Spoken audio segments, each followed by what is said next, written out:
And good morning, good evening, and good afternoon, and welcome to Dreamy Dreamland with Sensei Bob. And I am your sensei, your griot. And what is a griot?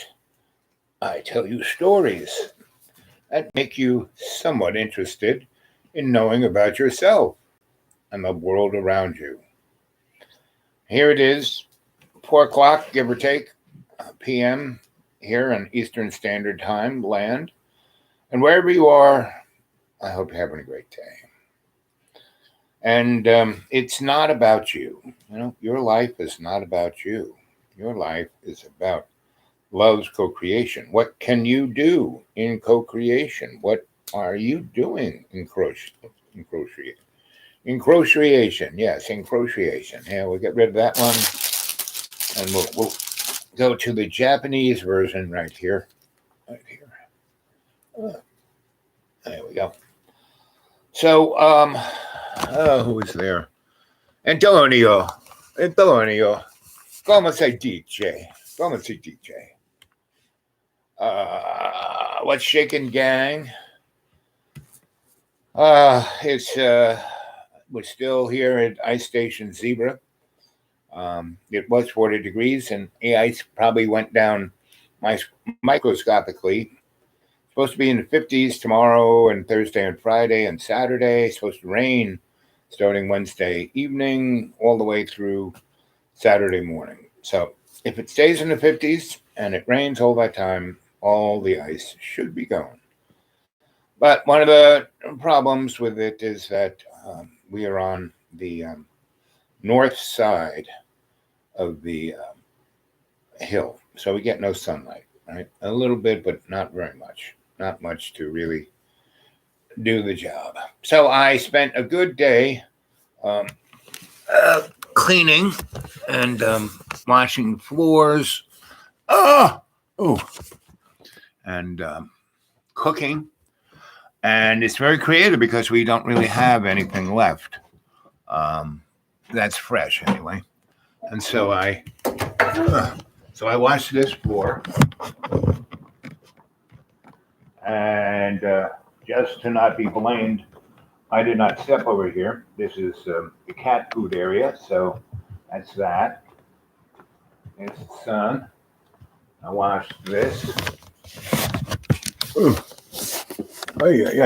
We walk out the front door, and it's it was the sun actually hit this, and it was 41 degrees, and still it's like ice. I mean, snow on top, but it snowed the other day. So I cleared this out so I can see that's like wee kind of ice, but it's melting. But as soon as it gets dark, it'll be ice again. See how cold it is? It's like frozen my poor car. These steps are treacherous. You got to be careful. You got to be careful. You want to go up there? Go on, kitty. There goes the cat. She's been scoping out the chickens from our neighbor. Our neighbor hasn't fed their animals. They have goats and chickens, and they haven't fed them in about 3 weeks. And when you have animals, they're like your children. And so they have to be taken care of. So look at this beautiful dinner I made. So this is a salmon kind of vegetable stew, quite yummy. This is a mushroom spinach, yummy. And this is sweet potatoes, yummy.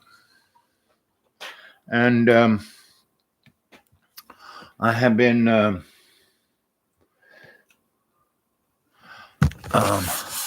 like we have nothing left here in the larder. As you can see, we only have some canned stuff there, some canned stuff there, and some canned stuff up there, and frozen in the fridge. We have leftovers. They, you got to be creative with those. And this is really frozen stuff, like from mezzanine pre-Johnny years. But he had some really good bacon. So the mushroom spinach, I cooked up a whole pack of bacon. So that was the oil that I used for everything. And let's see.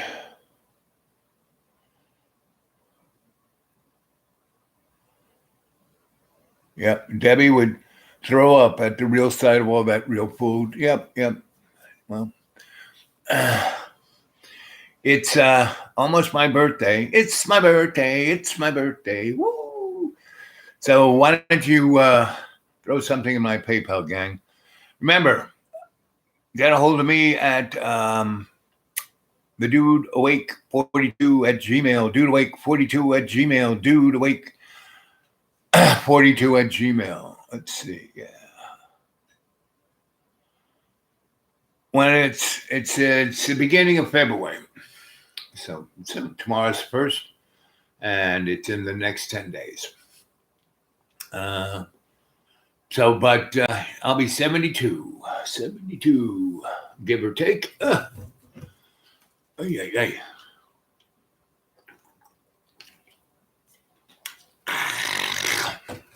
Anyway, so I washed this floor after I cooked, and I washed all the counters, and I washed the refrigerator, and I washed the stovetop,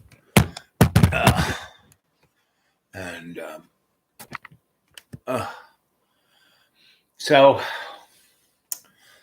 life is not about you. So pretty much all today, I spent cleaning up this place.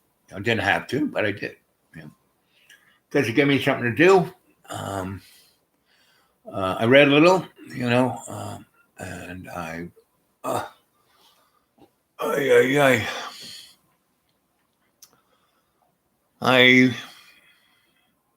wrote a little, and I thought about what to talk about tonight. I was watching. I found a platform that's free, and it shows old TV shows and TV shows that were pretty good, but it didn't go past 1 year. Like there's a show called Almost Human, and it's in the year 2048, right? Not too far away, about 28 years from now. And I might even be around then. And everything is artificial intelligence, robots everywhere. And there are robots that have what are known as a soul chip. So they have emotions. They can relate to people. And what's truly interesting, the Japanese already have that. We don't have to wait till 2048. The Japanese already have that. The Japanese are way ahead of in technology.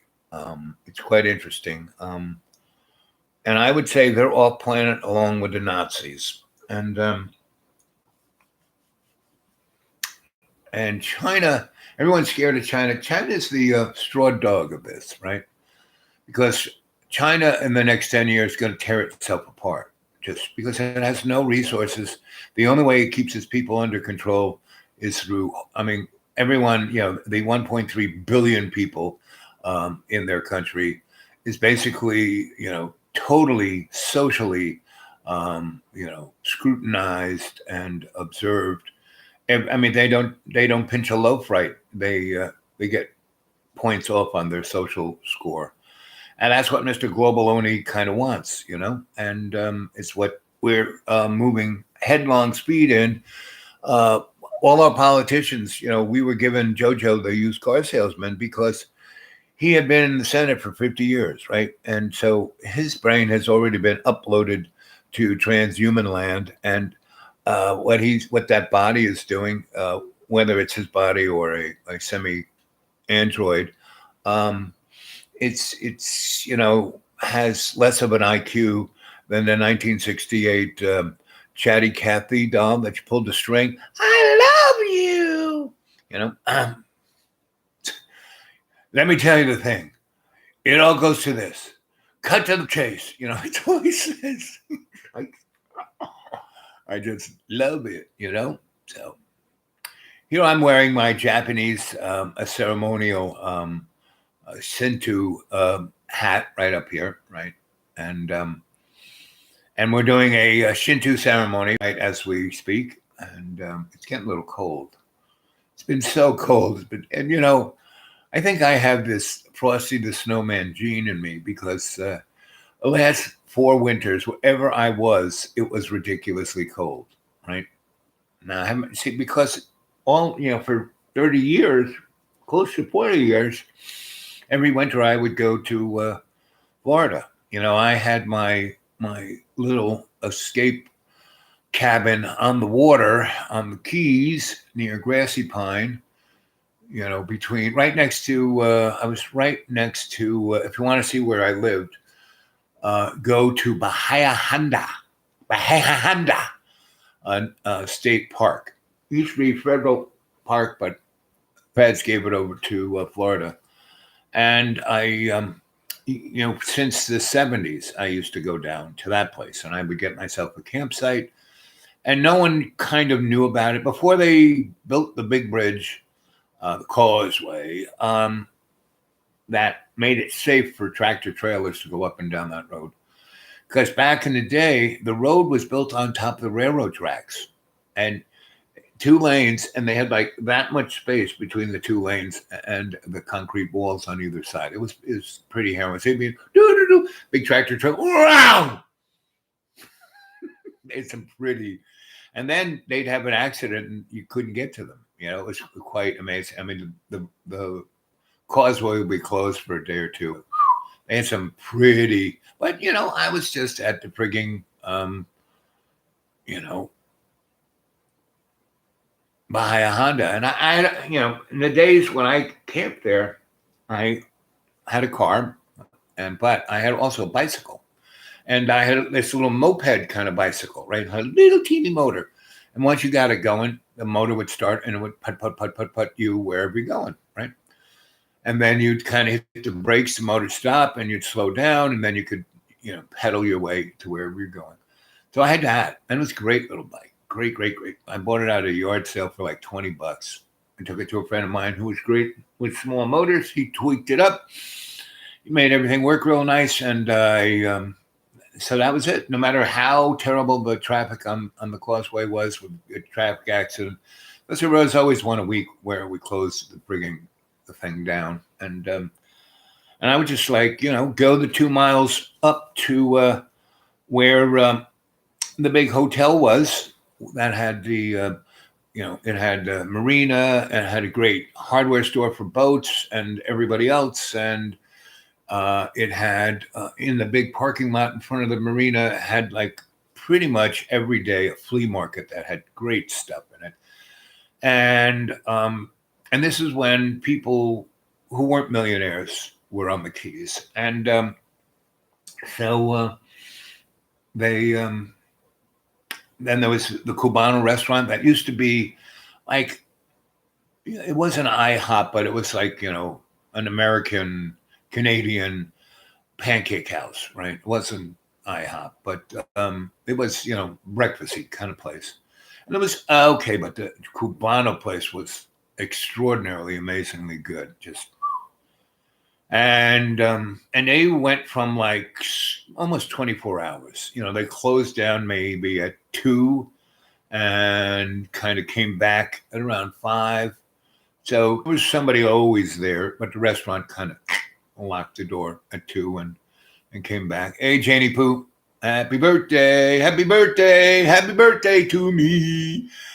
And like I said, remember, birthday presents are accepted at PayPal. Anything you want to throw in there would be really, really appreciated. And all you got to do when they say who, you say the Dude Awake 42 at Gmail. Still is working. I want to thank the very few people who have thrown something in there. There's about 4 people who put something in there every month, and they don't have anything because it's like my one friend sends me 1 hour's worth of his pay. And so that's great. Another person sends me more than $10, whatever they can scrape together, more than $10. Sometimes 10, sometimes it's 12, and a few others do the same, but they do it every month. And together, that usually gets me past my paying my bills. So, but it's my birthday, come on. For Christmas, there were a couple of people who were very generous. Santa was good to Sensei Al Bob.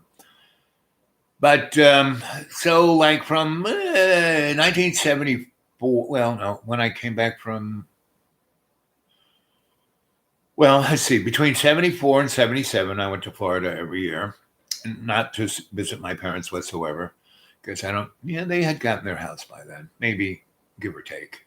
And, but they didn't go to Florida. I mean, when I think they got their place in the 80s sometime. And I had been going down there since 69. And the Keys, I had friends down in Key West. And from 69 to when I went to New Mexico, which was 72, 73, because I worked for the VA between 71 and 73, early spring of 73. And then that's when I went to New Mexico. And that was an interesting period. I've told you many stories, went to prep schools in the 60s and 70s, graduated, 60s. And I was in prep school from 64 to I graduated in 69. And then, I didn't quite get into college. So I kind of, went down to my friends who were in Duke, and I was there for 4 or 5 months. And then I got contacted by, when I was in prep school for 3 years, we competed in a Columbia Broadcasting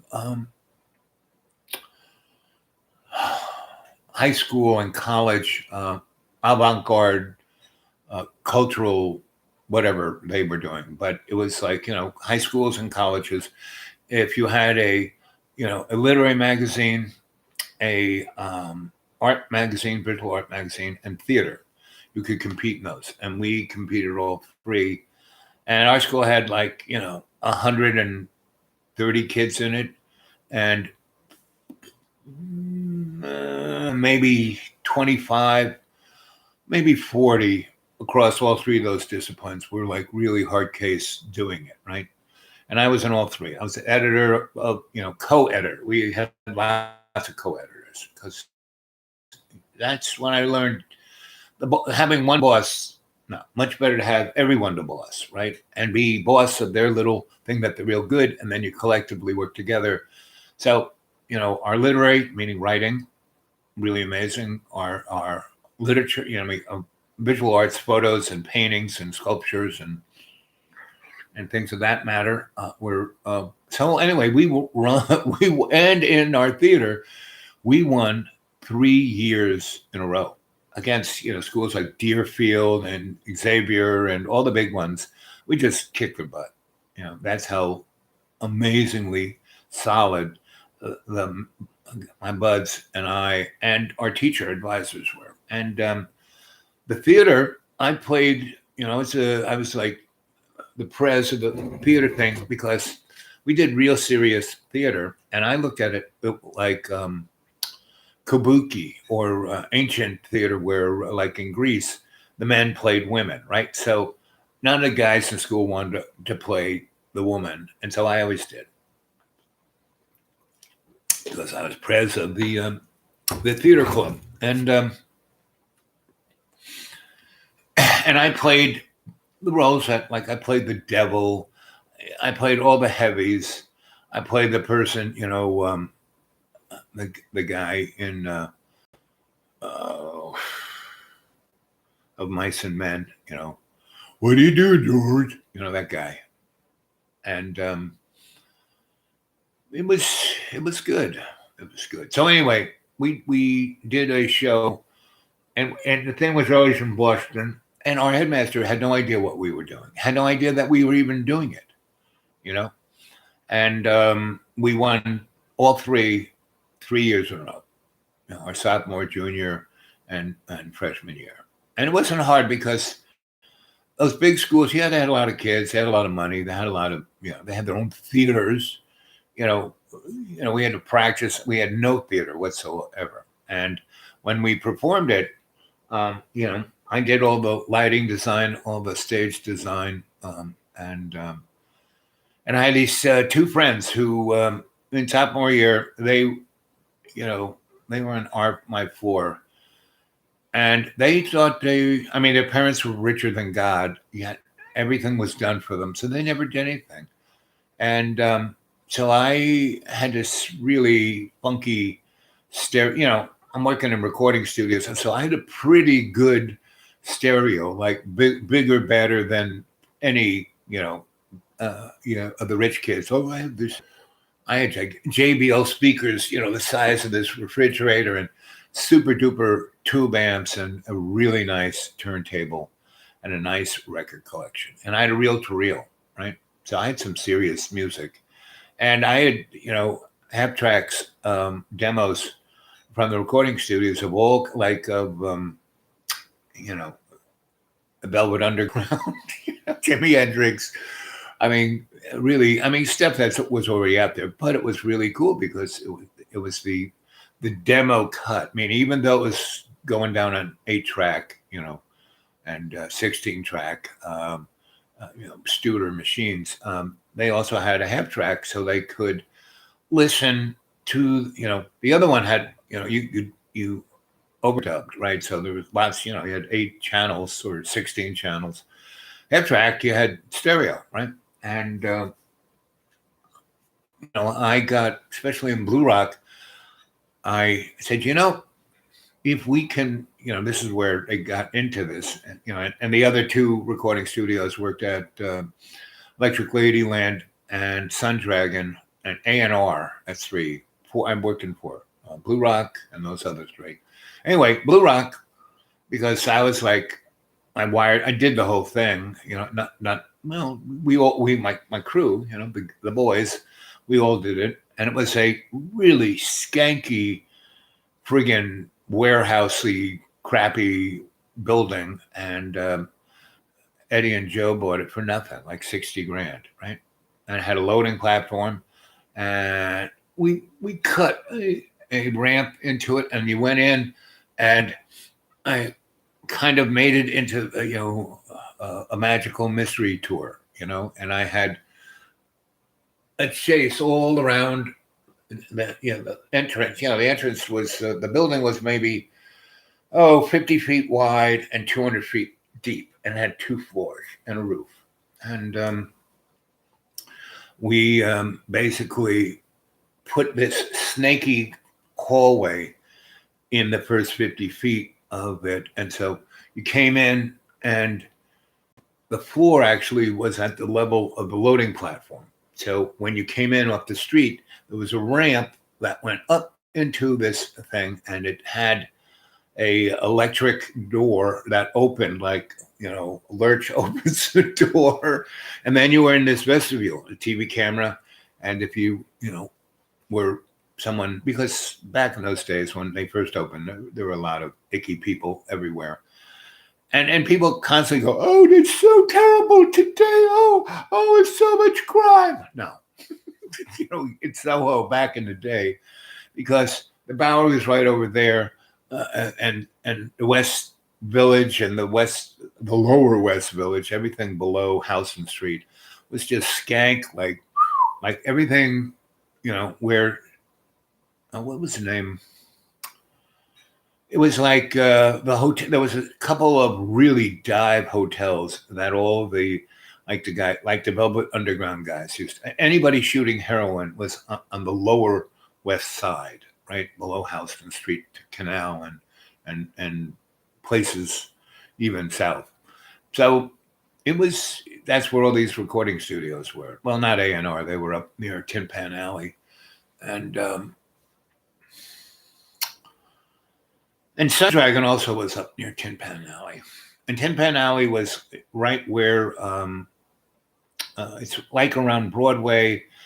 It's like there's Broadway near Times Square, and then there is where all the vaudeville houses were, and which became porno houses. And Tin Pan Alley were these bars that had tons of pianos in each bar, not tons, but like 5 or 6 pianos, uprights, and guys would go in there and drink and write songs for the recording studios and the Broadways and for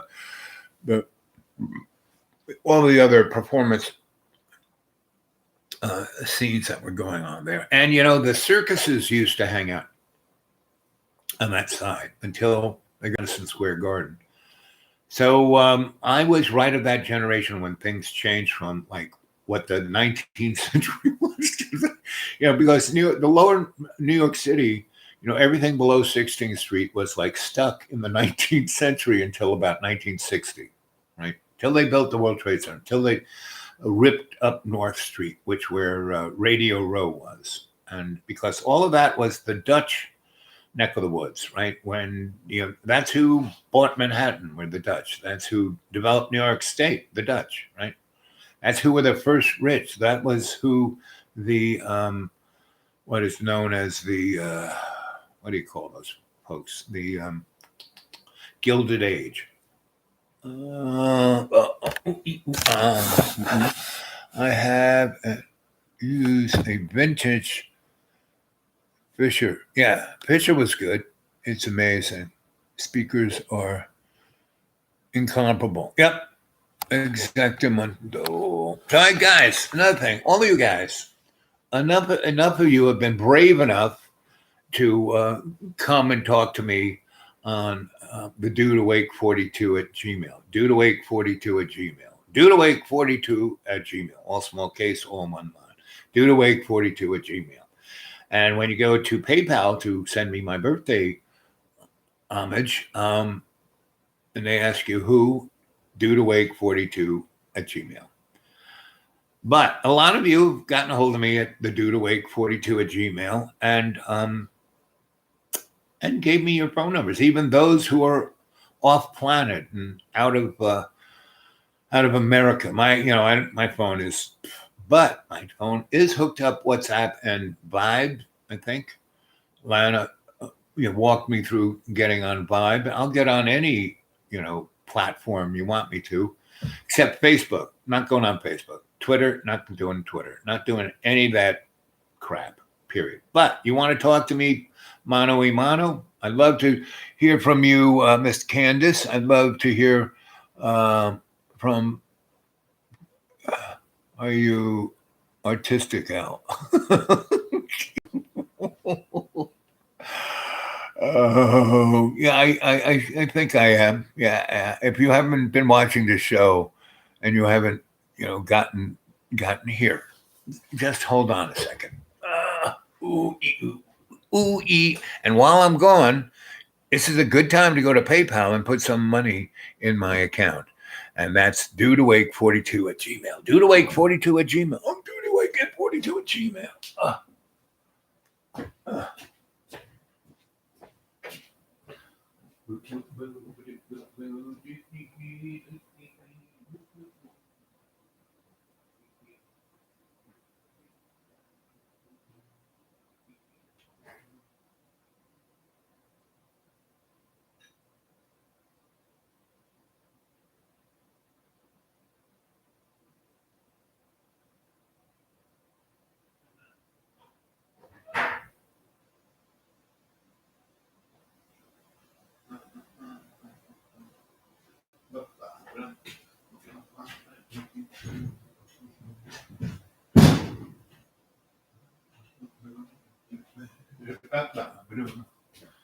So here we go. We'll give you another. So I'm very artistic in cooking, right? So there is a nice salmon stew, a very nice mushroom, spinach, bacon, vegetable. And here's another one, very yummy spinach, sweet potato and bacon. So we are getting low. We're just like canned. So I made that all of that. We've canned food. That's pretty artistic. And look at this hat. Now, if you can't see that I'm an artistic guy from this hat, you're just blind and foolish. And here we go. We'll give you some, and all you got to do is go back to my channel, Dreamy Dreamland with Sensei Al Bob on YouTube, as I'm doing right now, and look at all, and, unlike some people who put a show up on YouTube and then take it down immediately, I don't do that. I have all of my shows up there. Come on. Okay, your channel. So there I am live. Look at that. That's kind of cool. Okay, here we go. So are we all Tyler Durden wannabes? Are we going to do something with our life? So are we all Tyler Durden wannabes? Are we going to do something?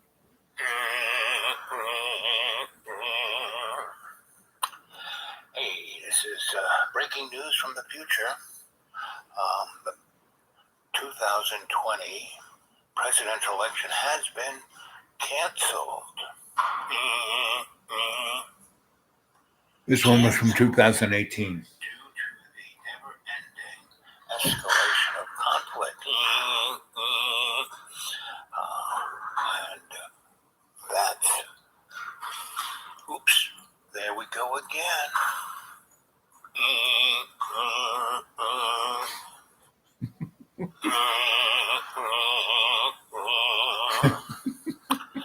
Hey, this is breaking news from the future. The 2020 presidential election has been canceled.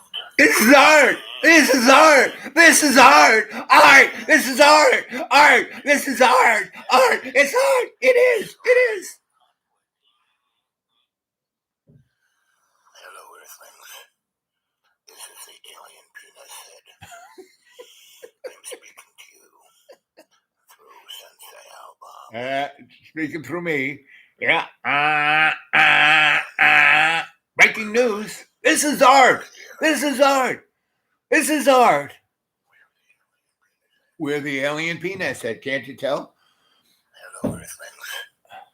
This is the alien penis head. Uh-huh. I'm speaking to you. If I don't look like a penis head, I don't know who does. Well,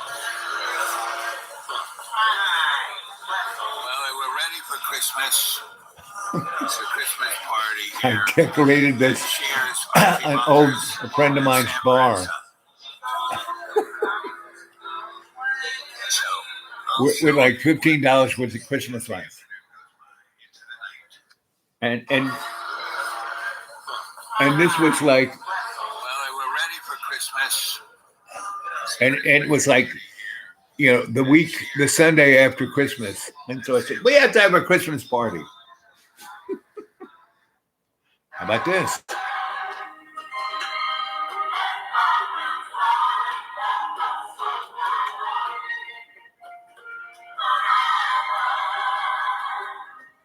I lit this with soup can lights.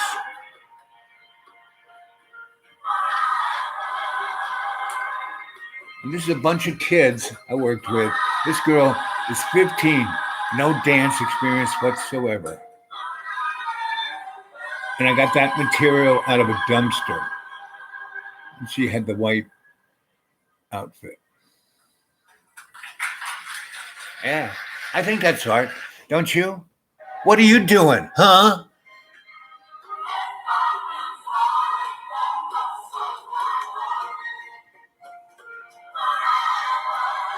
All of these kids, all 38 of them, are now in colleges on total scholarship for theater, art.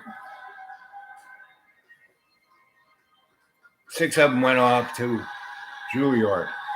And they all came out of the projects.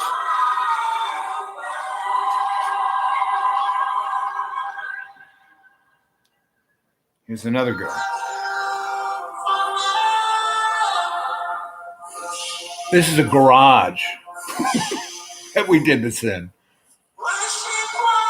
I lit this with soup can lights.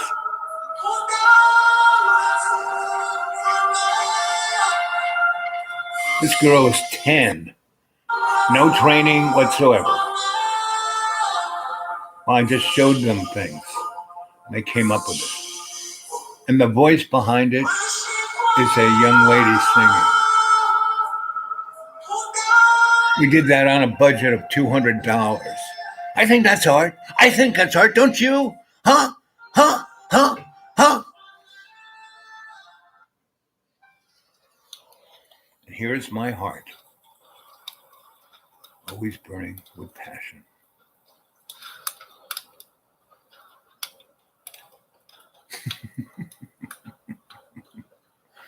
Right here is art.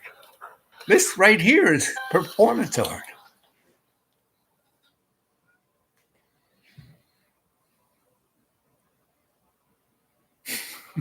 I can't anymore.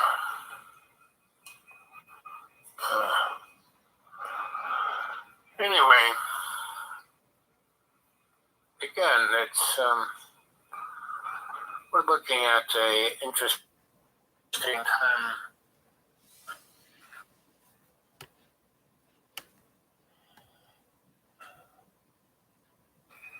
I can't anymore.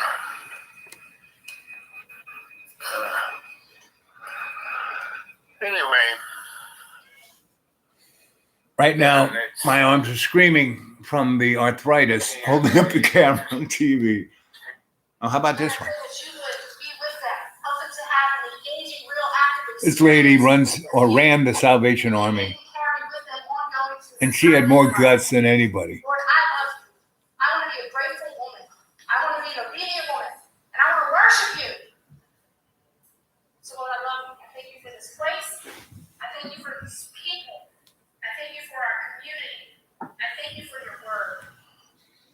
We would go and embarrass all the people who ran things like United Way and the Mission and Goodwill, because all the executive boards of those places were paying themselves millions and doing nothing for the people.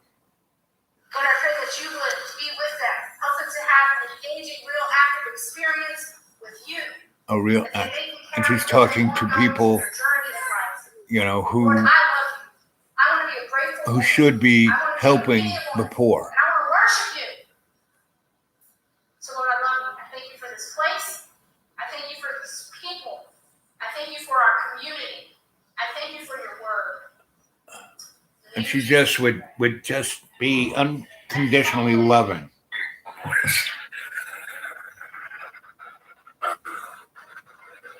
Have any of you started to meditate? It's difficult to care. It's difficult not be overcome by the illusion and cares about each other. The only thing that can make you happy is when you make others happy. Why do you think I do this? Because it makes you guys happy. So I'm going to stay here, even going out there into the universe, or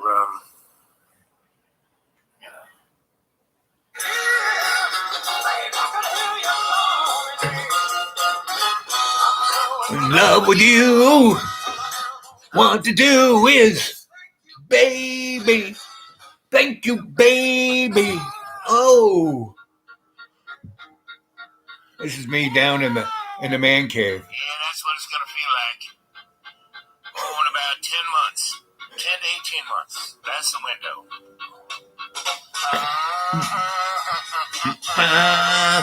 This is in 2018. So I was feeling what we're going through now. Okay. I love you all. Boom, boom, boom. I really love you, baby. This is art. This is art. This is what is known as art. Art. What to do? Like you, baby.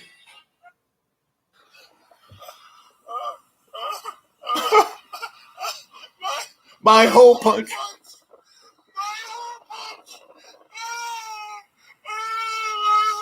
This is the bald guy who was screaming at me. I can't go on. I can't go on.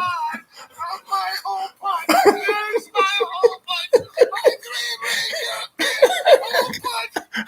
That's my hole punch.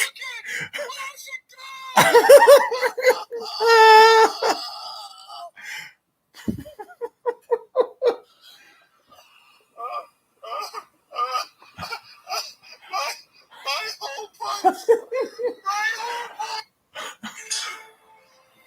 Here's my girlfriend, Wonder Woman. Can we get through the night? Can we get through tonight? I have always fought when I was called to. I always protected when I was called to. I led, for example. Are you okay? But I never Volunteer, but you hardly spend a took minute the in the house. We have to do that together. Just got out of a wood box. We have to do this together. What was it like? Death. It's just I like think what- it's art, don't you? I think it's art. Honestly. In the future, this will be in museums. They'll say, this guy, he lived his art. Can we get through the night? Can we get through the night? I have always My whole punch. protected. Take two. Oh, this lady So where are we, darling? houses more homeless people. Cafe on 11th Street, and it is right next door to the Hope Center. What is the Hope Center? The Hope Center is the community center located in the community, and we're open pretty much at least 5 days a week, sometimes 6. You know, darling, I think we might have to go outside. I think we might. So what was going on were all these kids. Take two. So that's Darlene. So where are And so she, her whole life, has been taking care of people. And she rented this storefront on 10th Street that had been one of the major thoroughfares of the Black community. It's being gentrified. First, red line, so no one can borrow any money, start any business. All the business that were there were crushed. And she, out of her own pocket, spent money to rent that place. And she had a little cafe where she fed everyone. If you put some money in the till, not a problem. If you didn't have it to put in the till, not a problem. And she out front had free, place where you could get clothes, big tent going there. There's tons of clothes and free. The bread people would drop off tons of bread that, they couldn't, it was past due. Still good, still good for another week or 3 or month. And I'd go around all the places that are about to throw out their vegetables in restaurants and supermarkets. I'd get it and bring it in. And the really big thing she did was in the Melrose neighborhood, from the bypass in downtown all the way to the other end of almost near Salem, there were maybe 600 families, and lots of them had kids that mom and dad were working until 7, 8 o'clock at night. So from 3 to 7, 8 o'clock at night, about 200 kids had, they'd be out on the street or at home, not a good thing. So she got all the school buses without the school district, okaying that because the school buses who drove in that neighborhood came from that neighborhood, drop all the kids off, they'd stay in Darlene's place, and that noise that you heard in the background, she fed them and she did their homework, and guys like me and a whole bunch of other people would come in and help the kids with the homework and etc. And my thing was to always keep the wolf from the door, meaning she had no grants because Goodwill, United Way, TAP, Total Action Plan, HAT, Homeless Action Team, LEAF, which is supposed to be a thing that feeds people, did none of it, didn't do any of it. They raised close to $42 million a year to do it, but they just spent it all in their administrative dynamic so they could get more grants, buy more buildings, have more bricks and mortar. She didn't own the place, so lots of grants weren't acceptable to her. She didn't have registered people there. I was the closest person to that. And she did more good than all those other entities that raised $42 million a year. And I knew enough people who had money that when electric guys were going to turn it off or the landlord was going to throw them out, I would go talk to them and they would cough up a check or two. And she was putting about $2,000 a month out of her pocket. Plus she rented 2 houses. She housed 40 people a night. And she just did it because she knew it needed to be done because, all of the other entities weren't doing it. Yeah. The Mission, that's the place where the homeless people go, it's like a minimum security prison. And they can't go in until 5 o'clock and they kick them out at 7. So in the wintertime, people are shivering up there. And people used to go to the libraries.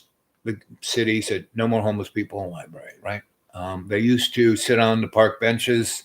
They got rid of all the park benches. They used to sit on the architectural ledges, where you go up steps into a building, and they put spikes on all of them. I mean, that's how friendly Roanoke is. And like I said, all the entities that are supposed to take care of these people, the churches, 600 churches, only 2 out of 600, like the Catholic Church, which was the big cathedral kind of, when you're on the bypass, it's got the big things. It's got a gigantic organ in it, one of the biggest pipe organs in the United States. It's a, cathedral-ish. They have a public, they have a school, 700 kids go to school there. Only 10% are Catholic. The rest are poor, Black, Hispanic, and white kids. And they give them a good education. And those nuns there and lay people do a great job. And that church stays open all the time. And somebody's always playing that organ. That's a place, it's an amazing organ. So people who want to practice on an amazing organ like that, they come in and play it all the time. So there's always 3 or 4 people there. The heat is always on because if they turn it off, pipes would break and the organ might get damaged. So they keep the heat on, so they leave the door open. So people come in and sleep in there, and they don't chase them out. It's the only church that does it. And it's a big church, so a couple hundred people go there. The other place is the Texas Tavern on Luck, and that's open 24/7, 365. It's a hot dog stand, basically. But they, cold nights, the thing is packed, packed with people, just standing, staying warm. And then there's another little Methodist church that's, it's in this neck of the woods downtown, and they stay open too. And they have a coffee house that's quite cute. And that's America. A tremendous amount of wealth and prosperity held in the hands of a very few people. There's a guy who has this thing called, what's it called? Straight Streets. And he has close to $60 million. And he's supposed to be helping homeless teenagers and homeless, pregnant girls. And he's got tons of buildings that have been all fixed up, to house and bed and, feed and showers, all the above. And it looks, you go to his webpage, looks great. They never have, and they keep the door closed. Period. All they do on one Wednesday a month, they roll out a basketball hoop, so you can play basketball in the street. You know, you got to watch out for the cars. But that's the only thing they do. You know, they don't do any schooling. Where Darlene, you know, got kids through high school. You know, got them their GDDs or GPD, whatever. You know, their high school equivalency. If you want it, she'd teach you how to use a computer. She'd, get you to put your resume online. She'd have clothes so you could go to a, did Goodwill do that? No. You know, they said, well, you can work, like when I worked for Goodwill, I used to write them grants, right? And I did that for TAP and HAT and all those things, because the best way for me to study them was to go in there and say, hey, here's my little, lineage. This is what I've done. This is what I can do. They talk to me and, oh yeah, we could, I'd help a few people write grants. And I knew people in all the different federal and state organizations and entities.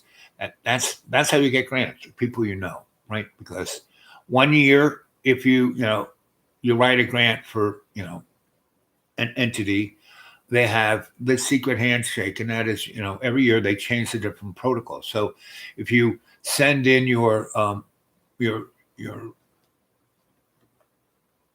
grant application, and let's say it can only be accepted if it's in black ink. They don't tell everyone.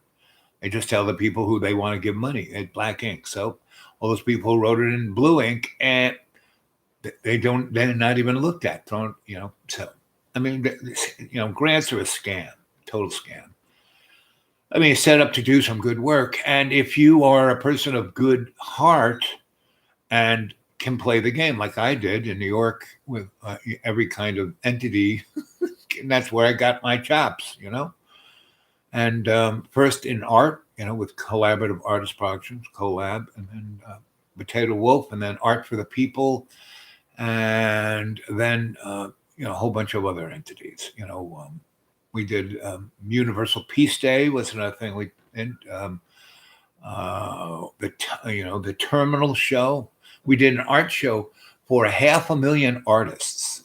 The Brooklyn Military Terminal had 6 million square feet, and the Brooklyn Development Corp had been wanting to do something with that building, but every bomb, bullet, tank that went to World War II in Europe went through that building, and every body that came back on the Liberty ships went through that. So it had some spooky juice in that thing, 1 million dead bodies going through there, going up to the moms and the pops. And so every time anyone walked in there, they had a creepy. So I had my Shinto priest friends who survived Hiroshima, and some other folks who survived the death camps. And we went in, exercised the place. And then we did a gigantic art show for 250,000 artists. So we wrote a grant for that. And, because we did it through the Brooklyn Development Corp and New York City Arts Council and New York State Arts Council, the NEA, and we had done other great gigantic shows. So we were doing shows in the homage of the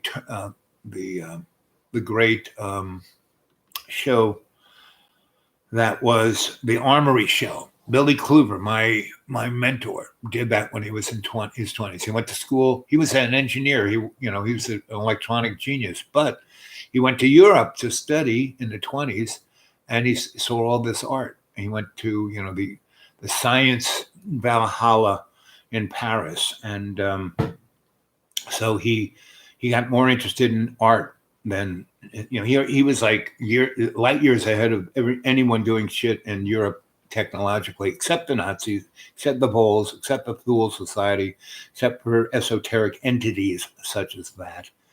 And that's how he got into them, because he went to the place in Paris that was the big tech, allegedly whoop-de-doo, and it was and So then he met other people who were like, whoa.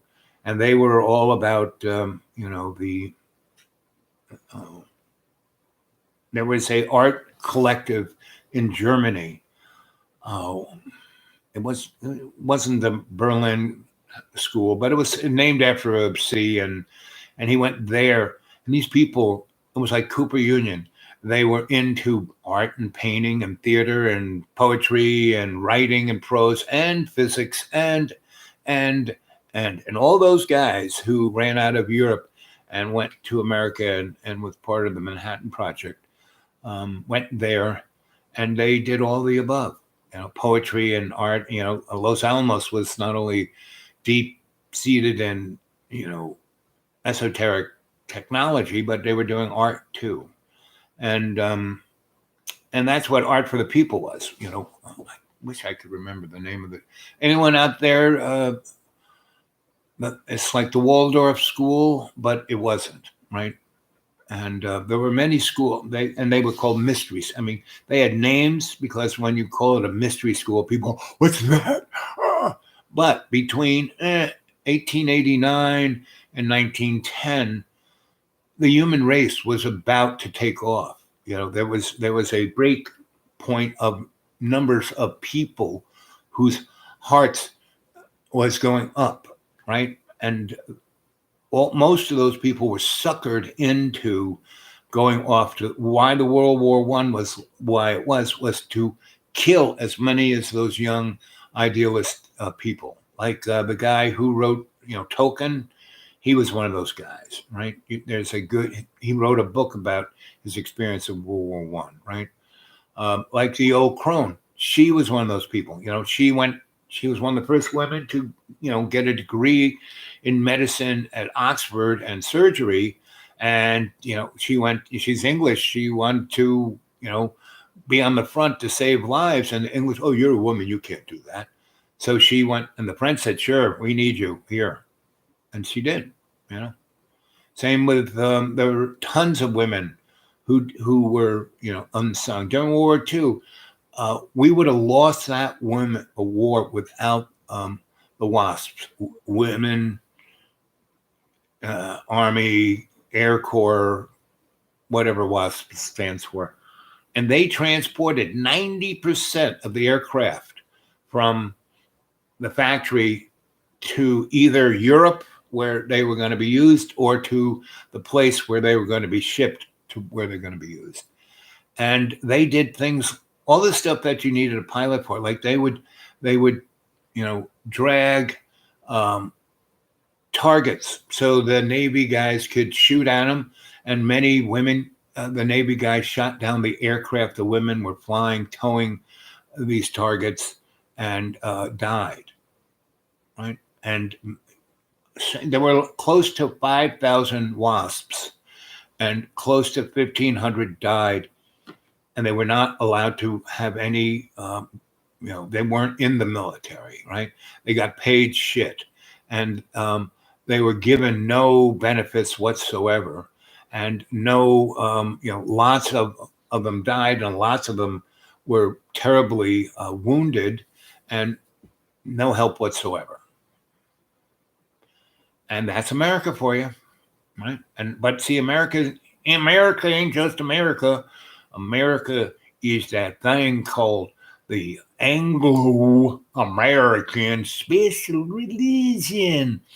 What's that special religion? It's what Marx called the dialectic materialism, right? It's all about the Benjamins. It's all about stuff. It's not about art, right? Were you ever familiar with the work of John Stewart Coke? Yes. Grandson of Francisco art scene, yes. Art scene in the late 60s. And Rosalind, yes. Yeah, they were in shows in New York. Yeah, I knew those guys, knew their art anyway. And I knew people who knew them and hung out with them like a small hat. Watch out for the YouTube censors. Come on, Jamie. Well, they don't like that hat. They don't like that hat. It will. Okay, okay, what can I say? It's growing out of my head, you know? I can't help it. How many are there of you? Oh, there's 5. How about some more thumbs up, kids? Come on, more thumbs up. Jamie, get a hold of me at the dude awake 42 at Gmail. I want to, give me your phone number. We can, if you're in Europe or wherever you are, we can talk on WhatsApp or Vibe or any other thing of that nature. 1910 was time a scientific discovery yet to be made public. No shit, Sherlock.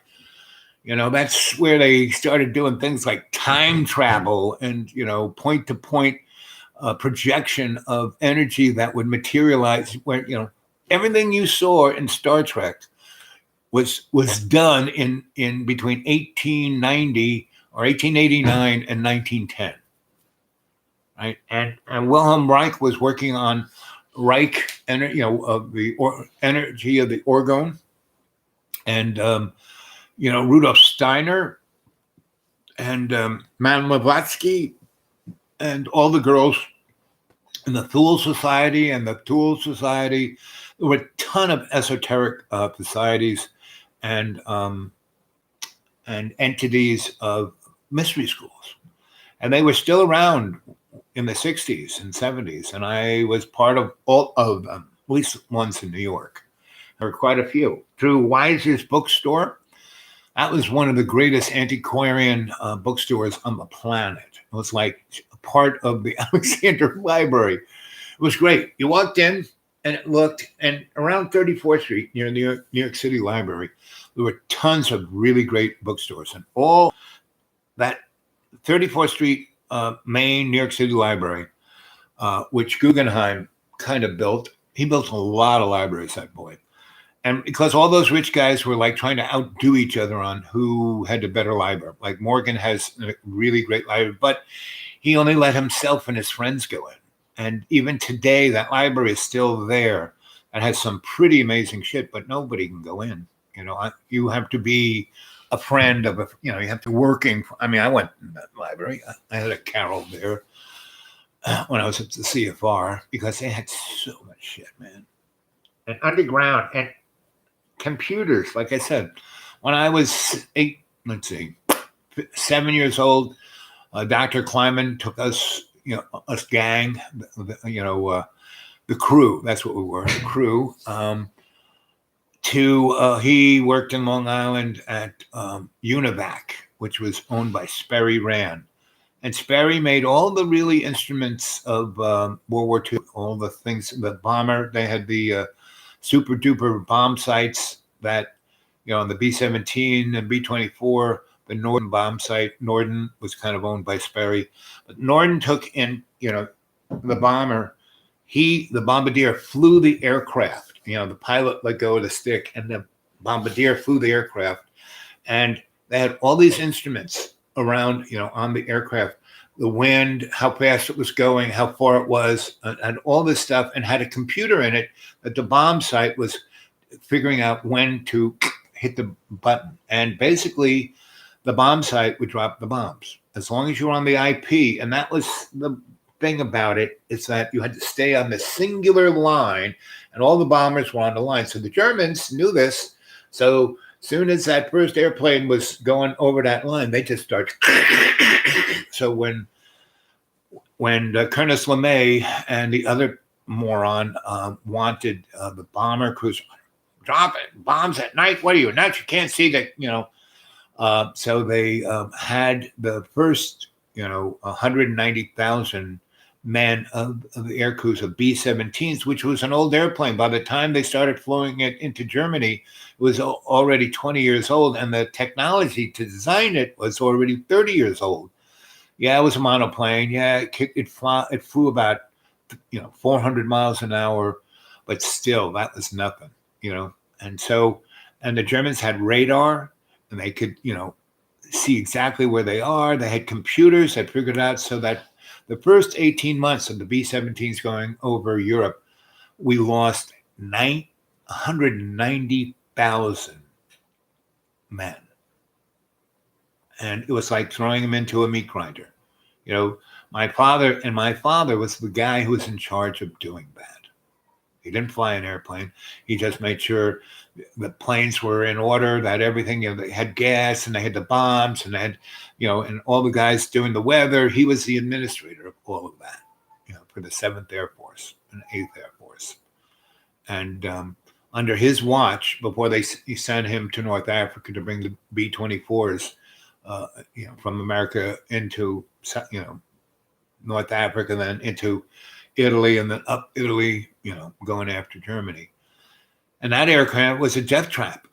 It was designed to be mass produced. They could kick out a B-24 an hour. And so the things that would make the aircraft safe made it expensive and made it time consuming to build. And so they made this thing so they could make one of these bombers every hour.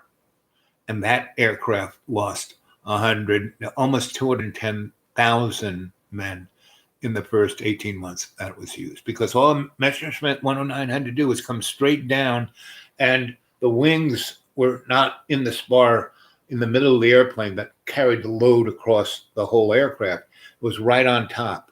So all he had to do was hit that like top part of where the wings came into the body of the airplane, and there were only 4 metal things holding that wing onto that airplane. You hit it with cannon and boom, boom, boom, explosion.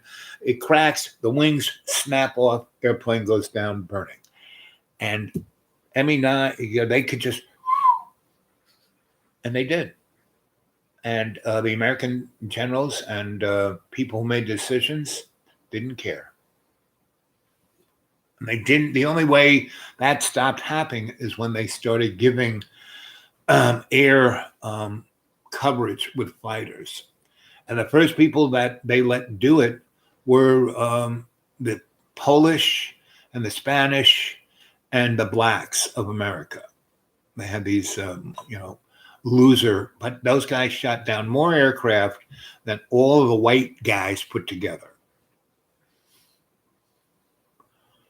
Nikola Tesla, demonstrated an electric car, and please, the first automobile that was ever made on the planet was an electric car in 1840s, before the Civil War.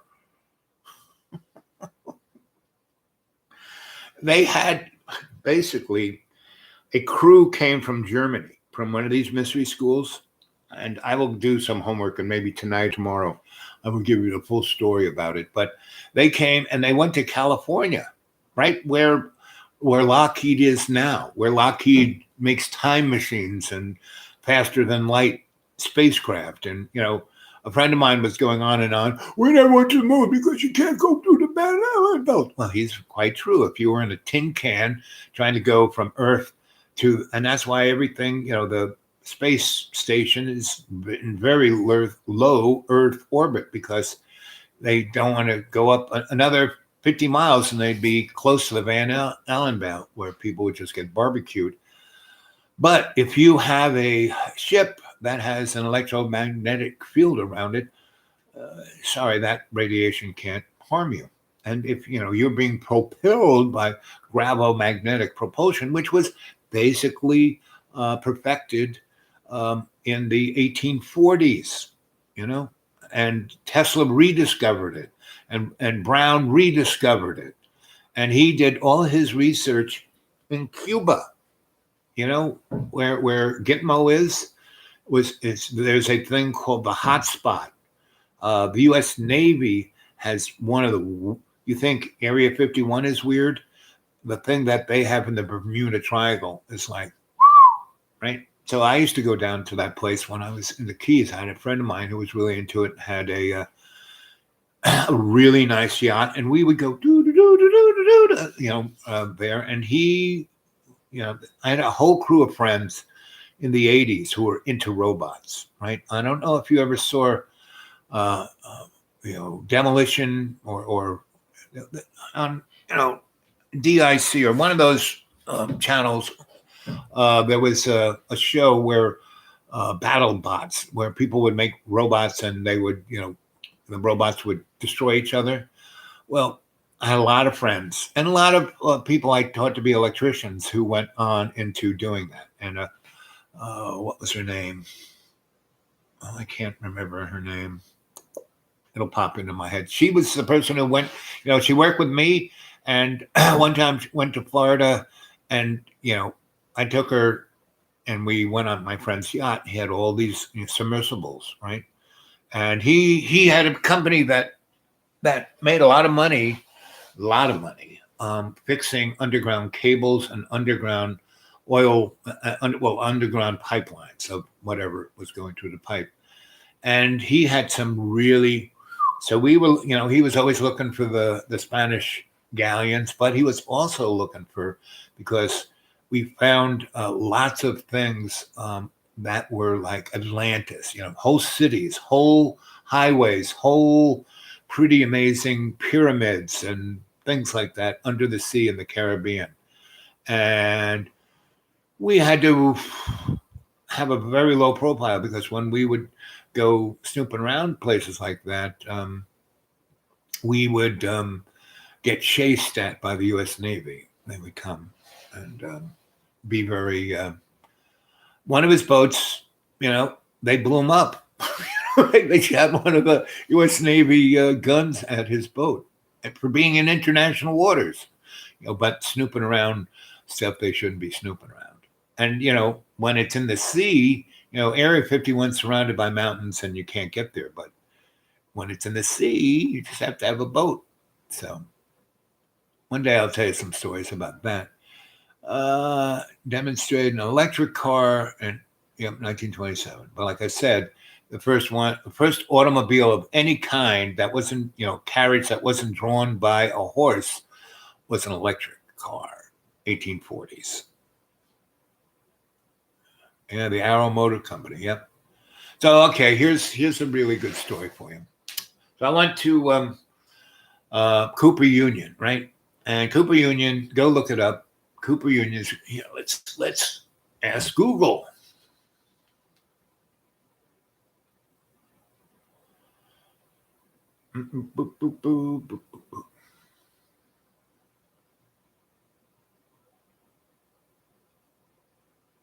Cooper Union College in New York City.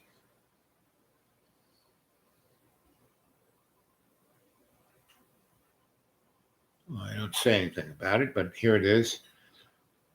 Well, here's the buildings.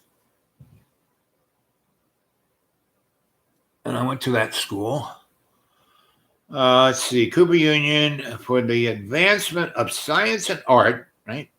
Commonly known as Cooper Union, and informally referred to, especially during the 19th century, as the Cooper Institute, is a private college at Cooper Square, New York City.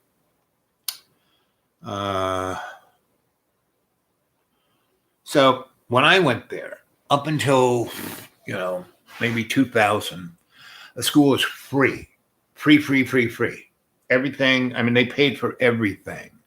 They paid for your school, your lodging. They gave you a stipend. And all they wanted was that really super committed, intelligent people. Men, women, black, white, yellow, green, didn't matter, right? And so if you went to that school, the art school, so it was made by this husband and wife crew, which they don't even mention. Cooper Union, right? Cooper was a guy who invented a little gizmo for steam engines that made railroads amazing, right? It was like that little thing that they needed, and it made railroads, instead of a toy, into a workhorse, right? And he made a lot of money. He's smart. His daddy was a lawyer. He had it, that family still makes money on that little gizmo, right? And Union was this woman who was an English landscape artist who was at that time the bee's knees in that, right? And she just called her Union herself, see, because she was a woman, she wanted everyone to think she was a guy. So anyway, she meets this guy, they just hit it off, and they decide to go to New York. And New York was at that time, and this was before the Civil War, 1840s. Again, it's electric car, made there by a guy who came from the Midwest somewhere. And so they had a school that was technology, it was architecture, science, and art. And if you were there as an architect, you had to take science courses and art courses. There for art, you had to take architecture courses and science. And so they had a very good electrical engineering school. And Grandpa Stahl, helped make that school what it was electrically, right? And got the union in there and endowed it with a lot of money and da-da-da. So I'm 16 years old. He takes me in there one day and goes into the president, and president goes, Mike, he's Bob, here's my new protege, and I'm 16. He needs to be in electrical engineering course today. And Bob goes, no problem.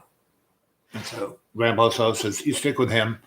And so that was unheard of, because at that time when I went there, you had to be 21 years. They wanted, grown-up people to go to this school, not teenagers, right? There I was 16. So the rules say you got to be 21 because they're paying for your school 100% and paying for your board and paying for giving you a stipend, period, right? So basically he talks to me, and so he goes, so your parents live, yeah, mm-hmm, and Grandpa's taken, yeah, mm-hmm. And so all you're going to do is go to the class, right? You don't need that, right? Mm-hmm, yeah. So it's no problem. So he basically walks me down into the science engine, then into the electrical engineering department, goes to the director of that and goes, hey, Steve, this guy here, Grandpa Stahl brought him in, and he's, what class that he can go into? And he kind of smiles and goes, you can go to George's class. It's going to start in an hour. So why don't you walk to George's office, and you walk in there, and don't show him the kid. Just say, George, I have a student who's going to come to your lecture course, and, just accept him and don't worry about the protocol. And because that's meaning Bob, who's in charge of everything, could say, George, you're fired. So, there was there were a lot of traditions in that school, but there was no becoming tenured. They had chairs, and you could, be named to a chair, and that's like being tenured. But man, you had to be like Nobel laureate to get a chair in that school. Anyway, so, that guy's fine. Everyone's fine. I'm shown to where the classroom is. So I basically go in.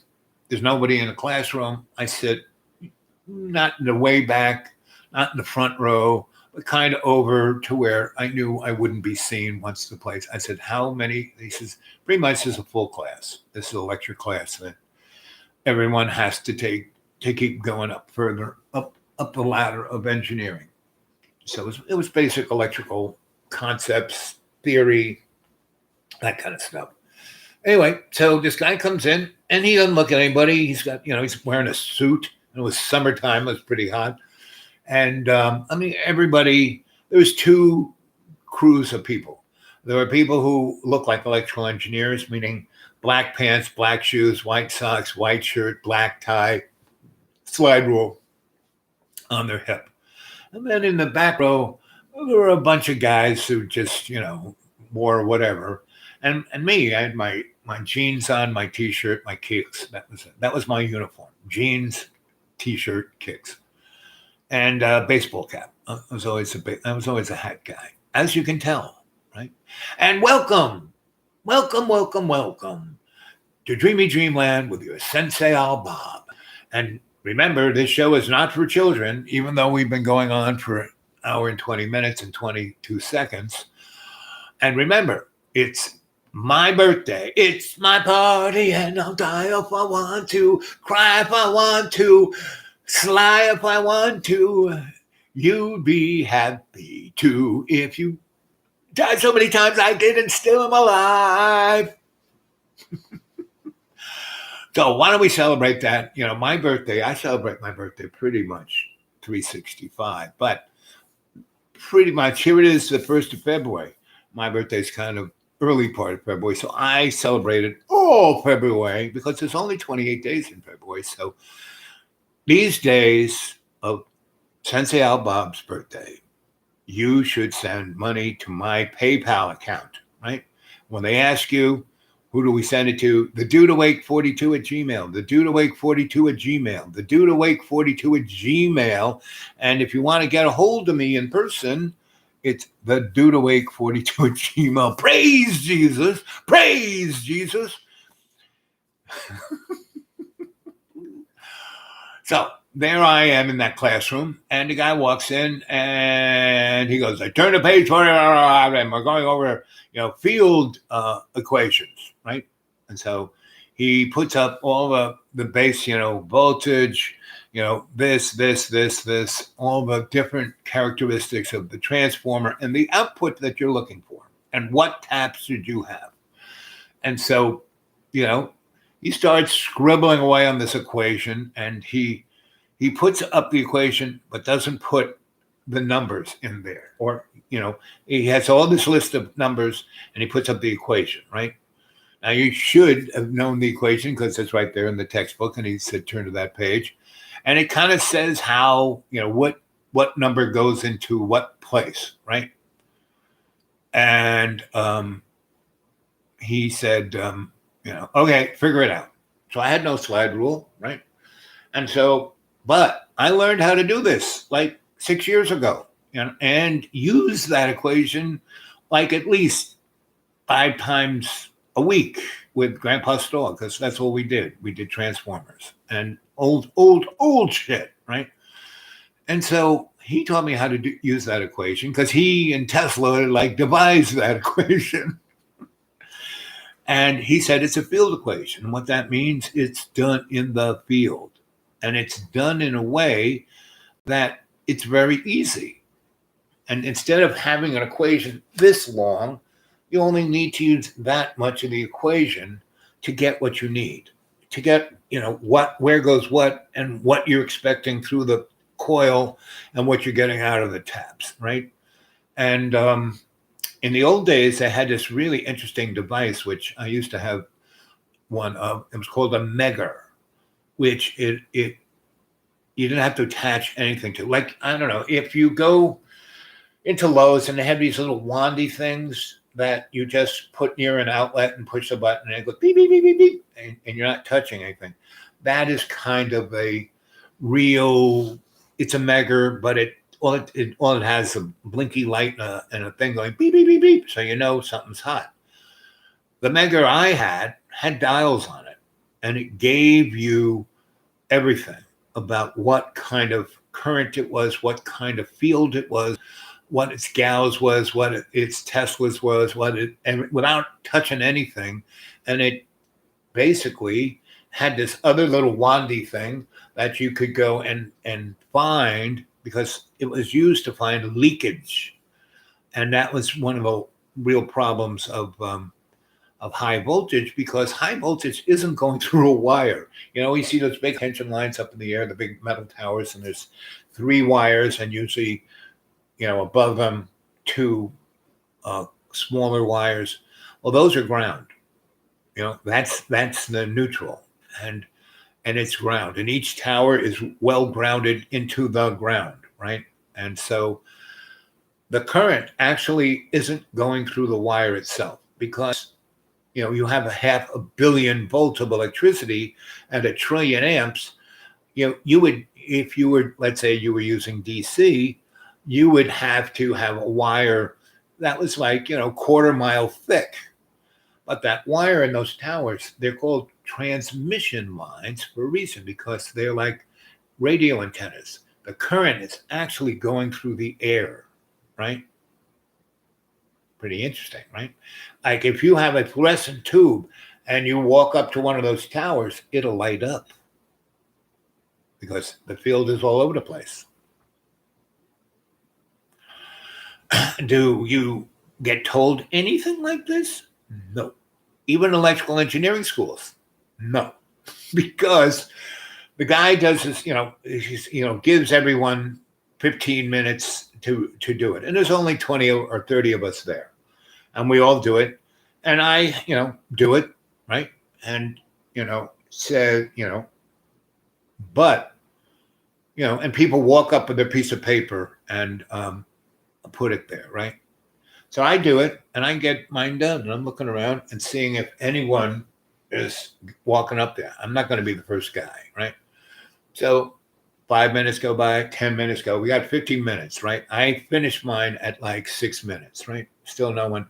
Well, around 12 minutes, one person puts his thing and he's like thinking like he didn't get it right, And then another person, and I'm third. I go, put it in. He's not even looking at who's putting it there. He's just like doing his own thing in his book, because we don't matter.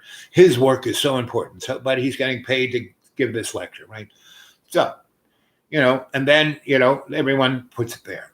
So, he goes, and he basically doesn't go to the bottom first. People put it on top. So the last guy is the first guy he looks at, and he writes something. Second guy writes something. Third guy writes something. Fourth guy, right? He gets to me, third guy to the end, right? Which means I'm the third guy from the beginning, right? So he looks at this thing, and he looks at it, and he goes, "Who's Al Bob?"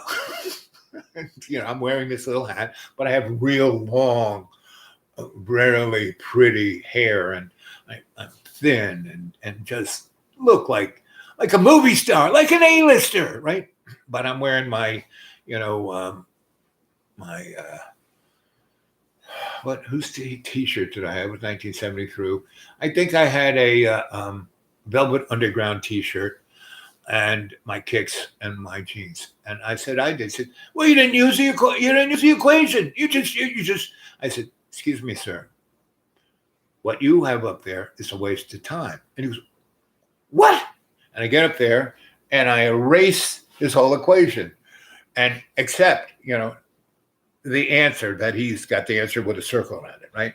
So I erase the whole equation except for that first, the equation's like this long, right? This long, and I just use this much of the equation. I write that up, I erase everything but that, and then I put and erase the numbers that he put in those spaces, and I use other numbers in that equation. And I said, all you got to do is multiply it by this, divide it by that, then use the equation over here between those two and get this, and then divide it by this, multiply it by that, and there's 36 for 0.006, and that's exactly what you got, and that's all you need to tune a transformer. You don't need it to go to 16, but that's what it is in the book. I said, well, the book sucks. And he just shit a brick because he's 58 years old, been an electrical engineer for 30 years, and here I am 6 years showing him up. And he's just screaming and yelling and get out, ooh, and, he storms out into his office, everyone's left, and so I am escorted back to the president of the university, and he looks at me. He looks at his watch. And he goes, well, you lasted longer than I thought. And he said, listen now, I let you go in that guy's class because he's a total jerk, a total Nimrod. And I mean, it's 80 degrees. I'm the president of the school. I have a sports shirt on. I got a pair of shorts, almost as good as you, but I don't have that, Velvet Underground t-shirt. But you can't tell a guy who's 58 years old, who's been an electrical engineer for 30 years, that he's wrong, even if he is wrong, because most of the morons in the electrical engineering business are like that guy. They're not like me. They're definitely not like you. Now, I knew you were smart.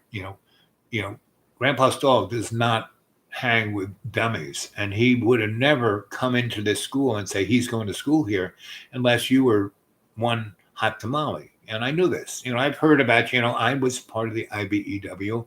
I've heard about you. So I thought it was going to be fun to see what this guy did. And we have a new thing, and it is called Alternative Technology Department. And that's where I think you need to go.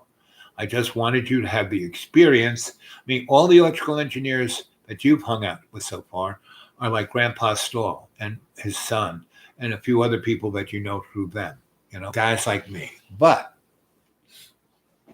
where I'm putting you is where you need to be. So he walks me down to this other department, Alternative Technology, and it was artists and engineers and you name it. Everybody was there.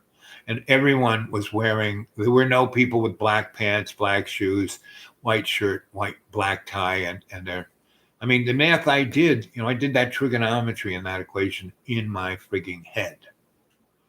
I don't think I could do that again today. That part of my brain is rusted, And so anyway, we started, and we were put in working groups. And we were not individual students. We worked as teams. And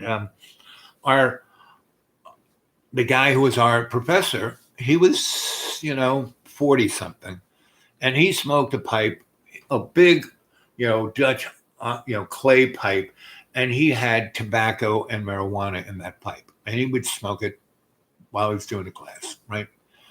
And so pretty much everybody smoked in those days, cigarettes, but in our class, pretty much everyone smoked marijuana in the college, in the classroom.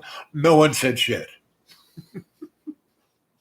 That's what it was the alternative technology school, right? So first thing he goes, okay, there are no tests, no quizzes, no papers, no textbooks, period. And why should we have it? Because we are inventing new things.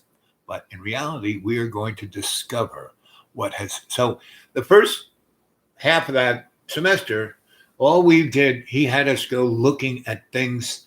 That's how I got into the J.P. Morgan Library, into its, and that's how I got into, go to the Library of Commerce and be able to look at every patent ever made in the United States, like going back to Ben Franklin.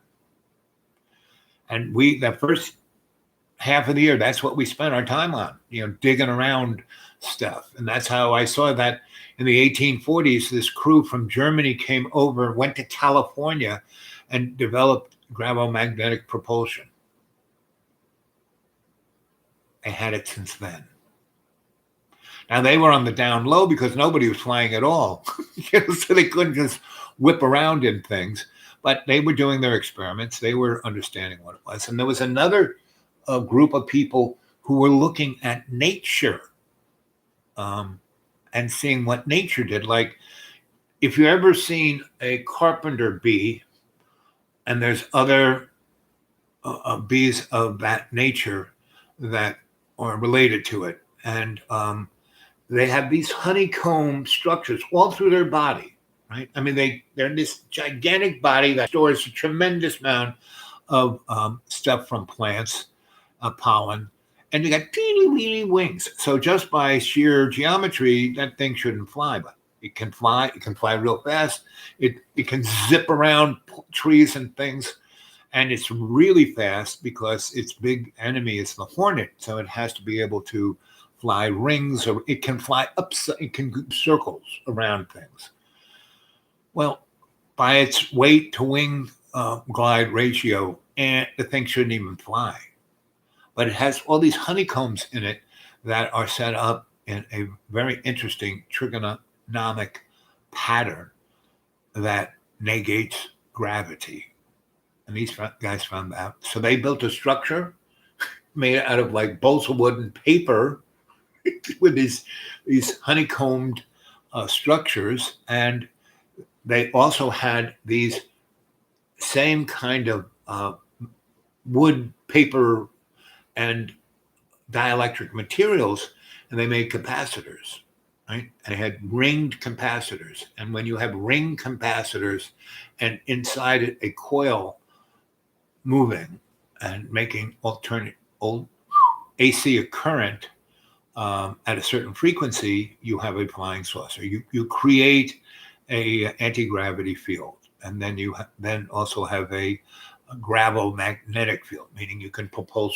Not only are you have zero weight, but you can then go in any direction you want, and you can be doing 16,000 miles an hour and then do this, right? Whereas if you had an aircraft that do that, you'd be turned into guava jelly.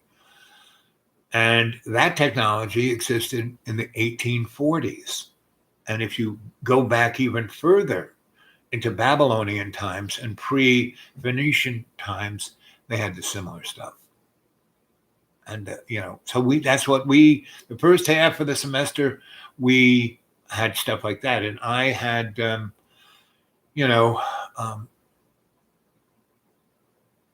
had other people tell me through Grandpa Stoll lots of other stories. And then as a kid with my dad, Colonel of the Air Force, at 6 I went to see an above ground nuclear detonation. I was in Area 51, that whole ball of wax, Groom Lake, Edwards, all and that's just the one that people know about. There are places that have no names that I kind of tagged along with my dad. So technology is a lot further ahead than you think it is. That's for sure. Lou Reed Transformer t-shirt. I'd like that. Jamie, can you send one of those to me for my birthday? Again, Jamie, get a hold of me at the dudeawake42@gmail, the dudeawake42@gmail, and give me your phone number. And if you're in Europe or wherever you are, we can get a hold on WhatsApp or Vibe or any other platform you might use. There are a bunch of them. I did it. Lana walked me through getting on Vibe. I love Lana. She's such you all kick-ass folk. You all kick-ass folk. Yes, you are. All kick-ass folk. So it's getting nippy, and the house is getting warmer. Colder. I'm going to have to go get my coat. I'm going to invite John so we can have dinner together, right? So here we are, an hour and 37 minutes, and we will see the difference between this time and the time that if John, behooves us with his presence, right? And I have to walk. I'm starting to rush. Announcement.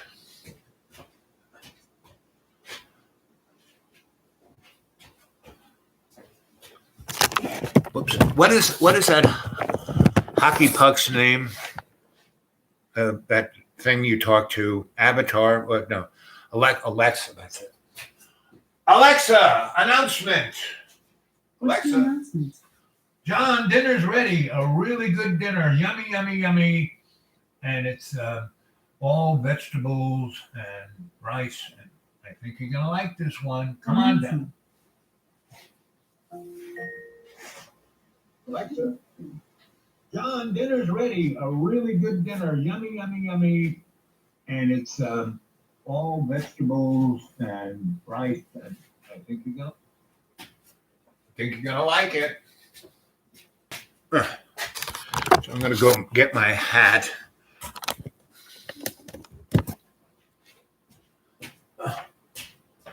Light on.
Mm.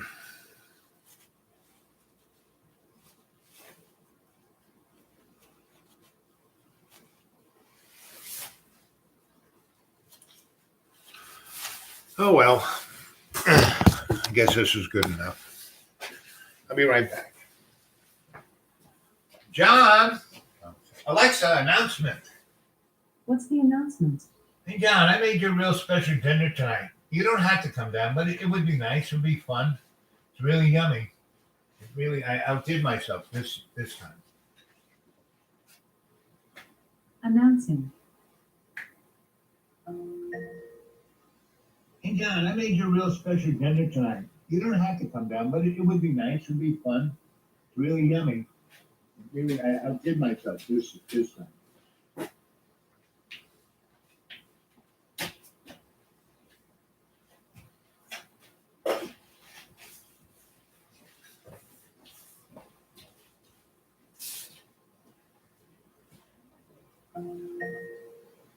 Announce.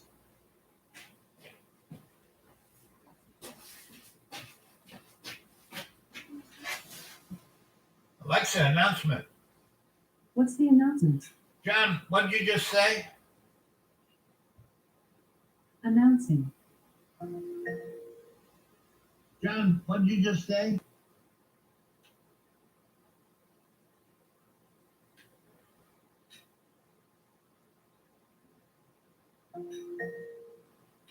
Alexa.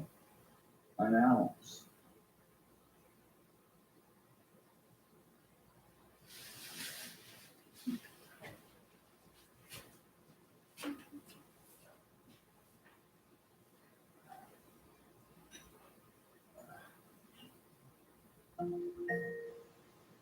Okay, I'm going down there.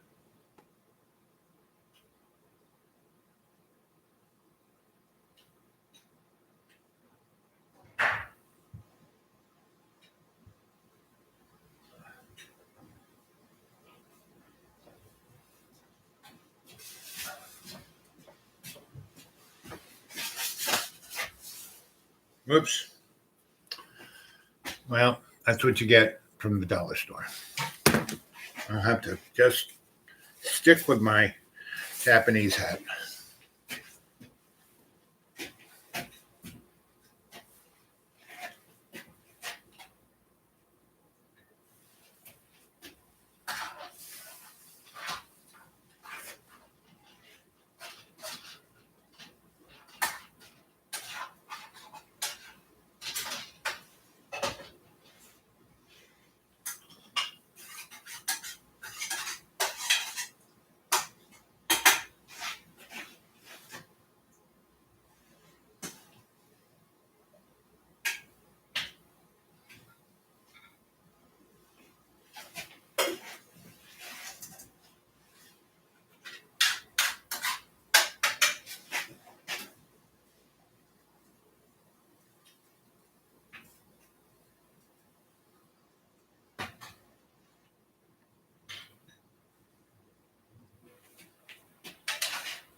The secret to cooking is not burning it.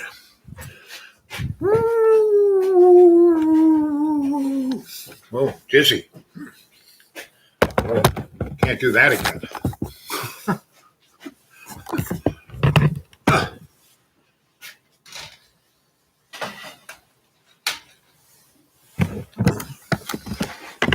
There's the mushrooms. Mushrooms and spinach and bacon. And this is spinach and mushrooms and sweet potatoes. And this is the fish stew. So that's where we got. That's what we get. That's where we're going. Hey, buddy, bud. Hey. Hi, how's it going? Okay, how you feeling? Okay. So we got a good, yummy dinner.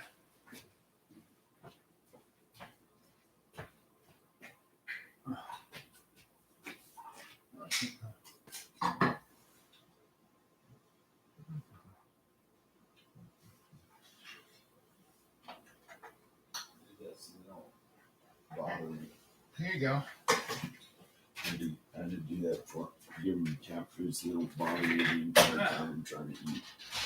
Okay. I just woke up. So you got a good night's sleep?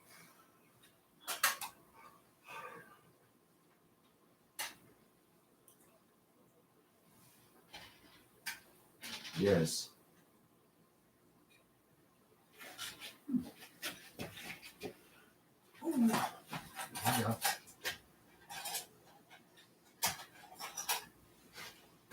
Wow, thanks. Wow, that was pretty good. Oh, Yeah, whoops. Smells good, looks good, tastes good. Alright, okay.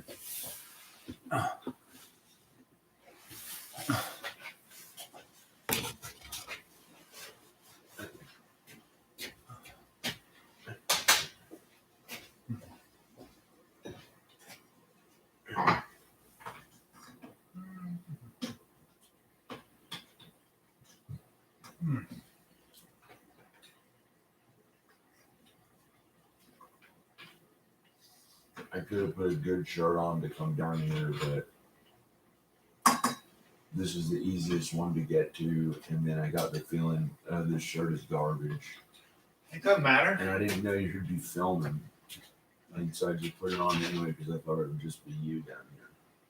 It's okay.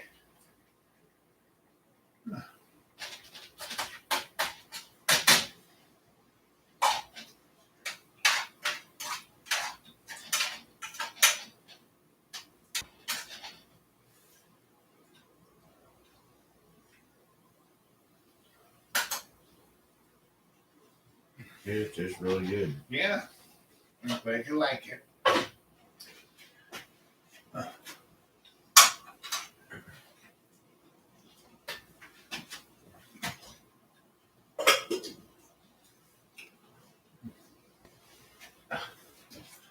Yeah.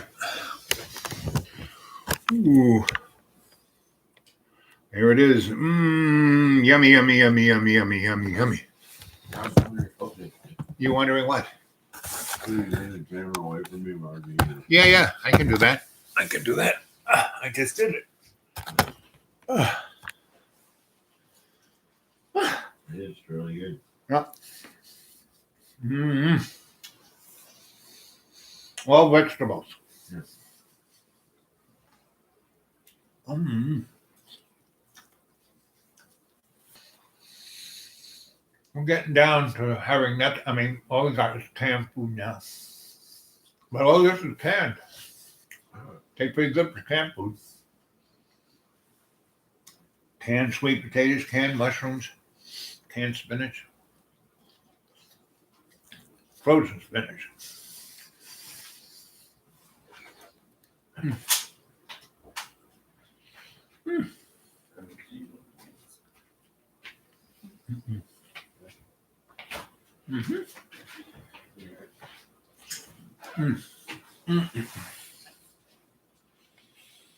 Mm-hmm.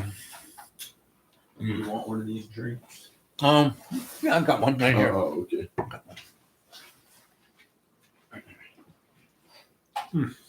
Mm.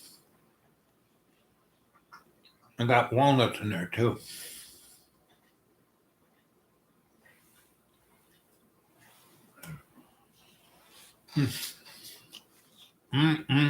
Good. It makes me feel like I'm in the space shuttle somehow.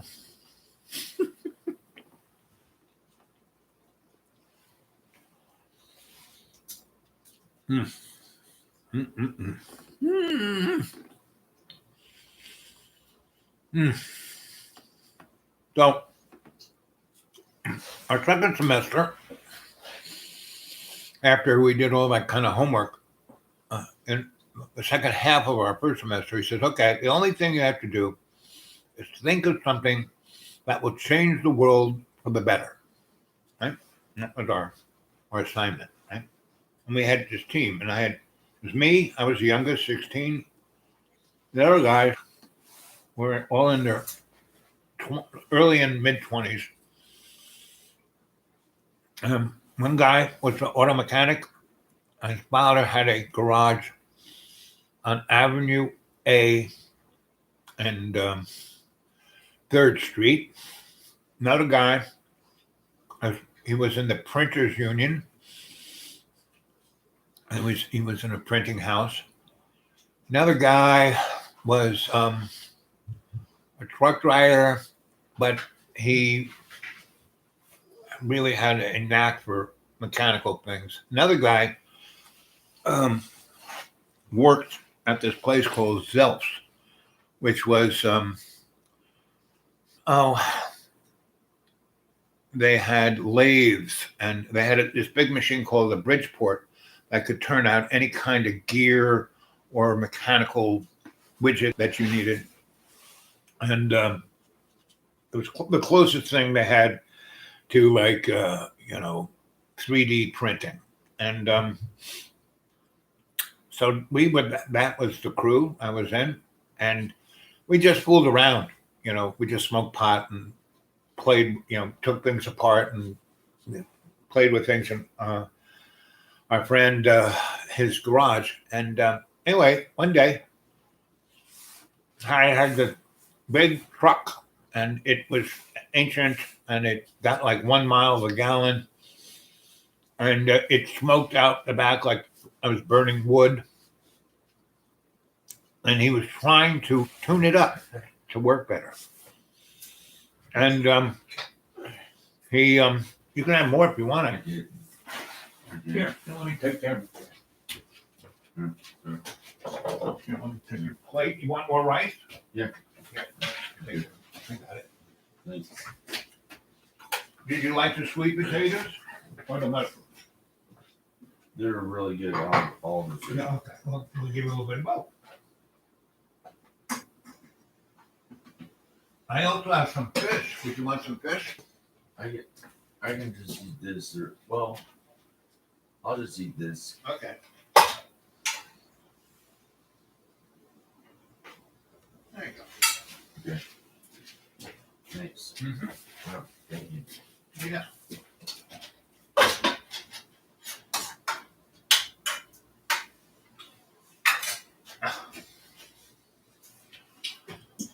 Want a little bit of the fish.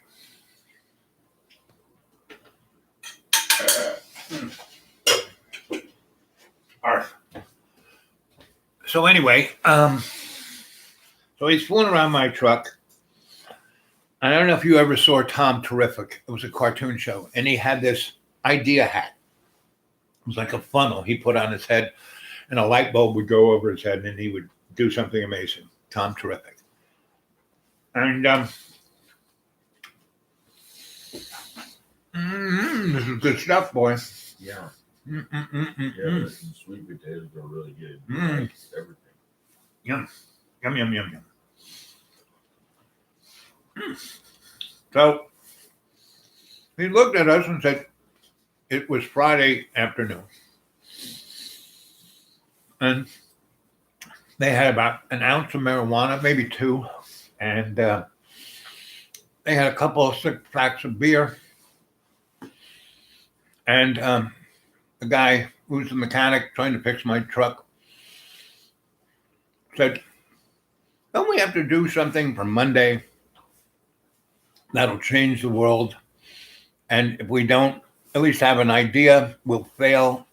And if we fail, we'll all go to Vietnam and die. And everyone said, yeah, Monday. Yeah, it's due Monday, Friday. What are we going to do? And I said, I got this great idea. Al's truck here gets quarter of a mile a gallon and it pollutes like you can't believe. And maybe we could do something to the truck to get it better mileage. That might save the world. And especially if we could make it drive cleaner. So we all go, yeah. So how are we going to do that? He goes, I got an idea. And he has a pile of junk in the back of the garage. And he's going through it, he's throwing things out, and finds these two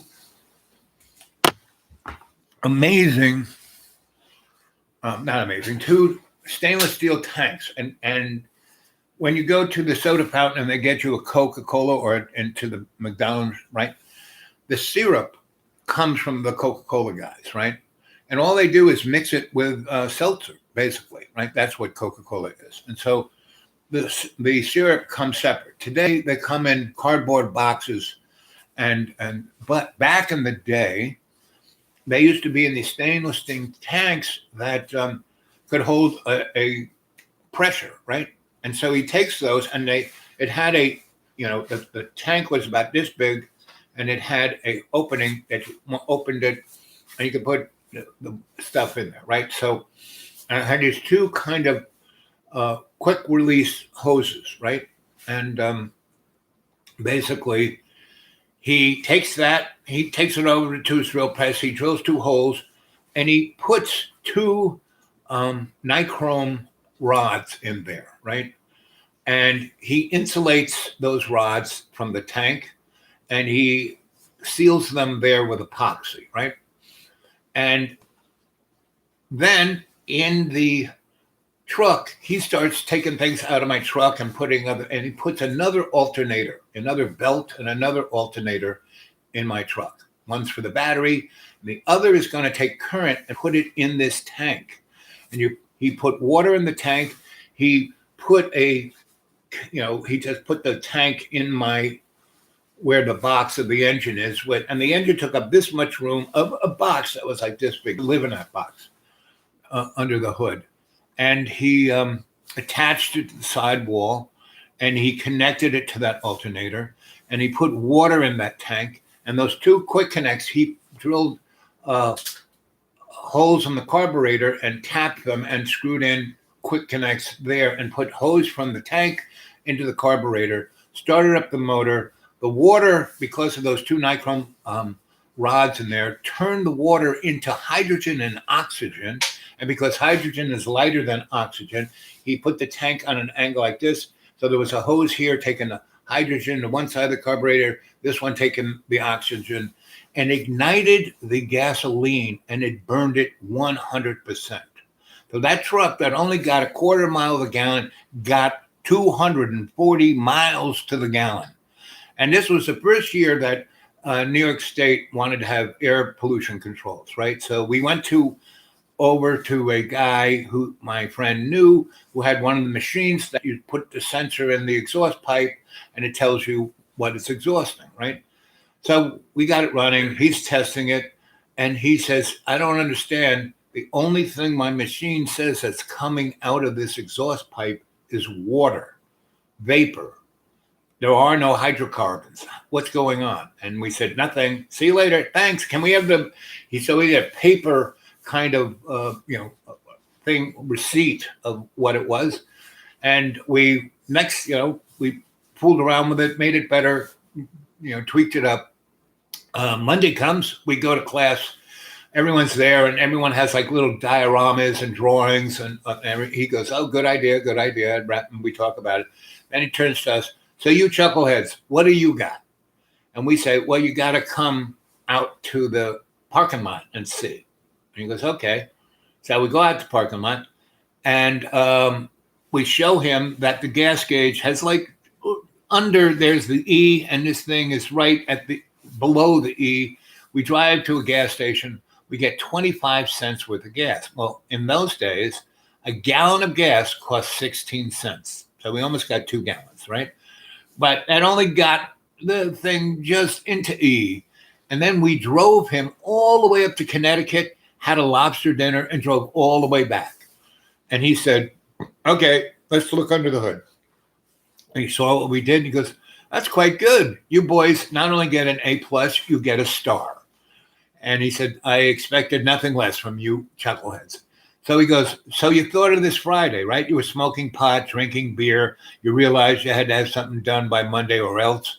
And this is what you came up with.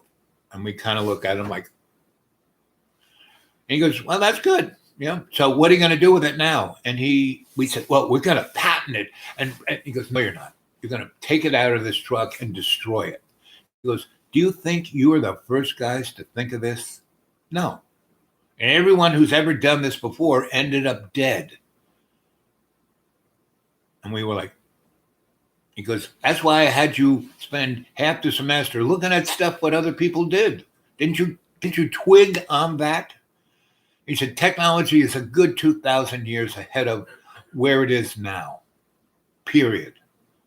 The real deal is, how are you guys, the younger crew, you going to amalgam this technology that already exists into culture today to save the world? How are you going to do that? That's what I've been doing since I was 16, trying to not invent new shit because it's already invented. Just how can we get it into the hands of John Q. Public to save the world? What do you think, John? Yeah, good idea. You know, my uncle, he died last year. Right? He came up with a patent and idea when you open a soda can, Mm-hmm. when it immediately touches the air, it gets cold. Mm-hmm. And he came up with a patent for it Mm-hmm. and some other stuff. And they went into his house and destroyed all the paperwork and everything about it and destroyed it because it was like some big company who was Mhm. doing the cola stuff. You mean after he died? No, when he was still alive. Really? Yeah, it was a way long time ago. Well, holy moly. He died in his 90s. He was Nornie's brother. They didn't even, and your grandfather was also not only a musician, he was an engineer, wasn't he? Your mother's father. Your mother's father was Yeah, an he was engineer. engineer. He was the guy, your grandfather was the engineer in charge of building the United Nations. Did you know that? Maybe I don't. Yeah, I wanted some of those big buildings. Yep. It was pretty good because he had gone on tour as a musician Mhm. until he was 30. Right. And then he quit. He had to go back. He went back to New York and didn't like being on the road. Right. And he got married. He went to school. First he went to school. Mm-hmm. He got a college degree, and then he got married. Somehow they got married. Mm-hmm. He got married to Nornie, and he worked as an engineer. That's pretty impressive. John's grandfather was a musician so good that he played for other people on the road. He had a big band, Yeah. an orchestra. Orchestra, big band. I Like don't know Duke why he didn't Ellington. just keep doing that. I never understood why he didn't just keep doing that. Because But it's a hard life. That's Maybe why. because it was like not away from home. Right. It's a hard life.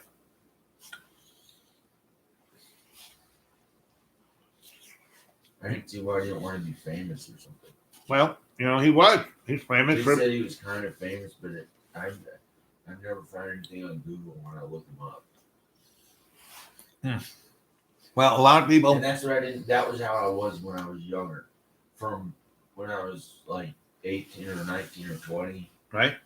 to when I worked at film that entire time. And I thought I'll be famous. And I didn't understand why I had to go back to a small town, or not a small town, New York City, and work as an engineer. And I could not understand why we want to be an engineer. Because we wanted to marry Noni and have kids. And, Yeah, and and then- being a musician, you can't do that. I didn't get it because I would have stayed with Danica and my kids in Los Angeles and done movies. You should have. You could have. Yeah, and then I stayed. I settled You here. still can. I came back to my hometown because I think my mom wanted to be like my relatives, or I don't know why. But it was good, I guess. We had kids here and raised kids here, and then she left.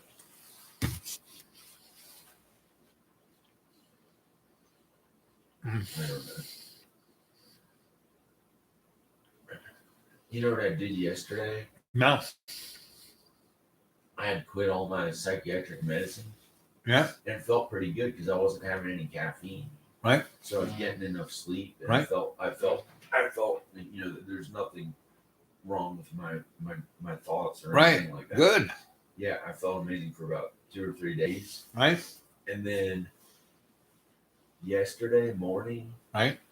at like 2 or 3 a.m., I woke up and was really well rested because I hadn't been drinking any caffeine. Right. Either. So I slept really well and I was really well rested. I woke up at 2 or 3 a.m.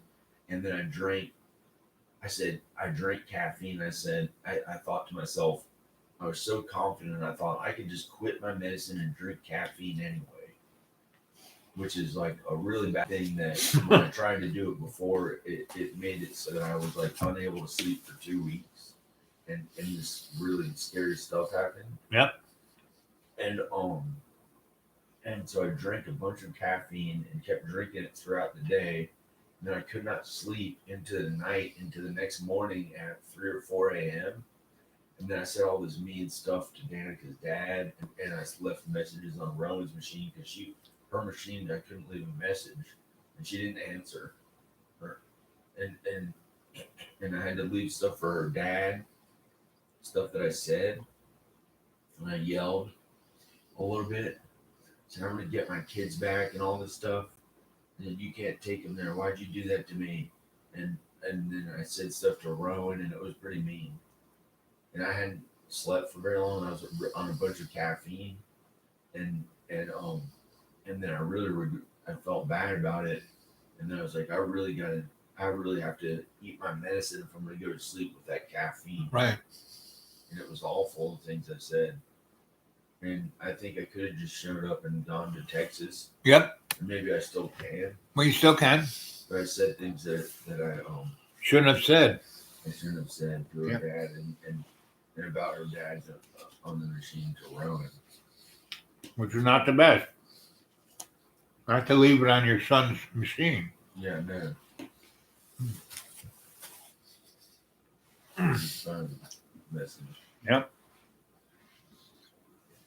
Well, if you learn from this experience about not drinking caffeine when you quit your meds, that'll be all right. But if you do it again and again and again, not so all right. That was the only time I did that. Like quit the medicine and then really try to drink caffeine in that way. Right. That was the only time I did that. And for that long, I thought, maybe I'll just eat a bunch of melatonin and sleep anyway. But because I had the caffeine and no medicine, I wasn't able to sleep. Right. Sleep is important. Yeah. I've been getting a pretty good night's sleep with this winter weather because there's nothing to do except go to sleep and wake up around 10 a.m. I've been put a blanket up to keep warmer and not have the light wake me up.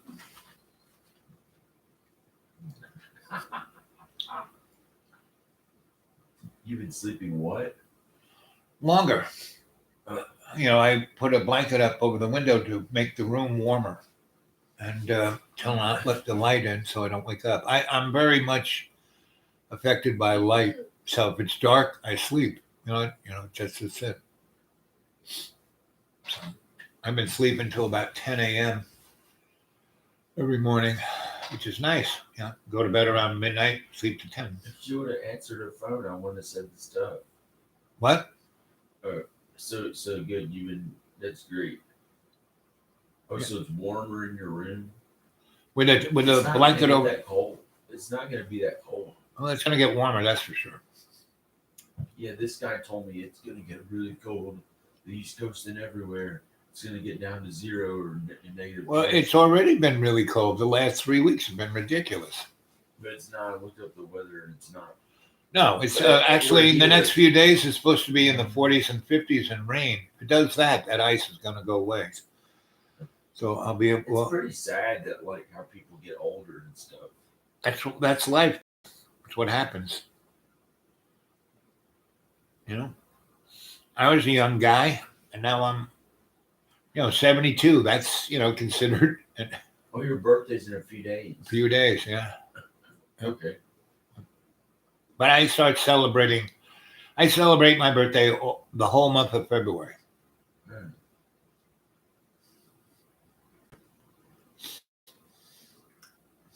And on my birthday, I would always go make sure I could see my mother and make a big deal about my birthday, and it wouldn't have happened without her. I always would make bring her a cake, bring her flowers, bring her presents on my birthday because I wanted to thank her for bringing me into this life because she had me when she was in her 50s. Yeah. No.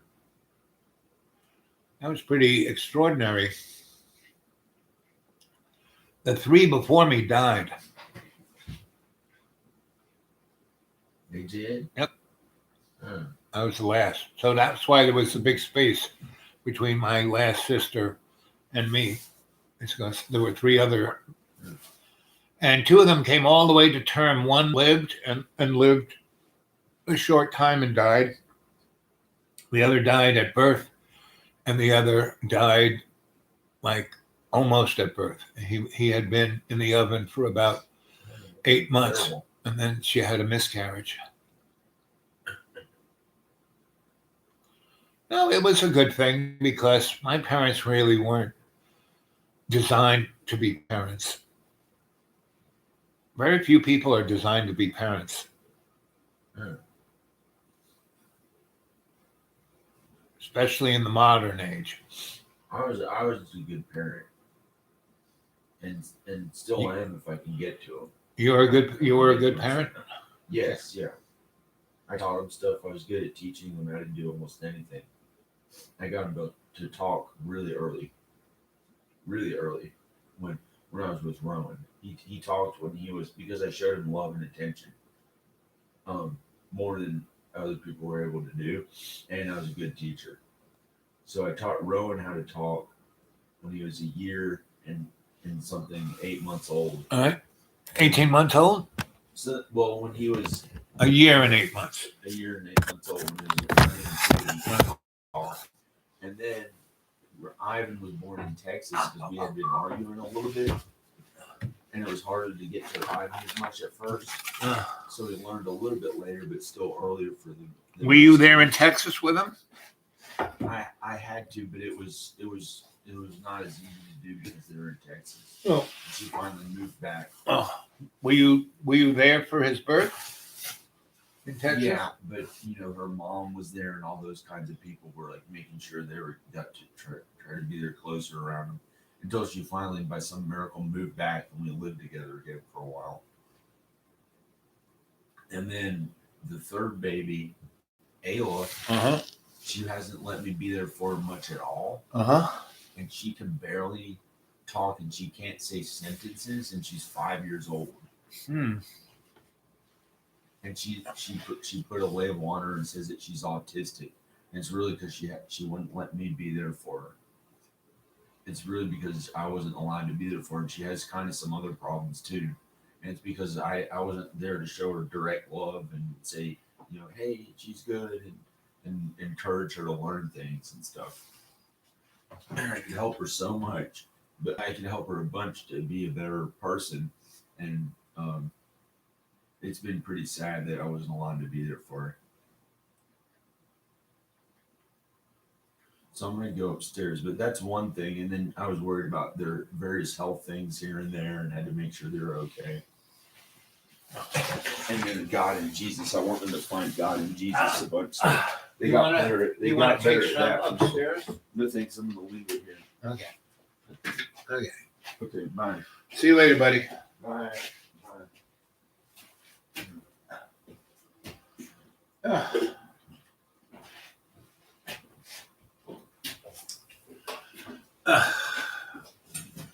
Oh.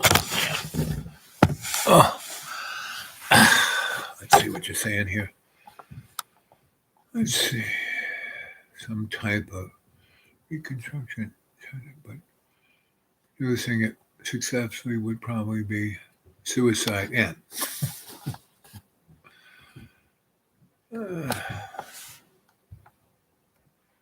What would you use as the material in the printer? Do.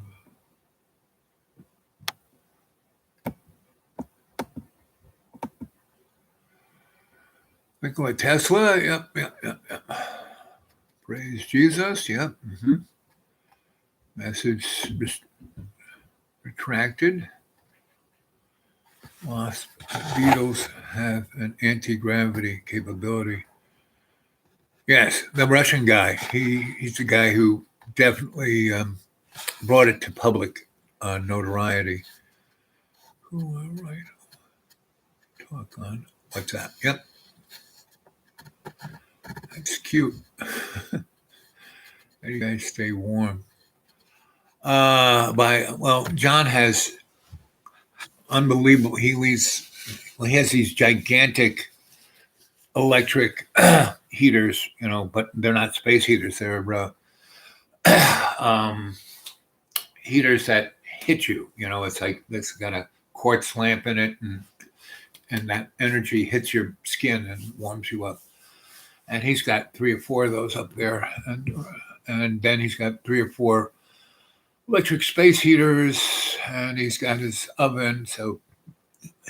But I put a fan in the roof because I used to heat this place with wood. And there's a wood stove up there that if you get it going and you turn that fan, because it's a high ceiling, it's about 20, 30 feet high, and you get the fan circulating the air around, it actually, that wood stove really can cook, but he likes just hitting a switch. And he also has a heat pump.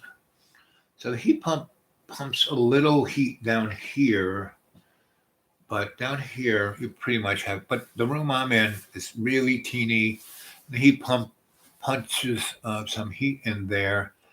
And I have a little space heater, and the ceiling is like 7 feet or so. So it's like 10 feet by 12 feet by 7 feet high. So, and only one window, and I have a big, blanket over that. So that room stays warm. Here, no, I have to wear a coat. And there's a space heater right there. So a space heater here and in the bathroom, and I drip the water. It keeps the place warm enough, and the water keeps moving through the pipes, so it doesn't freeze up. But the last 3 weeks, every night has been under 20, and at least half the first second week of it snowed on the 10th, whatever Sunday that was. Like 2.5 weeks ago, it snowed, and we got 10 inches, and we still have about 4 to 6 inches, and that snow turned to solid ice. Right?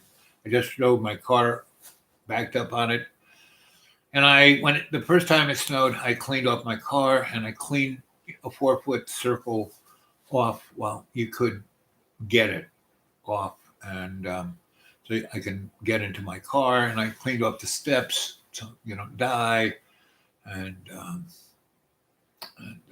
that's what it is. It's 6:29. Let's see. How do you guys stay warm? Spinach and sweet potatoes looks great. Yep. Candace, come and visit. I'll be your chef. Birthday dinner with Al. Yep.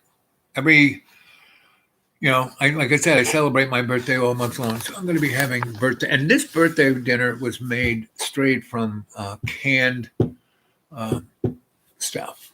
And canned food is not that bad. And frozen food is not that bad. So the spinach was frozen. The yams were were from a can. Mushrooms were from a can. The nuts I had in a bag, and I kind of crushed them to almost dust, and so that was quite yummy. And I used turmeric and cayenne and what's that? Oh, baby. Curry. I used curry and oregano and black powder and cilantro leaves, olive oil. What was that? And bacon. I found a hole in the freezer. I started going into the freezer, but some of that stuff's been in there for 3 years. Like a brick. He's got half a cow in there and half a pig. Like here.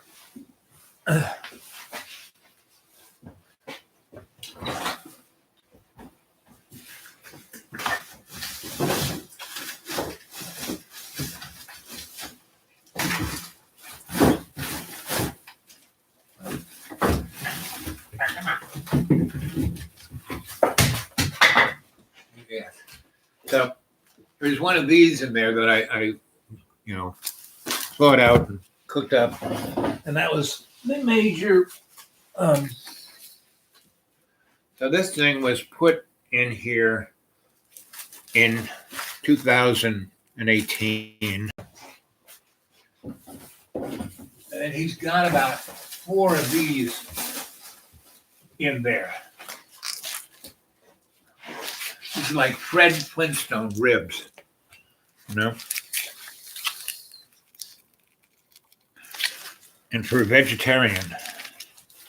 But I cooked up one of them a couple of weeks ago, and it was actually not bad.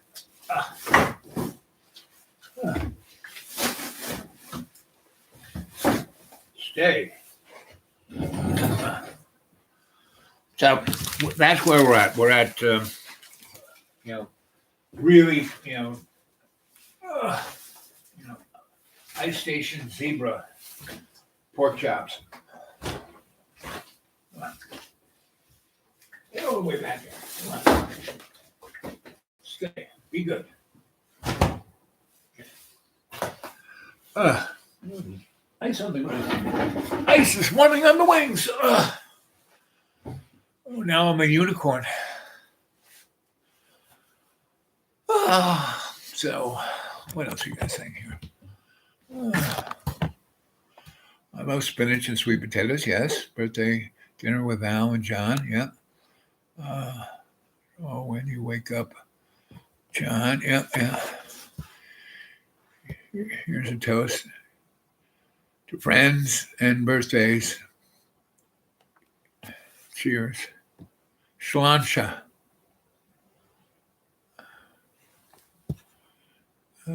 Inertia is dampened by a magnetic field like an active. Yes, macabre. Yep. Looks like an orb or even invisible. Yep. Exactly. Mente. That's why the macabre is such an important mathematical equation. Thank you. Absolutely, Jamie. Aquarius is my second favorite sign. Yep. What's your first favorite sign? It'd be very useful to build a generic flying platform. But, so the little, when I was at Cooper Union at the Alternative Technology Department, we built some amazing things. The digital electric meter that allows people to have solar power on the roof, we did that. And Cooper had so much money, the utility said, you can't do that. You can't screw with our electricity. And Cooper had so much money that they sued, the utility whoop-de-doo corporation owned by Mr. Rothschild for 20-something years, and they won. And once they started having utilities, mostly public ones, how good it was to meter electricity that way. And then other people said, "Oh, wow! If we do this, we can, spy on everybody." And now it's the rage. But that meter was Cooper Union. We developed that. And the other thing we developed through our research, way back, we have windmills, electric generation that are like basically pinwheels, right? We stick them 200 feet up in the air with this gigantic thing zipping around, and it kills birds. It does environmental harm, and it's really inefficient because you have to have this gigantic generator like 200 feet up in the air, and it's geared in such a god awful way. Plus, it has to be on a gimbal that the current has to either be on a cable that can twist around or have armatures that take a real Rube Goldberg way. And we went to NASA and JPL when they were doing it in our little thing, and when they were testing it, and we said this is the wrong way, because what we saw that in Egypt and in Africa, they had wind power, back before the frigging pyramids. And what they had was a barrel, right? Barrel, and it would be off the ground by no more than 20 feet. And the barrel was maybe 20 feet. And it had all these vanes around it, and they could move in lots of different directions, right? And so it could capture and so it had a straight shaft, no gearing, no anything, just straight, right? So the thing went around this way, and these vanes turned to catch the wind in whatever direction. So the whole thing didn't have to move. So the barrel just spun this way, and when the wind was way too much, the vanes would just go in, and it would be a barrel, and the wind would go around the barrel, right? And that was done. The first thing we could find of it was in the Mesopotamian area before the Egyptians. They had these to pump water. We found all kinds of amazing technology, like 16,000 years ago.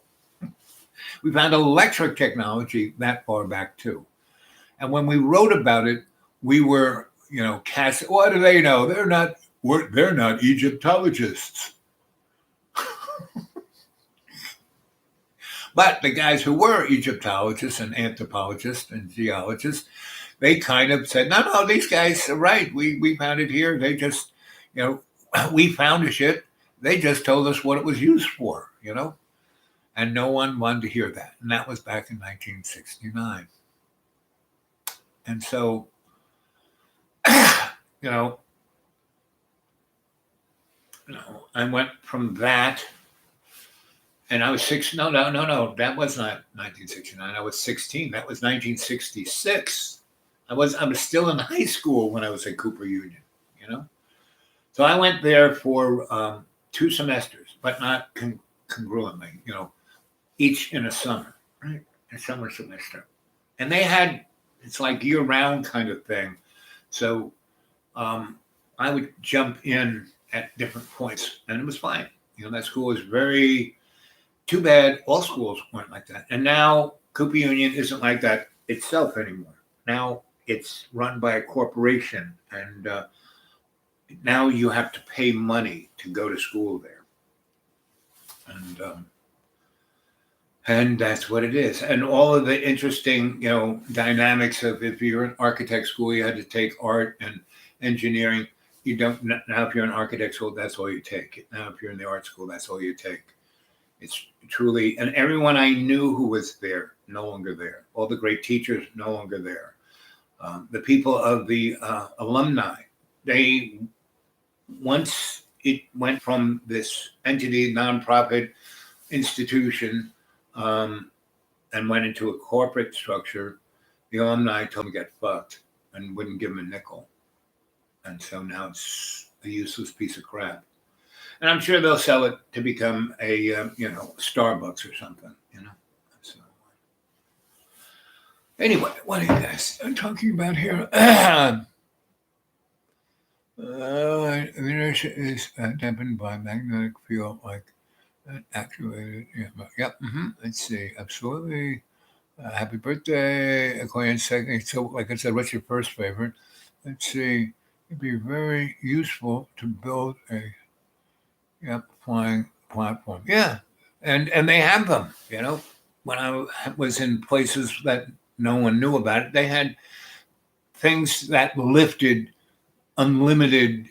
Just 100 billion tons or something, and it was like they looked like no bigger than this, but even like that round and about this big, and they put about 4 or 5 of them underneath this big heavy thing, and whoop, would lift it up, and you could just push it with 2 fingers. One person could move it around. 3D printer may be the way to publicate wing casings. Yep. Well, I mean, but it's still 3-dimensional. 3D printing is still caveman technology, because they already have in the 40s, they had 1940s, they had the replicator. They have in Star Trek. They had that technology. Like I said, Gene Roddenberry was part of the Rad Lab, and all of this. One of the thing he wrote, he put out was to put out that technology. Say, hey, this already exists. Warp drive already exists. Phase already exists. The freaking communicator was a flip phone. So,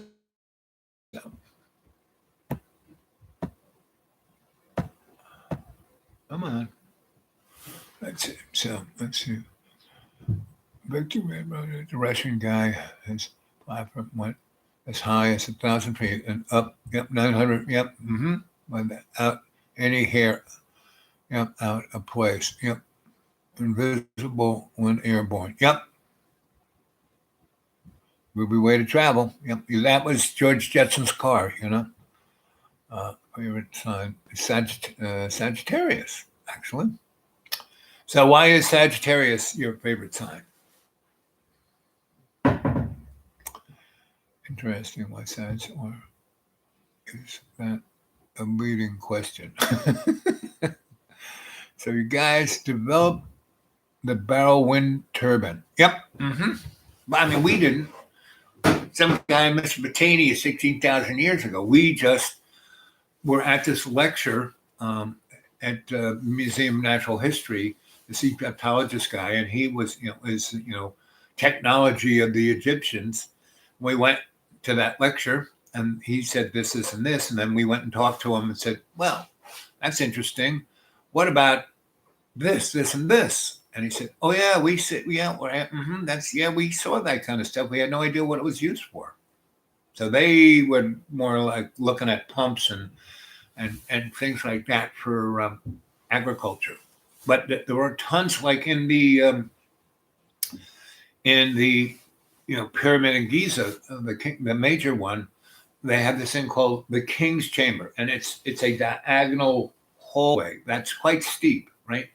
And coming out of it are these pipes in a gravitating kind of thing, and basically, it's a particle accelerator, and it's a energy weapon. And when you look at the sides of the pyramid, they're not straight. They're kind of concave, like a radar antenna is. And when the Europeans got there was still mica. That was the casing on the outside surface. And there was still mica, a mica type of material that was there. And it was photographed, and parts of it are in the Smithsonian. And it is a material that they really don't understand. It's like a nano material. And they didn't discover that until they discovered nano particles. And then they realized this thing was made out of those. There's a whole science of material handling. And it kind of came, the nano part of it came from this material that was covering the whole pyramid. Now, they don't talk about that, right? And that was back in the 80s when I was brought to Egypt to look at those. And that was my job. They brought me things. And I wasn't a Egyptologist and I wasn't a archaeologist, but the guy who ran the program for DARPA, who paid for this, he came, and the archaeologists and all of those guys, the Egyptologists, they were out in the field with the little brushes and chipping away at things. And I stayed back at the Holiday Inn in this very strange town that was set up. There's about 160,000 people there. It was basically there to service the tourists and intellectuals that were there to look at the pyramids. And it was out in the middle of the desert, and same with the pyramids. They're like out in the middle of nowhere. And so all of those guys, European and Egyptian, quote unquote, scientists, were out there sweating and digging and doing whatever they do. But I hung in town, and when I was in the market, and that whole area is out in the middle of this desert, and it's really hot, and it's really dusty, and everyone's shitting everywhere. And so there's lots of shit everywhere, and so a lot of flies and other insects. And so it's kind of pretty icky, right? And you may have been, one fly is like this. Just imagine 200 or 300 flies zipping around your head, trying to get in your eyes, up your nose, in your mouth, in your ears. That's why I stayed inside the Holiday Inn. While those morons who are up there, they're like sweating in the sun, and some of those guys got heat stroke. And anyway, so my job was every third or fourth day, the DARPA guy and the other head guy, who was from Lockheed, would come back to the hotel and spend 2 days in the air conditioning and in the shower and drinking alcohol. But they'd have boxes and boxes, these big fancy boxes with big foam in there, and they'd have all these little artifacts. And, in those 3 days, and we only did this at night. During the day, I took them around to all the places and people that I met so they could meet them, right? But the first week I was there, I didn't go with those guys. I said, listen, I'm not going to be any good. I'm going to whine a lot. I'm going to stay here in the Hilton and watch satellite TV, go swimming in the indoor pool, and eat in the nice hotel restaurant. And I'm going to, explore this city of 160,000 people, right? I'm an anthropologist. I'm not an archaeologist. So you go do that. I'm going to talk to people and see what they have to say about this place. And my boss said, yep, that's why we brought you here. And the other guy from Lockheed said, good idea. Anyway, so that first week, I did. I spent most of the time in the air conditioning, watching cartoons and swimming in the pool and, eating and drinking. But I would, at certain parts of the day, like early in the morning and later in the afternoon when the sun, between 11 and 4, you didn't want to be out there. It was like a microwave oven. I would wake up, I wake up the way my little net is. If sunlight comes through the window, I wake up. If it's dark, I go to sleep, right? So that's why I have a big blanket over the window. It's like, it's darker than dark in there. If it's sunny, and the sun's, I'm still dark. So, that's why I've been sleeping until 10 in the morning these last weeks. Because we're stuck here. I'm not going nowhere. So why should I get up early? But when I was there, I'd wake up and I would go have the nice breakfast down there before anybody. I'd go take a swim. I'd watch some TV. Then I'd take a nap. And then I would, or I'd go out if I could, if I finished breakfast and my swim by 9:30, I would head out and get back by 11. Have lunch, and I found this hookah bar that was quite nice, lots of great hash, and so I would go there, and they had great Middle Eastern food, really, really. It was like a workers' bar, right? So and I was trying my Farsi out. I studied a little bit at the new school. And those guys thought I was just the knees bees, because here's, first I'm hanging in a workers' bar, not a tourist place, but where all of the guys who work fixing cars and fixing the air conditioning, keep the electricity and the septic working for the hotels and the white people toilets. But everybody else just sat on the ground. And none of the white people went to that neck of the woods, So and where the big market was, there were no white people, no Europeans, And so they call them English. So, my whole, I'd be out there looking at stuff, talking to people, and everyone would say, "Where are you from? You're not English. You're not American. What are you?" And I would say, "I'm from New York City." And they go, "Oh." But when people in America would say, "Where are you from?" And I'd say, "New York City," they'd say, I wouldn't go, "Oh," meaning all those people in Europe understood that coming from New York City was like you're coming from a different planet. I've always found that my main mentors have been Sagittarius and Aquarians. Libra Sun, Aquarius Rising, and Cap Moon. Yeah, balanced signs. Yes, it's exactly it. I've been told. Yep, exactly. Works. I mean, if you're all of anything. So I'm an Aquarian, and my moon is in Cancer, and my other side is Capricorn. So I've got a lot right in that zone. So I have a lot of Uranus, and a lot of wanting to know. If there's anything about me that's the raison d'etre of who I am, I always am wanting to know and not needing. It's like just kind of want to know this so I can fix it or work on it or know what it's about or how it works, or that's kind of it. I don't need to know. There's a big difference on wanting to know and needing to know. Needing to know leads to control, and that leads to a problem. Wanting to know is more like fitting in. I want to know how everyone works, right? I want to, because I want to get along with everybody, right?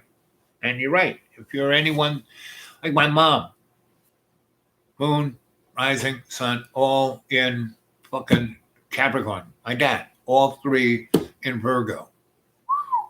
They should not have had kids. And they had 6 of them.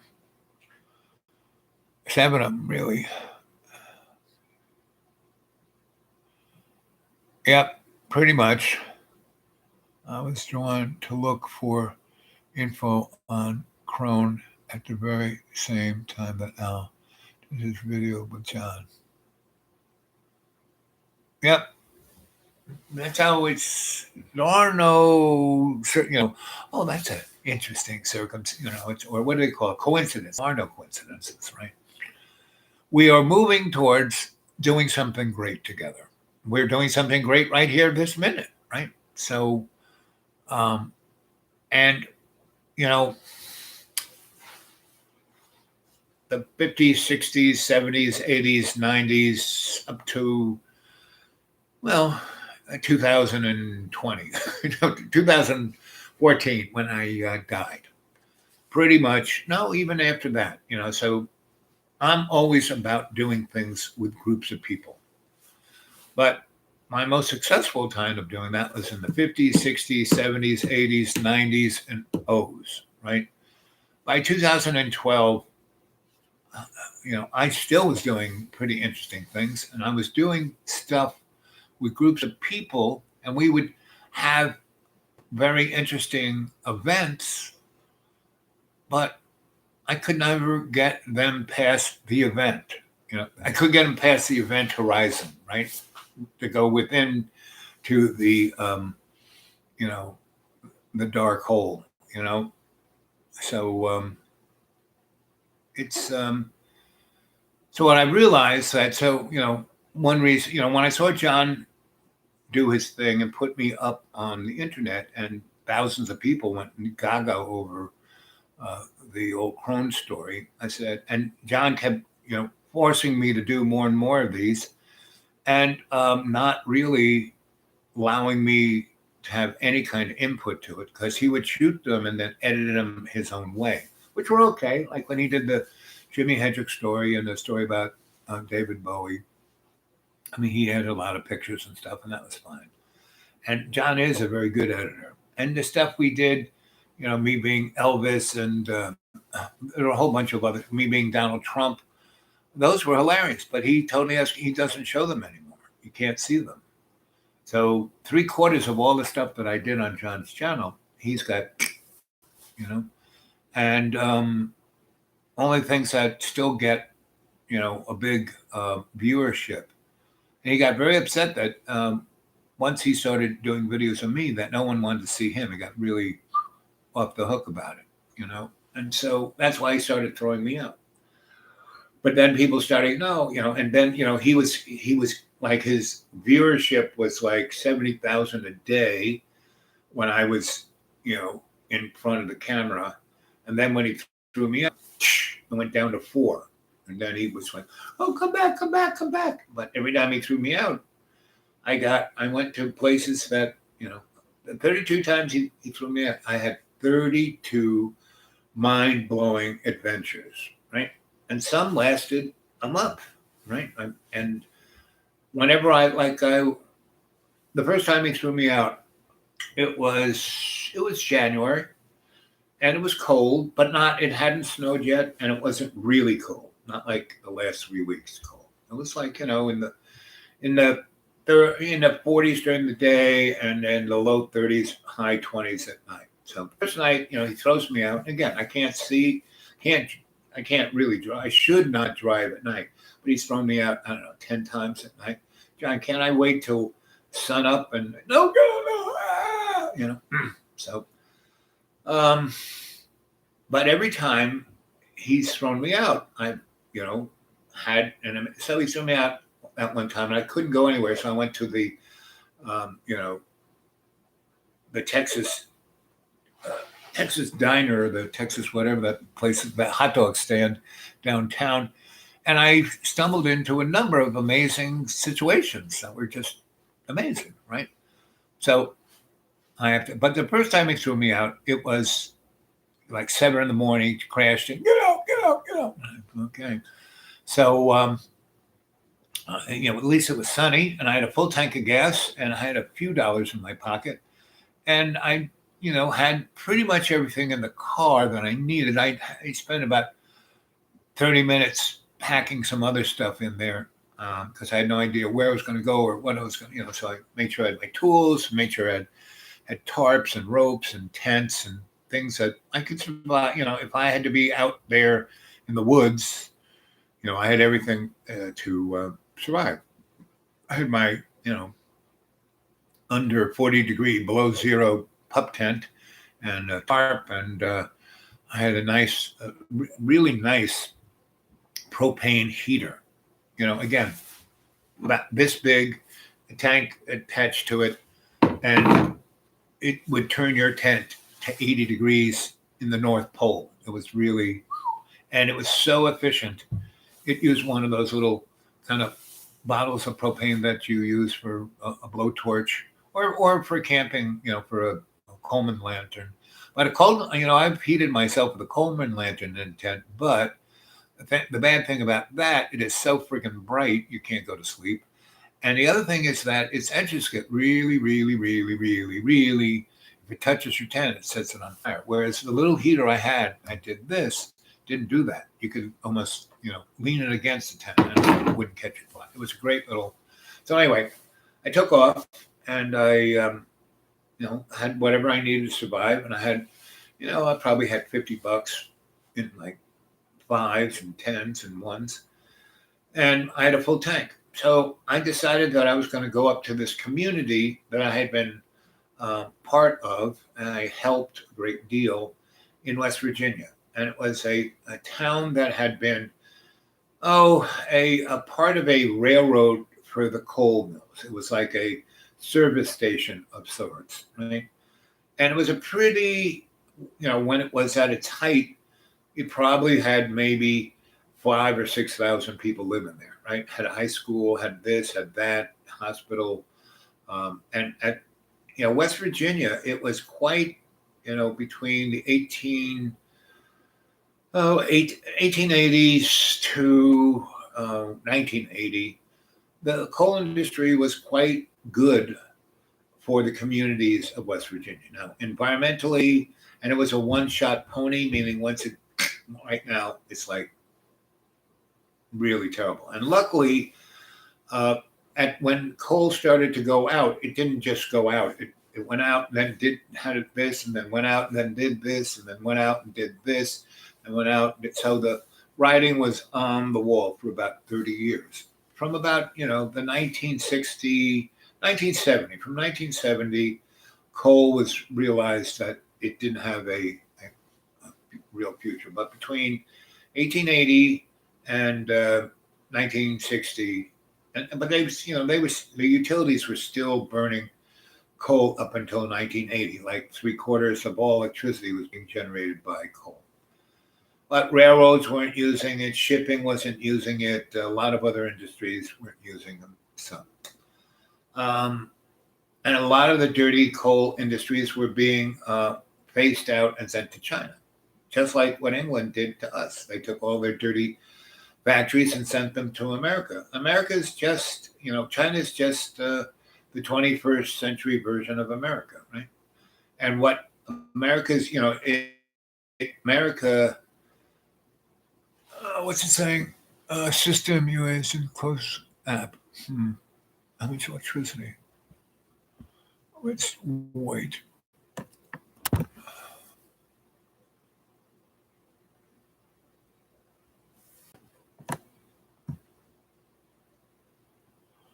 Let's try and close the app.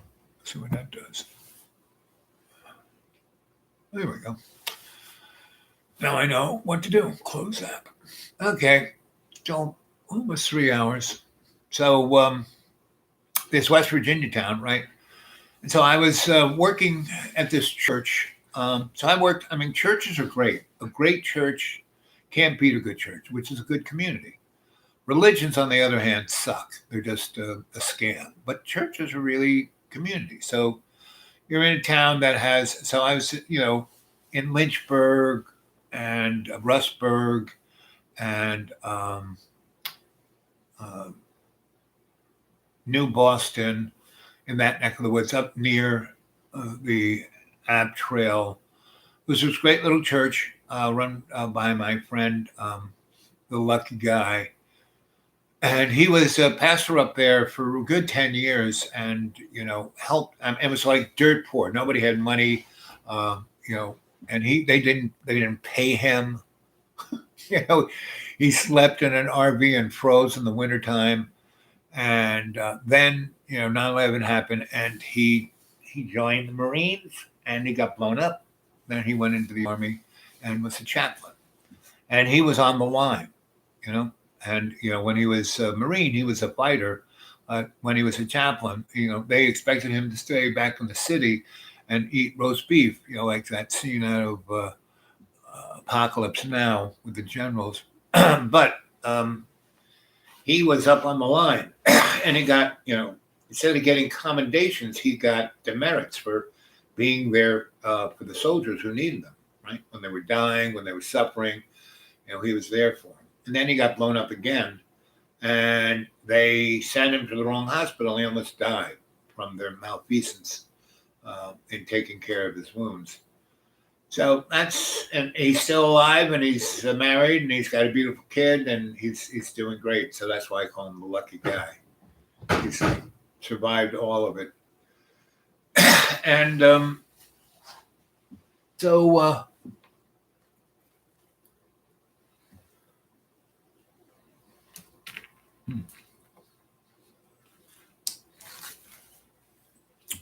So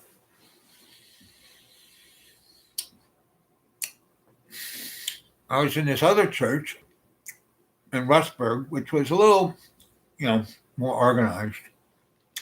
And they sent people from theological schools that were going to become ministers. It was a Methodist church. And they were really there it was right between Lynchburg, South Boston or North Boston or Little Boston or whatever Boston that place is, and B-Town. And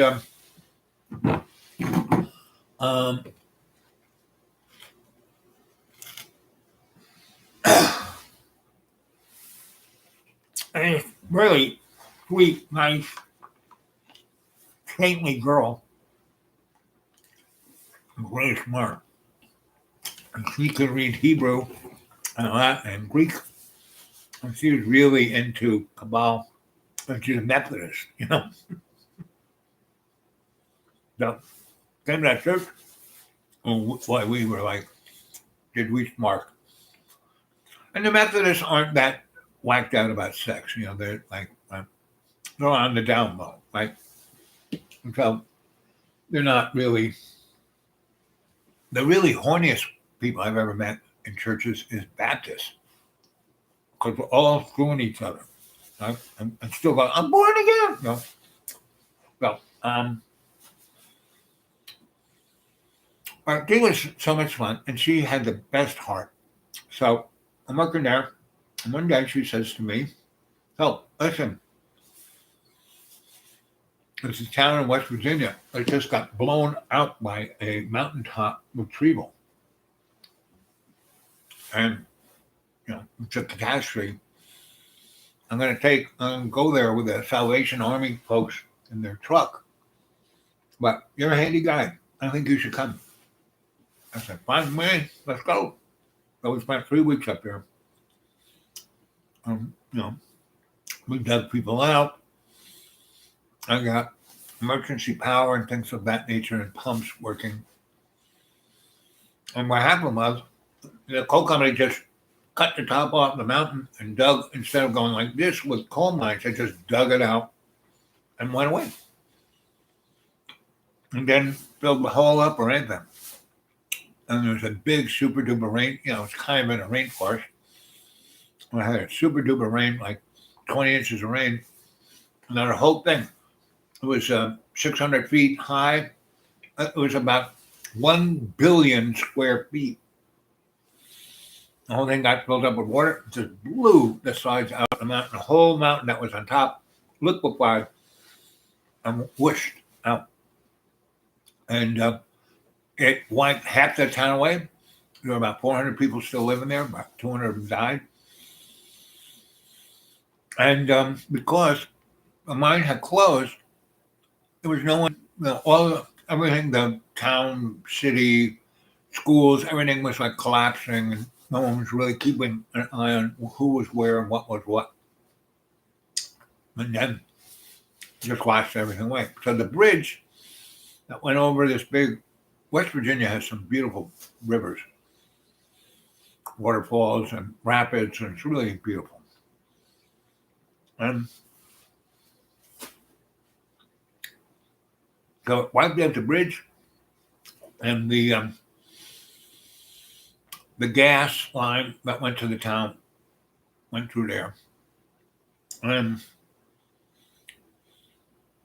part of their septic system went through there over the bridge, pipes going on there, and the power went not through the bridge. So bridge got wiped out, so no power, no gas, no septic system anymore. And so we were there to help people out, right? So we did, tents and right? Basically FEMA wanted to just move everybody out. So it did. But we were about 60 people out of about 300 that was still left after the 3,000 people left before the catastrophe. When the mine closed and there was nothing of employment there, and the railroad closed, and 3,000 people left. But still, there were about 300, 600 people who were stuck because they had no place to go. And that was, a period between when the mine closed and the catastrophe was about a year and a half. And so, anyway, the 60 people stayed there, but we helped everyone. We found the bodies and the dead folk and the people who were still halfway alive and got them out and all that kind of stuff. And so we got as many people someplace else. And like I said, about 60 people stayed behind, and they didn't make a big deal. everyone kind of left. FEMA wanted everyone out, so everyone kind of left. But when the water wasn't high, there was a road, the old road, that came into the town. Still worked, came. But when the river was high, we couldn't just drive, through the river. So basically, everybody left. We left. Everybody left. And then, months passed, and people came back because they had no place else really to go. So came back, and still, town, 3/4 of the town wasn't even touched. That was the amazing thing. Main drag, all the stores. This one neighborhood that went up one side of the mountain. Another one that was kind of in this ridge, not a valley. Didn't get touched. About, I'd say about 600 buildings were still in pretty good shape. And so, Conquantum town was like at its top. It wasn't just a boom coal town. It was an infrastructure kind of town that had been there a good 60 years and had built up, And then as that county started to develop, it wasn't a county seat, but it was someplace that had a lot of stores and that people could get to easier than going to the county seat. And it had a little airport too. That was kind of fun. There were a lot of little airports in West Virginia. And so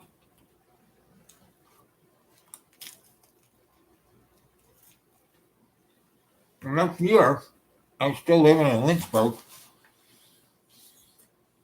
And that girl was still, she still had a few months left before she went back to theology school.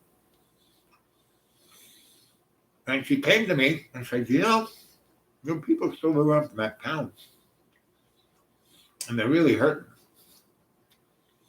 So I got the pastor who's going to give me the big truck. And I've got a bunch of stores who are going to donate food and clothes and turkeys. So why don't we go up there and give a nice Thanksgiving dinner? I said, sure, let's go. Because this was great. This place was great because when we were there, and we spent about a month there when the catastrophe happened, and all the FEMA and all those people were doing, like sleeping, they had RVs and shit like that. I'm the guy who takes over abandoned buildings, so there were all these buildings. I went over to where the hotel was that had been still working until the catastrophe. There was nobody there. And the only place that had backup generator. So I got working. One of the guys from the FEMA guys, was, diesel mechanic. So we got the motor working. I got the gen working. And I just backfed power generator into the lines there, and where they were, broken and down, I just disconnected them there. And we got working power for everything. Right? And there was a hospital there. We kind of used that as FEMA did use that as the base of operations. So FEMA has, it's a paramilitary thing. And they were like going to buy in all this big equipment, blah, blah, blah. And I said, oh, well, let's check, look at this generator. Let's turn it on, boom, well, we just backbeat it over here and boom, everything lit up. So, that was kind of interesting to see how the government couldn't even figure that out. And if FEMA goes, you need to work for us. I said, I don't think so. I don't think so. Homie don't do that. Homie don't do FEMA work. But anyway. So all those guys slept in a hotel. And they were a lot happier there than in the little crappy RVs. And there was another amazing thing. West Virginia has a lot of natural gas. And there's a law saying that we've got natural gas in our neighborhood. You can you know, use it. So there was gas lines, and there was a gas guy from the company there. I said, so are there any wells here that go into this gas system for the town? He goes, yeah. Well, I said, then why'd they have the main line coming over that bridge? He said, well, that's how guys think about stuff that, you know, they were just taking, they didn't want to have all these little wells, you know. I said, okay, but right now, how about us doing that? Yeah, we can do that. So we did. Yeah, there were 3 pretty good sized gas wells. He put them straight into the old system. We capped off the thing near the bridge, and everyone had gas. Right? So anyway, that was nice for about a month and a half, and it really facilitated a lot of people not suffering, and a lot of people got to kind of, you know, in those 3 months, you know, instead of being in a tent, they'd be in a house. Oh well, pretty obvious. If you wanted to be part of the world, you were going to stay there. So, you know, FEMA offers everyone, go anywhere in America, we'll try and help you get jobs, education, a house, blah, blah, blah. Well, you know, majority of the people did. But a third, not what am I saying, but 30 to 60 people stay there. But FEMA, wanting to push everyone out of there, basically destroyed that little bit of infrastructure that I helped put together. Right? And luckily, all they did was pull things apart, not really destroy it. You know, they didn't go after that gen with a sledgehammer. Anyway, so when we went back, Thanksgiving, about less than a year, about 8 months later, no, that's November, not quite winter, but people were living in those houses.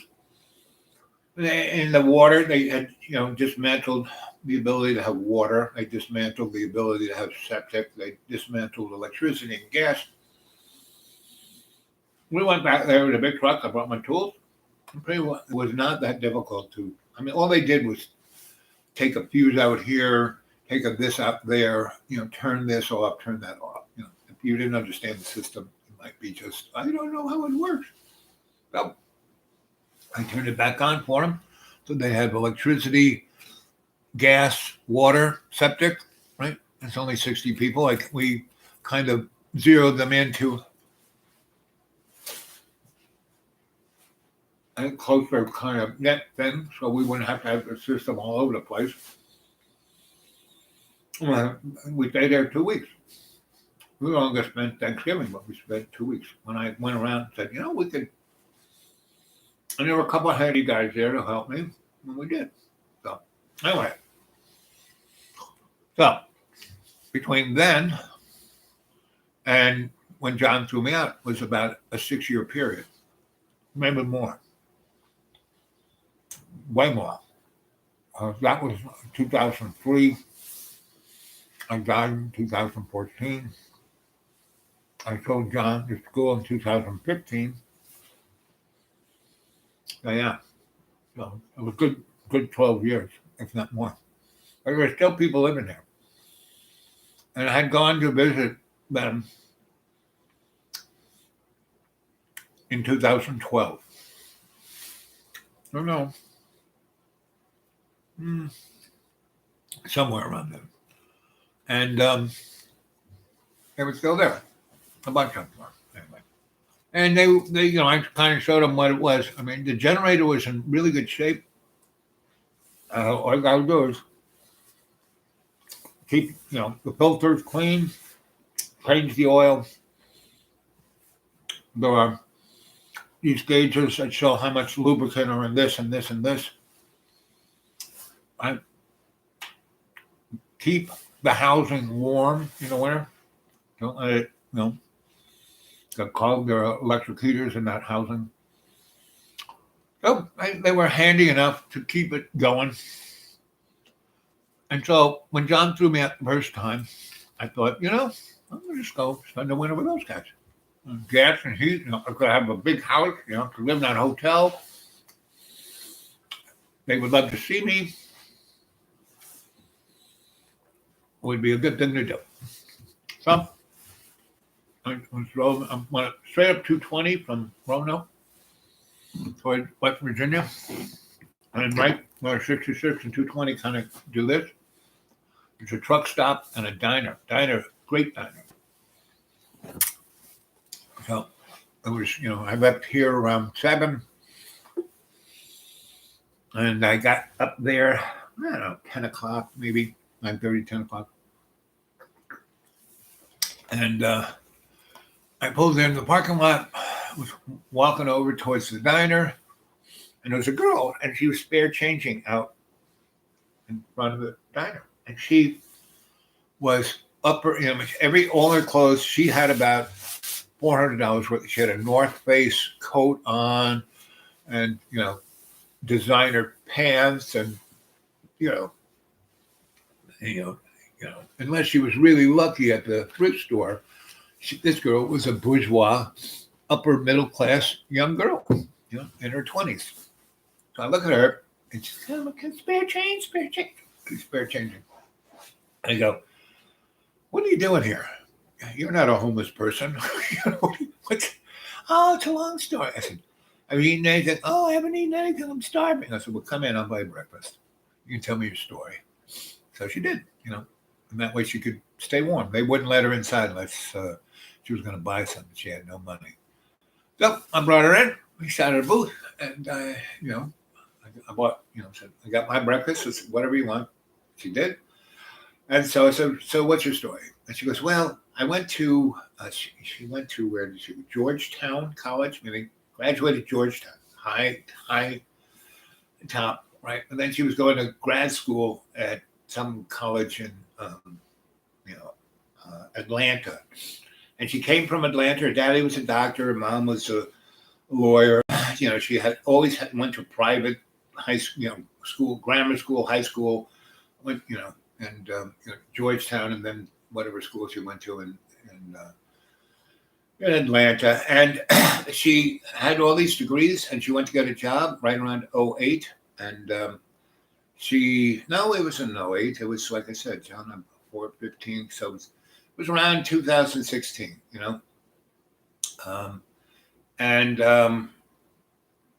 John was,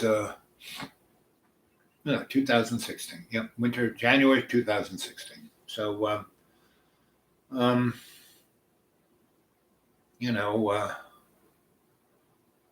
she told me the story, and so she said that she couldn't get a job, right? And I said, so let me get this straight. So you have 4 years college, 2 years and a half of graduate school, and during that whole time, and she wanted to be an economist, right? And I said, so no one told you that you should have been during the summertime having a apprentice kind of job, right? And she goes, well, yes, all my teachers told me I should go, and they lined them up, but I didn't want to do it. I want to go travel in Europe. I wanted to be with my mom. I wanted to blah, blah, blah. I said, okay, you're a princess. She goes, yes, I want to, I don't want to change my lifestyle. I'm used to having a life up here, and I didn't want to have a life over here, even if I was going to get, I expected when that's why I went to graduate school. Right? I said, well, that's not quite how it works these days. Anyway, so I said, so what happened? And she goes, well, I had a whole bunch of friends I went to this private high school with, and we were all in the same boat. We all went to prestigious, undergraduate schools, and then went to good graduate schools, and then none of us could get a job. So instead of, staying the winter this year in the basement with my parents, I decided that I never had an adventure. And so me and my 6 friends, we were going to, get on the AT in Georgia and go all the way to Maine, right? And then, during that trip, we thought we would stumble on something that we could at least enjoy doing and then work into whatever we wanted to do. I said, well, that's a pretty good idea, but look how you're dressed. You're wearing street clothes. He goes, well, we didn't realize that we needed camping gear. We didn't even know what camping gear was. That's how much of a snowflake this girl was. And she still didn't realize what she had done or what position she was in, that she could learn something really important. She wasn't even close. She was still thinking that she was special. She was entitled. She's, snowflake, So I said, okay. And I said, so, where are you? And she said, we're right over here. Well, I said, that's not too far where I'm going. And she goes, where are you going? I said, over a couple miles, over a couple mountain ridges, there's a little town, and it's an interesting town. You might be interested in going there and staying there. It's an interesting town. And so she said, well, why don't we go back? You have a car. Why don't we go back to where my friends are? And you tell them about it, and then maybe we'll go there. And I said, okay. I said, do you guys, no, we've just been walking. I said, did you get any camping gear? She goes, not really. How long? I said, well, we left in late August, and here it is November. So you've only gone from Atlanta to West Virginia. You've only kind of gone 300 miles. That's all you've gotten over 3.5, 4 months. Most people do the whole AT from, Georgia to Maine in a month. And she goes, well, we kind of stayed, we keep finding people who would put us up, and we'd stay there until they got annoyed that we just ate all their food and didn't do any work or clean the dishes or left a mess. And I said, so you were a bad house guest? He said, well, we've never been taught how to be good house. We've always had servants, and we don't know any better. And I mean, she's not saying it that way, but that's basically the story. And so okay, I got nothing else to do. This sounds interesting. So we drive to where it is, and we go, and I know that part of the forest, National Forest, and so it's near the George Washington National Forest. So we drive, we did a couple of rainbow gatherings in that neck of the woods where she's camping, and I'm expecting them, they have no camping gear, so I'm expecting them to just be like huddled on the ground next to freezing their death, because it was really getting cold, it's January.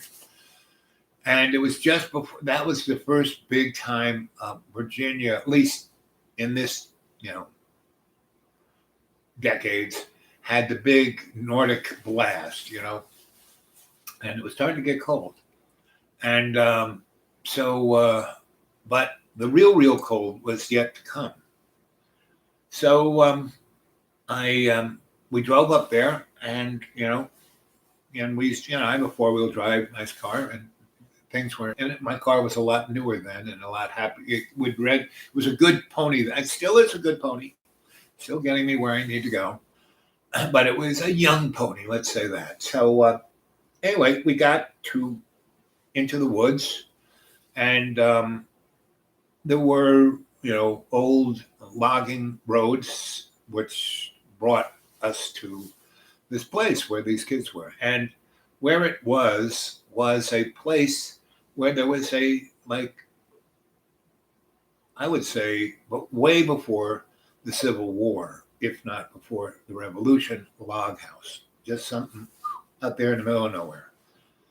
But someone had lived in it at least until the 60s, because there had been electricity there, no more. That was gone. The poles, there were a number of poles.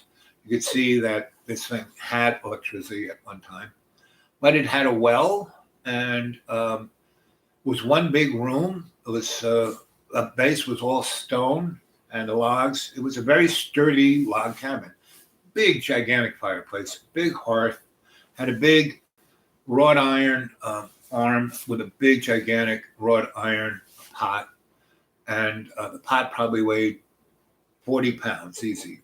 It was probably 5 gallons, if not more, a big pot.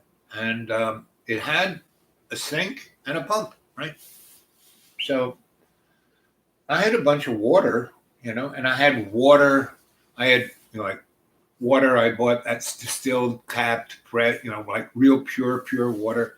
Then I had about 20 gallons in J tanks. So they are like 10 gallons. It's like for gasoline, right? But I had water in it, like for my engine and just for occasions like this, right? Put out a fire to, stuff like that.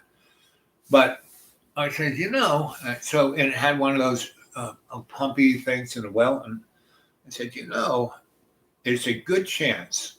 And they said, good chance of what? I said, come out with me. I said, and I gave them, there were 4 of these like 10-gallon things. I said, bring them to the thing where the pump is. And so I said, okay, one of you guys just start pumping the pump. I opened up the cap and I poured, 10 gallons in, 20 gallons. And I waited. And it was just enough to prime the pump, and rusty, skunky, gunky water just kind of flowed out. And I put those jerry tanks, they just fit right underneath where the sink pipe was, right? So, and whatever spills and went into the sink, went into the jerry tank, and we could pump, right? So it worked. Now we have water. So I took everyone out to the woods, and snow hadn't happened. It hadn't rained, so everything was super dry, like from the fall. And so I had these big bags that you use to transport. They have about a yard containers, and that's big, plasticky. I got them at Harbor Freight, right? And they had big handles on them, so you could fill it up with sand. And if you were King Kong, you could have dragged it. Right? If you had a thing that crane to move it, I mean, that's kind of what they were for. And so I got those out, and I said, okay, we're gonna find wood this big to this big, and the ones that are really big, we're gonna drag over towards the log cabin. The other ones we're gonna throw in this bag, and we're gonna drag into the log cabin and just dump them in front of a fireplace, and we're gonna get a lot of that, right? So go to it, right? Well, you want to be warm? Go to it. So they did, so I had this, and 3 people. That was a 3-person job. There were 6 people there, 8 people. And so the others I took, and I said, this place is a total mess because high school kids have been living in this, partying this thing for eons.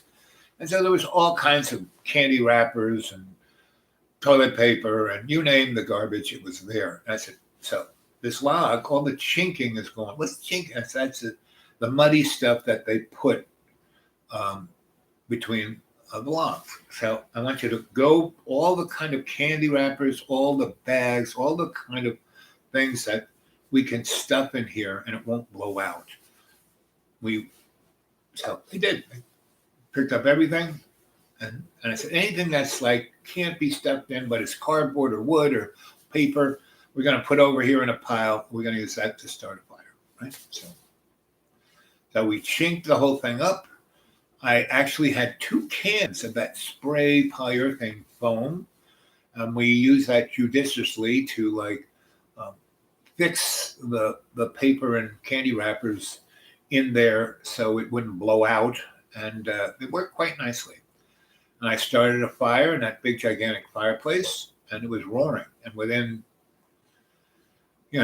15 minutes, it went from 20 degrees below zero to be about 60 in there, right? And so I said, okay, guys, just go back out into the 2 big bags, keep dragging wood because it's going to snow sometime soon. And once this wood gets wet, it's not. And in the back of this log cabin, the roof goes out 20 feet. So we can start putting wood back there and the snow or rain won't get it. So if you're going to stay in this house, we better start doing that. So they did. So they started doing that. And so I got 4 of the people to get that big cast iron thing off the hook and take over to there was a river. And I said, okay, just here, take sticks and rocks, put water in there, and just scrape all the crud out of there. Put more water, scrape the crud off. But my hands are getting cold.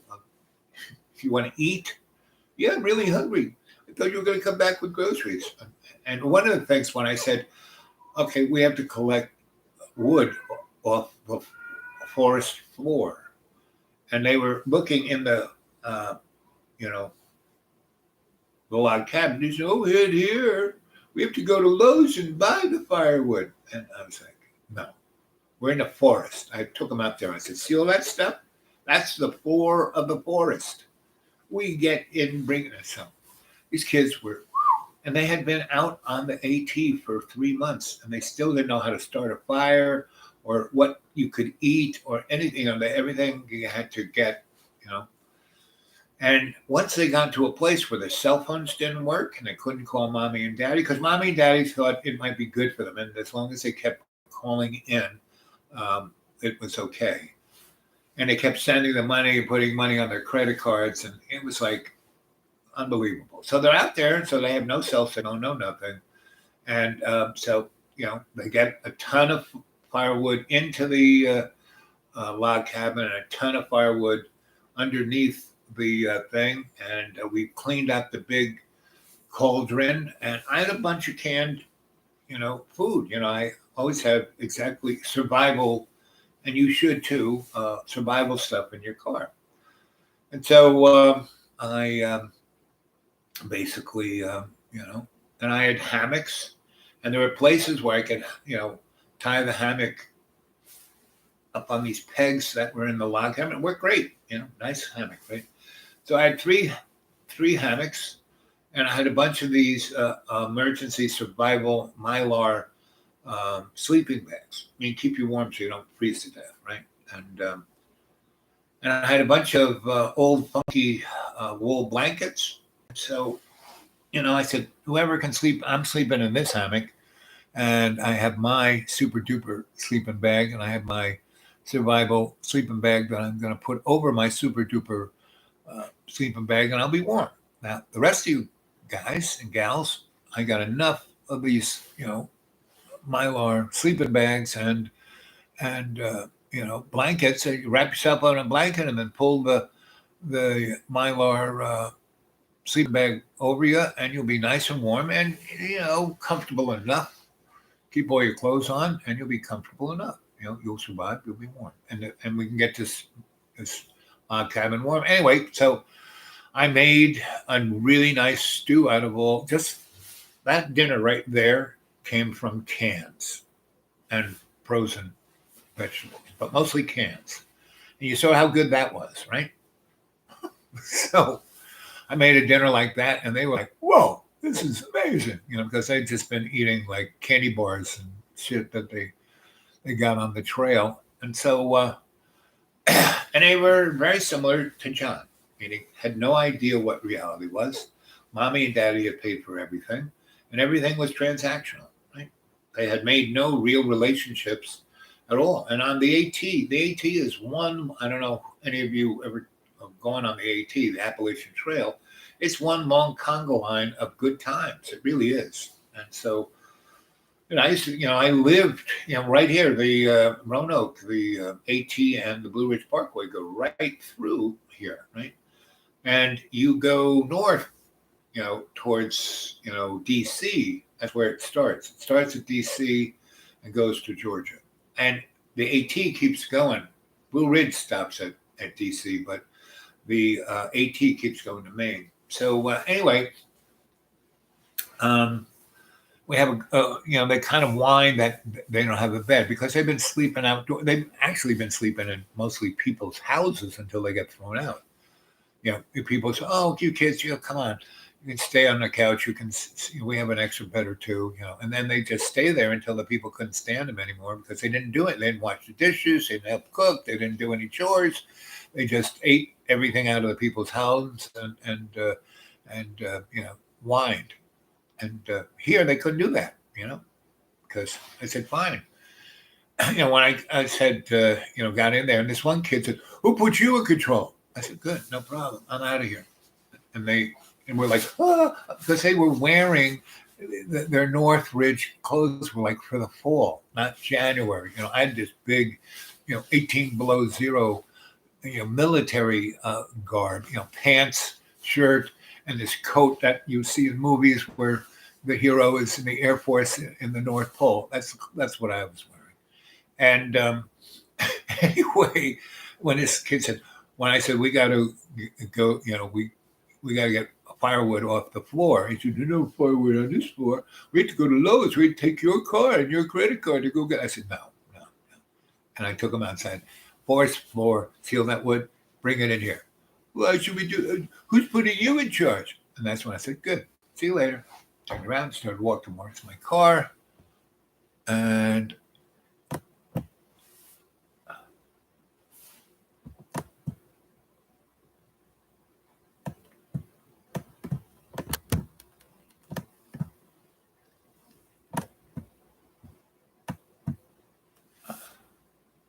here we go. Anyway, battery's getting low. How much do I have left in the battery? And my thing is doing weirdness. I have an hour left. So I said, "See ya, bye." "Well, you can't just leave us here." "Oh, yes, I can. You got your asses here. Get your asses out of here." But we'll freeze to death. You should have thought that earlier, right? Instead of sending this little girl all the way to this, but she was the prettiest one. We thought she'd come back. Yeah, she hooked me, but I'm not a chump. See you later. Bye. Get on your $1,000 smartphone and call your daddy. Let him come pick you up in the helicopter. And why are you being so mean? Because you're being a moron. Pick up the fucking wood and stop getting the stuff and put it in the cracks, and help me with taking some things in here. Listen, I'm an old guy, I can barely walk, and I was in worse shape then than I am now. And John threw me out there. It was like, when was it? It was the 9th of January, 2016. And luckily, it was daytime. Anyway, so we do that, and they kind of do it, and they chink the whole thing and fill up, and they get all that wood, and they get the water, and they clean the pot, and I make them a stew, and they are like, "Whoa," right?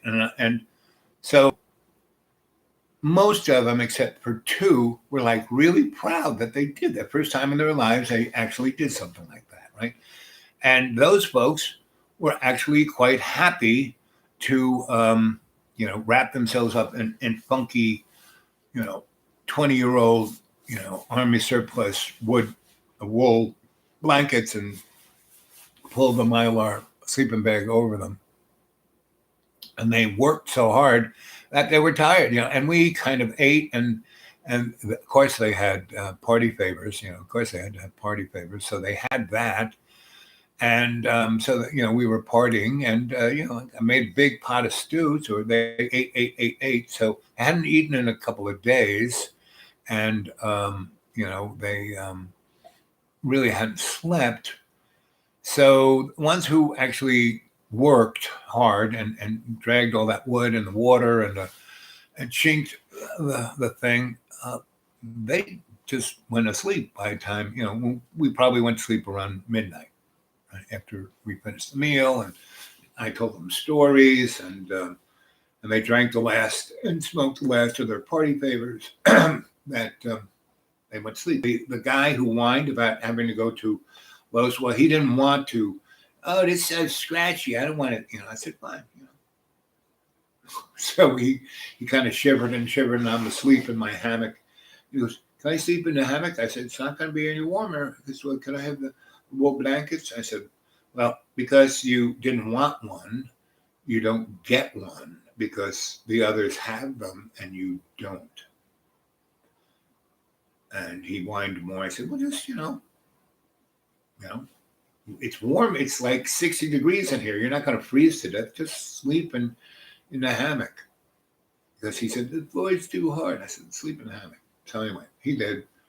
And so we woke up, and I said, "Okay, it hasn't snowed again. We need to get as much wood as we did yesterday." "But the whole place is off." I said, "No, the back, all you did was put about 10% back there. We have to break it up." "Well, we don't have any access." "Yeah, but they're rocks. And all you have to do, I'll show you how to, use your foot to break wood." right? It's called geometry. I don't like math. I mean, every time I said something, someone would say something like that. So they go out, and the crew, the 6 of the 8 who actually got off on doing that physical work, they went out there and did it.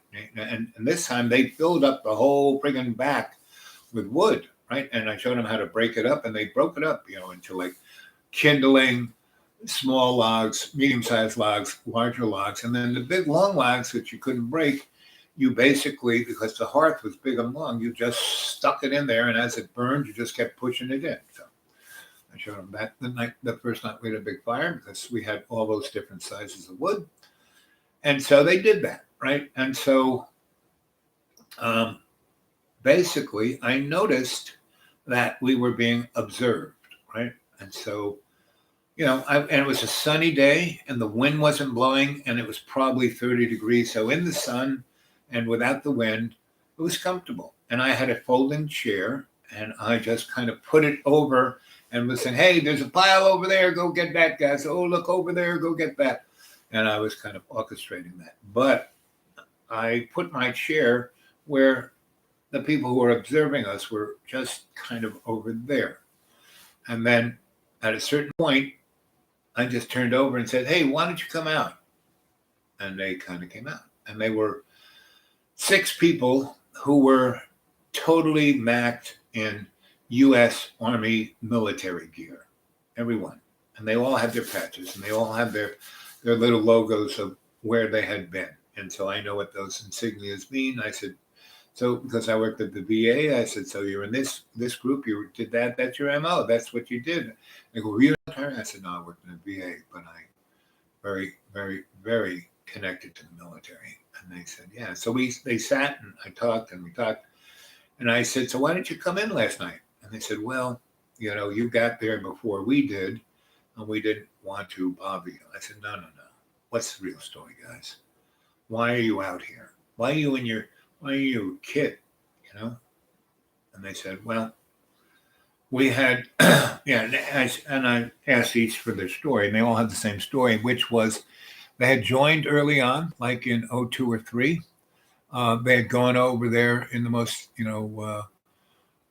American ways to protect, the homeland, and they ended up killing babies and children and doing the most despicable stuff, and realized that they had been taken advantage of, and they kept being reassigned. All of them had gone in country at least 7 times, if not more. And that's what happens when you don't have a draft. You have a cadre of people who serve, and they get used up until they're dead or they can't do it anymore. And so these guys were in country, and instead of getting blown up, and they all had Purple Hearts. A lot of them had Purple Hearts, and they all had silver stars. And I mean, they were well decorated. They weren't slouches. And what happened was they were in country, and they were given a lieutenant who had just come in country, knew nothing about it, didn't know anything, had all these preconceived notions of, the mountain folk being stupid and blah, blah, blah. And they said, sorry, Lieutenant, we can't do that, because if we do that, we'll all die. I'm in control here. I'm the lieutenant, sir. If we do that, well, follow me. And, they wouldn't follow him. And he would, put himself in a position where he got shot in the head. And then the guys got, dishonorable discharge after serving their country for like 8-10 years and losing everything back home. And so when I got back, there was no hospital for them, no VA for them, no college education for them. And so all they could do was, all they were left with was their uniform, their pack, their kit, and they were out there. And they had their guns, they had their weapons. And so I said, come, we're going in. I told them the story about the kids, and I said, listen, you guys are a match made for heaven. You have all the skills to survive. These kids have no skills, yet they have all the money in the world. And so you teach them to be part of the unit. And then when you get back in country, back out there, Sister isn't responding. I think I'm going to go into the warmer area and see if it works better. And if not, I'm going to close down for the evening.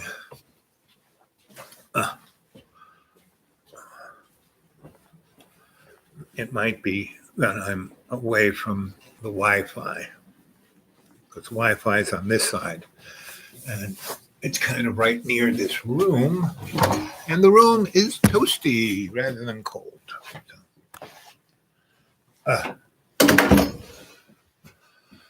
So I brought the Army guys in, and they're real Army guys, and there was 2 Army girls of the 6, and so we went in, and the guys freaked. The snowflakes freaked out. They're going to arrest us. Are they going to kill us? Because I said no. They're just like you. They're a little older than you are, but they're not that much older. You guys went to college and went to grad school. These guys served the country and suffered. So they have total, skill set, right?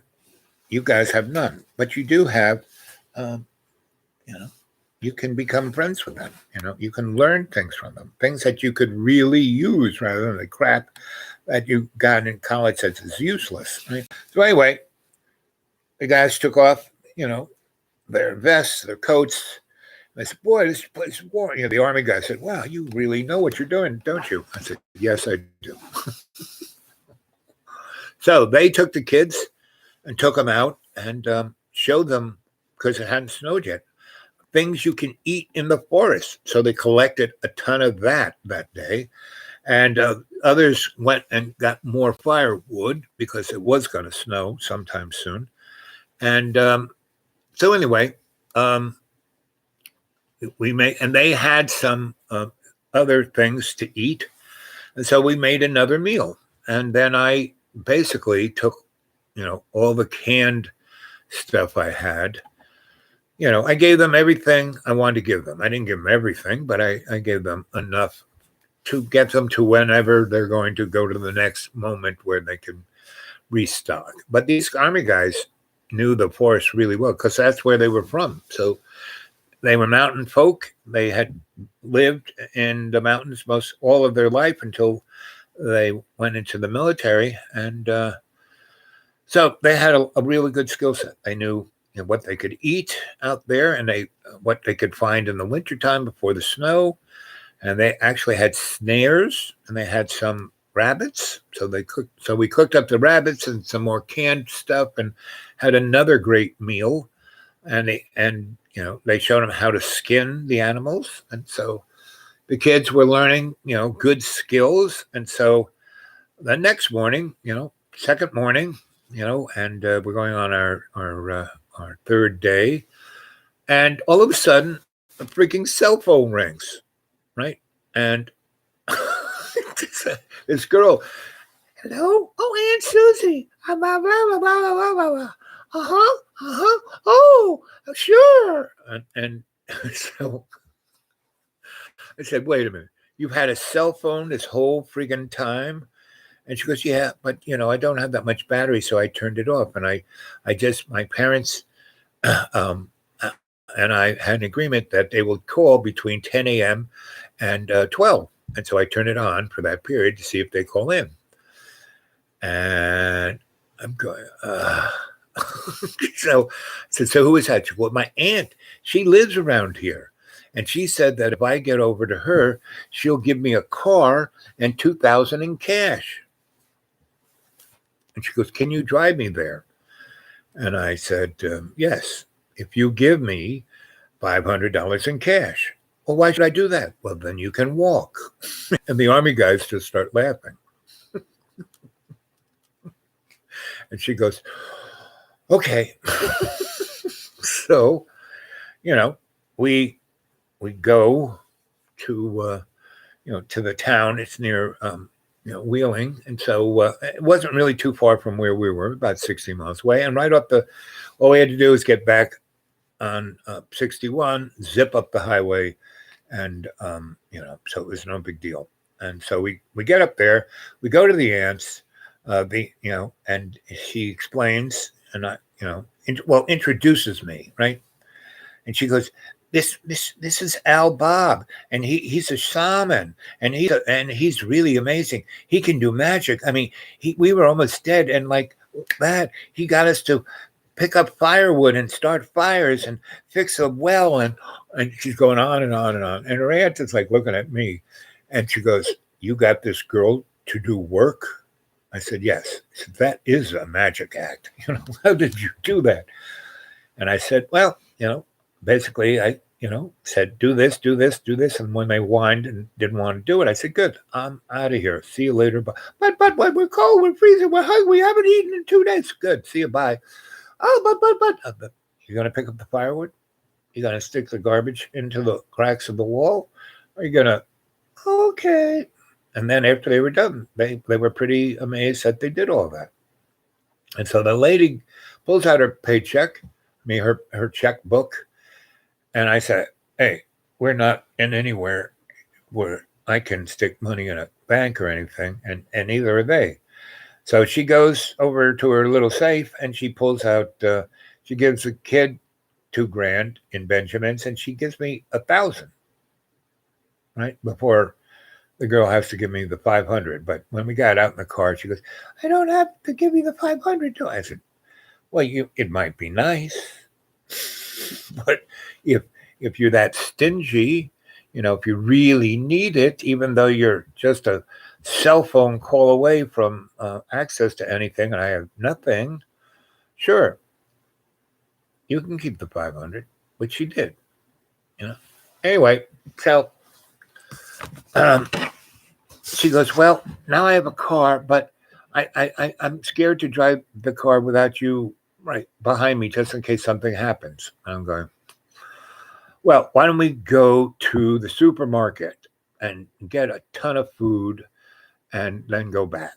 And she goes, "Okay." So we drive to the supermarket, and we're filling up the baskets and with food, and we're waiting online. And I'm wearing my military snowman suit, and we're online, and this girl is just blabbing away, just going on and on and on. I'm not even listening. And and she's got all kinds of shit that, instead of just getting bags of potatoes and onions and, sides of beef and cheese and, things that, A, won't go bad, B, are nutritionists, and C, won't cause you to have diarrhea, and she didn't even get toilet paper. I said, we should get like a couple of cartons, cases, if you guys are going to stay in this thing, which I would suggest you either go home right now or you stay in that log cabin, right? And I would learn as much as you can from those Army guys. Anyway, so we're talking, she's not even listening. She's going on and on about this, that, and the other thing, about movie people and A-list that, and how she wants going to be this and that. And I'm just, and I'm, and all of a sudden I feel someone squeezing my arm through my big coat. And I look at this woman, and she looks like the female version of a Michelin Man, right? She's got this big kind of puffy coat on, and she's quite a large woman, and she's squeezing my arm and going, "Are you a handyman? I'm looking for a handyman." And I go, "Excuse me?" She says, "Well, I have a big house and nothing works. And my mother and I are freezing to death. And my crazy uncle, he's just running around screaming. And I need a handyman." And I go, "Handyman? Where are you? What?" And she pulls out a photo book and shows me this photo book of an amazing house. I mean, like a castle, a rich person's house, like, 8 suites, not bedrooms, suites, with their own jacuzzi and their own, suite bathroom and gigantic indoor swimming pool, and just on and on and on. This is like, a castle. And she goes, it's about 20 miles over there. Nothing works. The heat doesn't work, and half the electricity doesn't work. And I said, how long you been living there? About 2 years. I said, what happened last? Well, everything worked. I said, did you have anyone look at the house once you bought it and moved in? No, everything worked. We just moved in, and then things started not working. And then we just moved to a different part of the house. And I'm just, okay. And I said, and she goes, well, if you come, you can stay as long as you want, and you can have your own suite, and just make things work if you're a handyman. I said, well, I can definitely, I'm handy enough. And the way she was squeezing my arm, I knew she wanted other fixing, right? So, I said to the girl who didn't even notice this woman or hear what she had to say, because she was just blabbing away, about how she's an A-lister and how she's going to do this and how she's going to be famous and, blah, blah, blah, blah, blah. I said, okay. I said, so you have a car? You have $2,000. You have your credit card. You have your cell phone that works. You have your aunt that's like 30 miles from the cabin. I'm not going back. You have those army guys, but they'll kill us. I said, no, they're good people. You treat them right, they will really make a difference in your life. Shut the fuck up, bitch. Start listening to people. Care about people other than your fucking cunt self. And she goes, how can you talk to me that way? And the cashier lady, who's been listening to her going on and on, says, honey, that man has just given you the best advice you have ever had. And then, I don't want to hear this. I said, good. Take all this shit and put it in your car. And she turns to the lady, says, can you help me with this? And the manager came over and said, ma'am, you just have to push your own cart out and put it there and put the cart in the receptacle. We're too busy right now. There's a snowstorm coming, and you better get to wherever you got to go. Anyway, so she goes out, and she's all in a huff. And, basically, I left those kids with 6 really well-trained people who were really righteous. And, I talked to them for a good 6 hours each. And they weren't, their government and the American people had treated them the worst you could imagine. And still they were honorable, right? They could have gone, totally wacko and taken those guns and wiped out a whole town. But they didn't, they just went into the woods. I've always found my main mentors. Yep. All right. So let's see. Shane, life is a revelation. Yep. Balance of elements. Connection must be karmic. Yep. Let's see. I was down to look for info on. Yep. Found me. Yep. Let's see. Sweet dreams, Cadre. Sweet dreams, Jamie. Like I said, get a hold of me. And I'm leaving look at that. 3 hours, 39 minutes, and 29 seconds. When we hit 4 hours, 4 minutes, and 4 seconds, I'm going to sign off here. So, anyway, we went our separate ways. The girl went back to the cabin. Have no idea what happened after that. And I went with the lady who wanted a handyman. So she was in her 50s.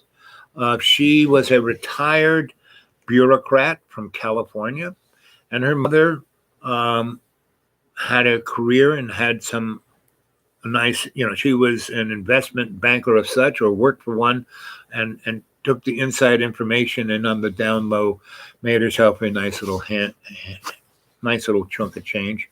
And they bought this, they came from California to Virginia and saw this on the internet and was like, repro, and so it's probably a like $4 million house and had a gigantic piece of property in a really nice part of Virginia.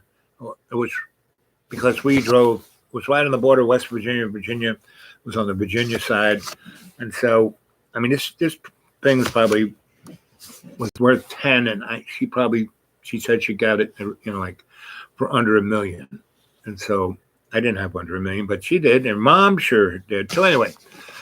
So we drive in, a gigantic, big gate, and it runs and drives house and ponds and gardens and, buildings over here, buildings over there. And this gigantic thing out, big pool outside, and, 4-car garage underneath the house, and gigantic basement, all kinds of like a TV, a movie room, a bowling, just pretty freaking amazing place. Nothing worked, right?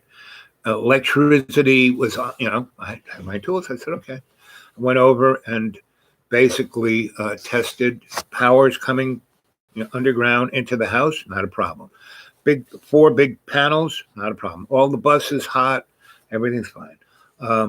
Lots, but all the circuit breakers kind of blown, So, I just reset them, click on, reset them, click on, reset them, click on, reset them, boom. Okay, that one's, put a little piece of tape on that, figure that one out. That one works, that one works, that one went. And like out of the 80 breakers, all but 4 worked. 4 had dead shorts. And so, okay, those circuits, I'll have to figure out what's wrong with it. But they were just outlets, right? There were nothing, no appliances, no feeds to pumps, no feeds to, right? So then I went to the heating, and it was quite an ingenious heating system.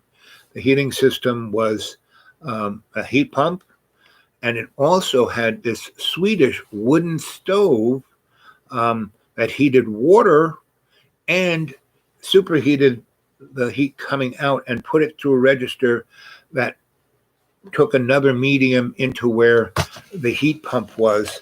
And so the heat pump, if the electricity didn't work, all you had to do is build a fire in there, and it would heat water and heat the house, right? And there were, and that was for the general house. And over where the bedrooms were, the suites, there was 2 more of these Swedish things. And instead of had hot water for the bathrooms on one side, and the other one had hot water for bathrooms on the other side. And it had radiators in the bedrooms, not forced air. And the Swedish wooden heat things put heat in but they didn't realize that what they'd do is start a fire in these Swedish things, and it would be fine. And so I said, okay. So I first saw if I could get the heat pump to work, and everything worked in the heat pump except they had run it so continuous it burned out a motor. And when that motor didn't work, which wasn't really a very important motor, but the whole system wouldn't work without that. So all I had to do is jump out the relay so the little computer could think that motor actually was working, but it didn't really need to do what it was meant to do. I mean, yes, that little motor was working. It was making the heat pump be like 40% more, efficient, only in air conditioning, not for heating. So I said, well, it doesn't need that. So I kind of jumped that out, went over to the little thing, reset it, pushed on, bang, this thing went right on and started kicking out heat, right? So I said, what would be best is if we actually did put some firewood in the 2 places that heat up the bedrooms, and which side does everyone sleep on? And everyone slept on one, because it was 3 stories. There were 8 bedrooms and on 3 stories. It was like, and they were suites. They were like little apartments, So, oh, good. We're all going to sleep on this one side. The mom, Michelin lady, and crazy uncle, and me, right? And I was going to sleep.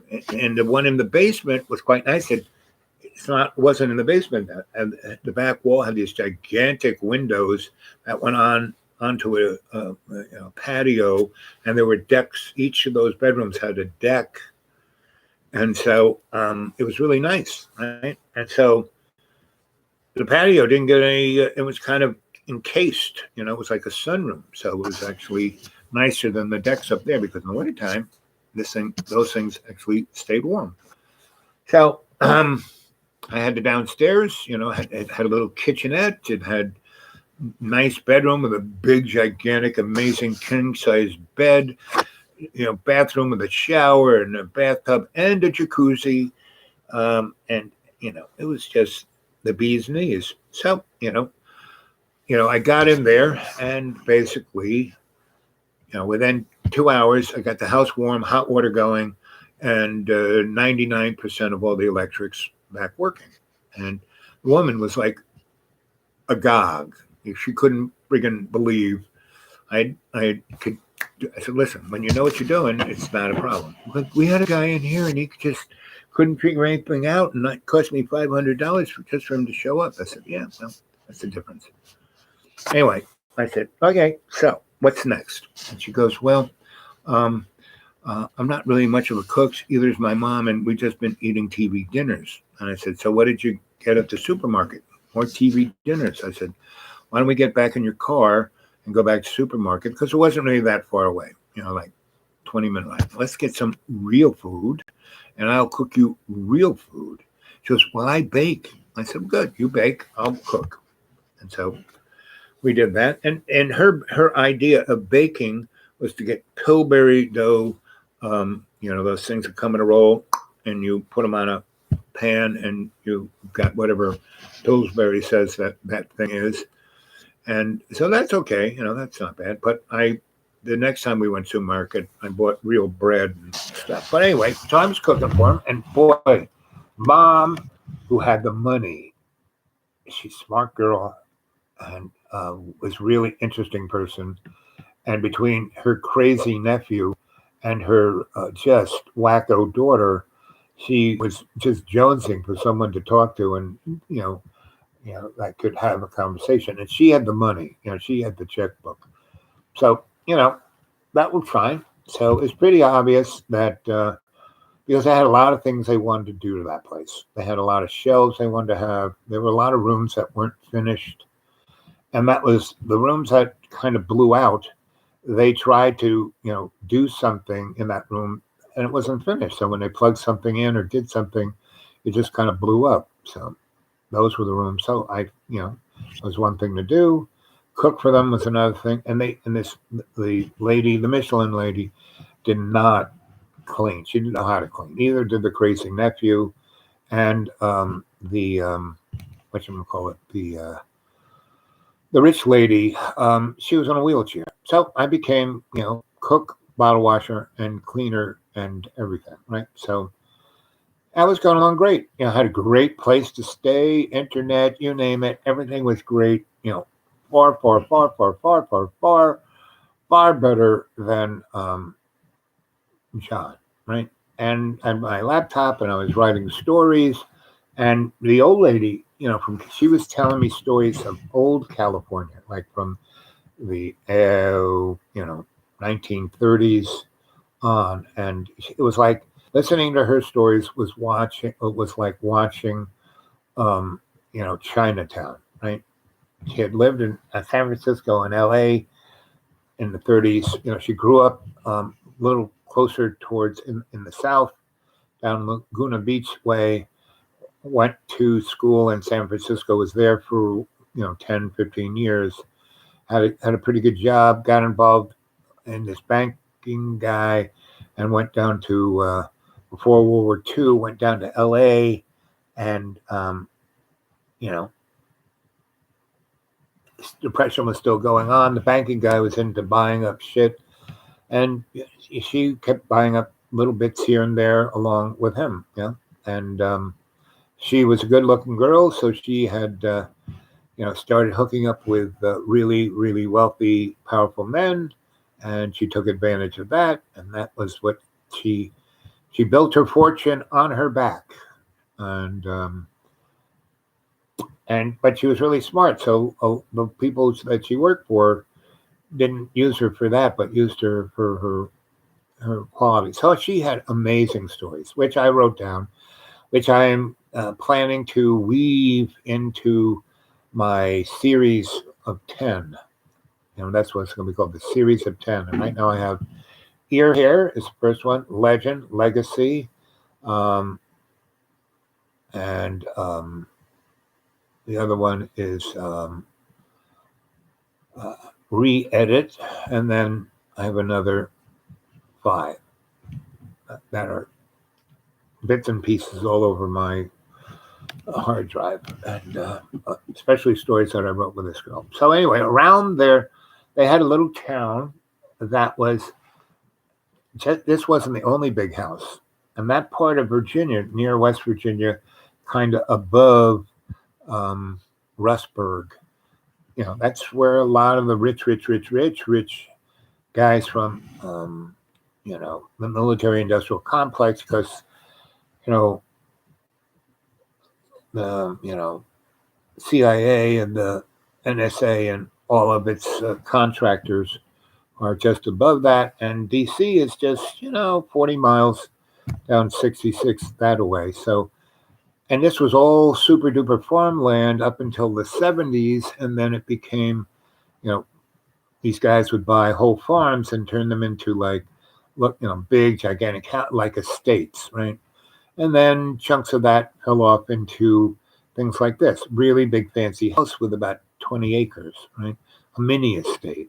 And so there were some nice little, I wouldn't call them towns and I wouldn't call them a strip mall, but something in between that had a bank in it and had a strip mall that had really high-end stores and maybe a Kroger's and some nice restaurants, right? And there was one of those 10 miles from their house, not, and I had no idea why she went the 30 miles into West Virginia to that Kroger's instead of just going to the Kroger's that was, it was, maybe some voice told her, go over there, you're going to meet the fix-it man. So, anyway, so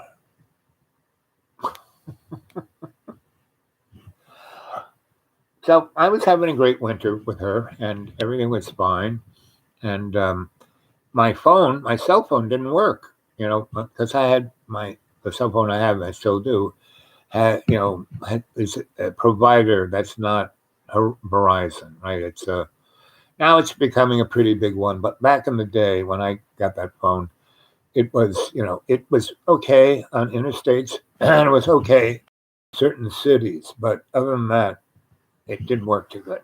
Out in the hinterlands, right? Like that phone, that's why I have 2. That phone doesn't work too well out in the big green, and I have a throwaway that I got at Walmart that I might have to throw away because it's a smartphone and it wanted me to go straight on to Facebook and wanted me to go straight on to Twitter, wanted me to totally go onto Google and do all of that. And I only did when I turned it on and had the phone number, that's all I used, right? So it did, Google did work, and it could go on the internet through Chrome, but within 8 months, it kept saying, join this, do this, and no matter what I was doing on the internet, it just kept interrupting and trying to give me, it was totally spammed out.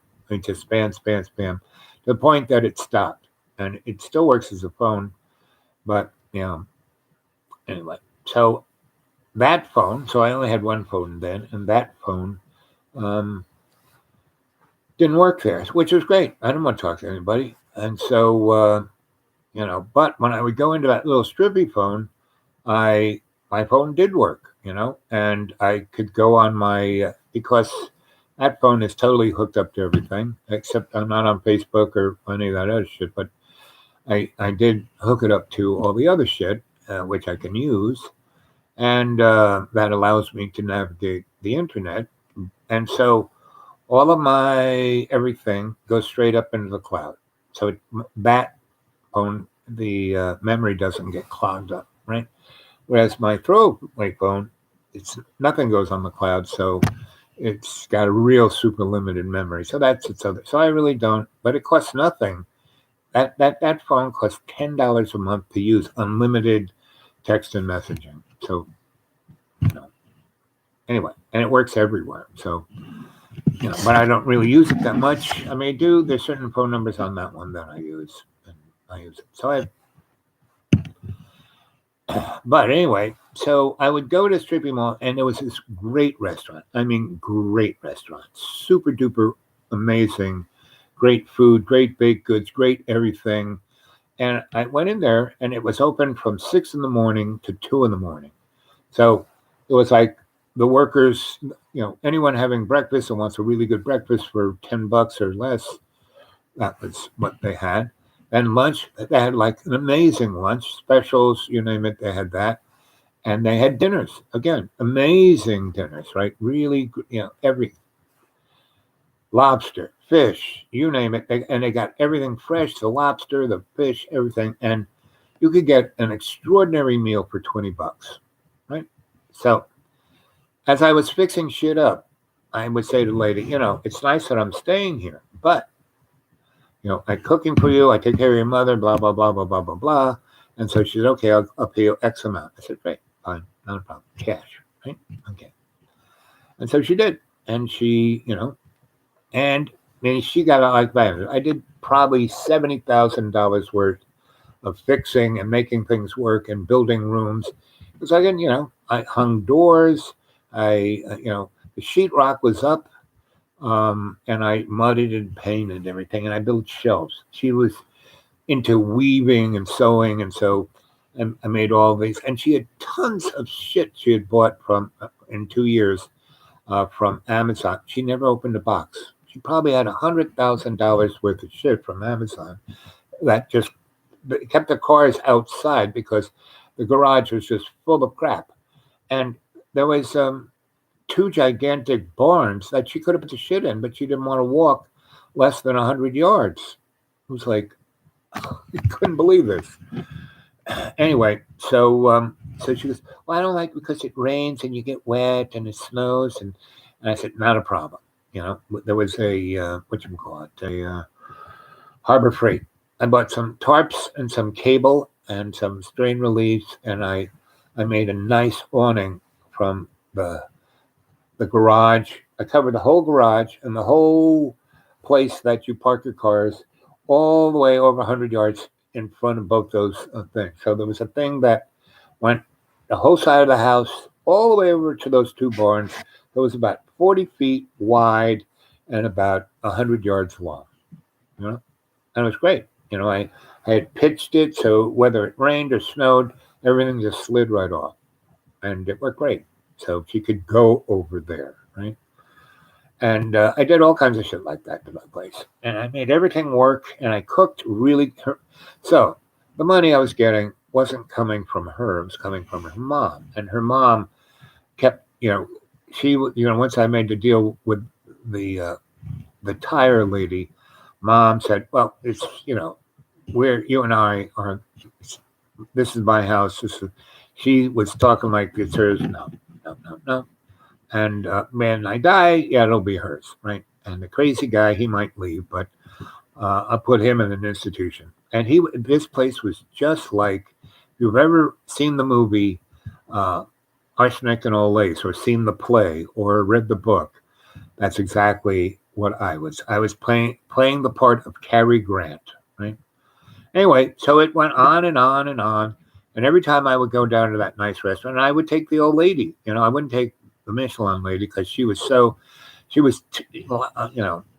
a lot of people like me. But see, when I got super overweight, it was like almost a point of pride, meaning, and I never said, oh, I can't eat that, and then I'd hide in a closet and binge on donuts. No, I ate the best of food and enjoyed every morsel, right? I was not going to. If I was going to do this, I was going to do it, right?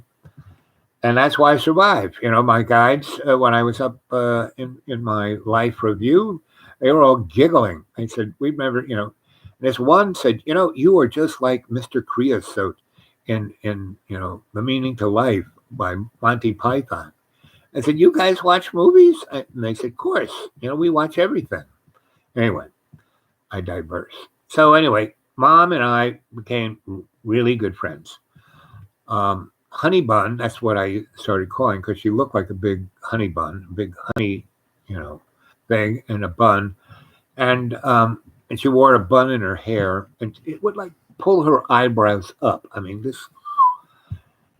Anyway, so it was interesting, So that was January, February, March, and so I stayed there all that time, and I keep seeing that John Boy is he's left like 1,000 messages on my voicemail and 1,000 800-page things on my email and the same on my messaging. But since everything goes, my phone really, unless I hit this little switch, my voicemail just keeps taking everything. It doesn't get to a point, this prescribers is all full. No, I can hit a little switch, but it doesn't. It just I hit the switch and it says it just so I don't have to bother with anyone leaving a message. But otherwise, it records everything. So John just with unimaginable stuff, and I just kind of cursory went through it. And I called him up. He said, "Oh, please come back, please, please, please, please." I said, John, I'm in a really good place, and maybe I'll come back in a month or two. When everyone wants you on their channel. I said, maybe. I said, but John, if we do this again, we have to have a contract, and I have to get X amount because you're making thousands of dollars a month. But you cost me money being here. Well, that's why I'm not there, John. I'm not costing you any money. But I'm spending the same amount of money. I mean, that's John. He can never lie. I mean, he can lie, but then he tells you the truth. Let's say he's not a good liar. So he goes, you cost me money when you're still here. And I said, well, that's why I'm not here. Well, I'm spending the same money. I just laughed. And I said, then, John, you have to pay me if I'm going to do it. Well, he's never paid me. We made 5 different contracts. He's never paid me, right? So it's what it is. So anyway, I said, I'll come back and, I'll come back soon. Well, soon. I said, sooner or later. But I'll be back. Don't worry. And so middle of March, I went back to the Deep Green just to make sure it was still there. And, picked up things, cleaned things, got things so I could come back to it, So I spent about a week and got everything, tidied up and ready to go. And I turned back around and drove back and called John and said, okay, John, I'm heading back. Okay. So I came back and I spent maybe, I don't know, maybe I got back in July-ish. March, April. No, I got probably back in April-ish. And so I came back in April, and in less than a month, he had gotten this Russian princess to come stay with him. And, she'd come all the way from Moscow, and, he went and got her at the airport that was near D.C., and he drove her back, and the stress of it was like, and so she hadn't eaten anything. She had super duper, she was in luggage class. She didn't get a meal on the airplane. She came all the way from Moscow to DC, and hadn't eaten anything. And John was so freaked out that he just threw her in the car and drove. And she goes, "Can we stop this? I'm really starving. I'm starving." And so when they got back, and I basically had a chicken, a whole chicken, big one, and I stuffed it with really great stuffing, and I baked the chicken, and I had really great bread, dark bread, because she's coming from Russia, so black bread. And I had all kinds of toppings to put on it. And, I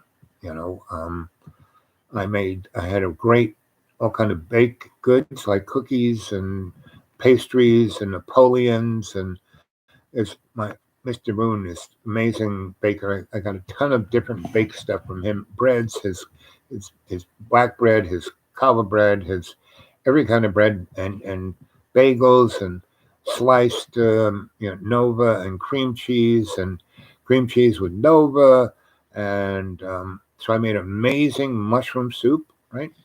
A cabbage soup, and I made cabbage rolls and this stuffed chicken, and I make these potatoes that Mr. Moon showed me.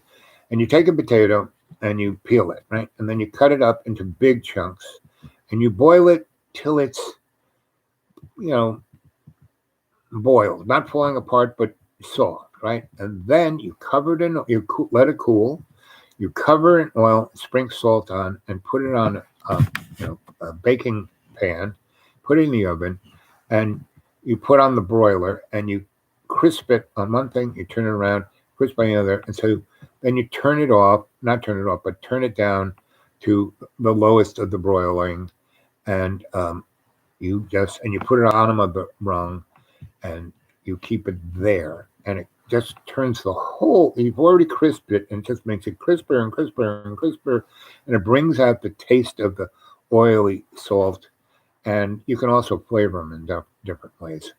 And so I had a ton of those, and these cabbage rolls I made, and I had carrots and peas, and I had the stuffed chicken, and I had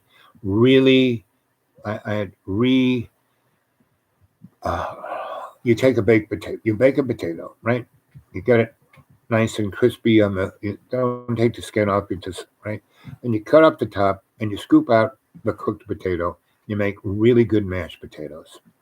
Then you put it back in and you bake it some more. And you put cheese in there. And I had blue cheese. I had Gouda cheese, right? And I had all that. I had red wine and champagne and cognac, right? So they come in, and this girl is next to, crying. She is starving. And I have a table made, I have a fire going, and I sit them down and I serve them a meal as I am the waiter. I don't sit with them. And, and I have the nicest chairs downstairs, and I just have this meal for them. And she just is like, she grabs it and she's like eating it like a Viking. She's so starving. And John's like, because John has issues with eating around people.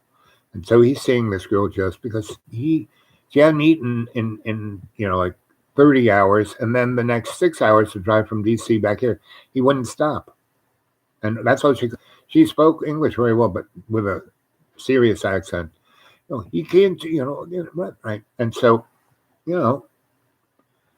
I make the meal, and she's like, oh, wow, that's the best meal. She's farting and burping and reacting just as a real human does to a really good meal, right? She's just like got her hand in her pants, and she's leaning back, and she's smoking a cigarette. She smokes lots of cigarettes, as most Russians do. And John is like, he smokes his vape, but cigarettes are like terrible, but vape is okay, So anyway, he's trying to, smoke. You should smoke this. This is better for it. She goes, no. We in Russia have found that by smoking those things, you are killing yourself. You are breathing in metals and cyanide. This is just tobacco tar from the highway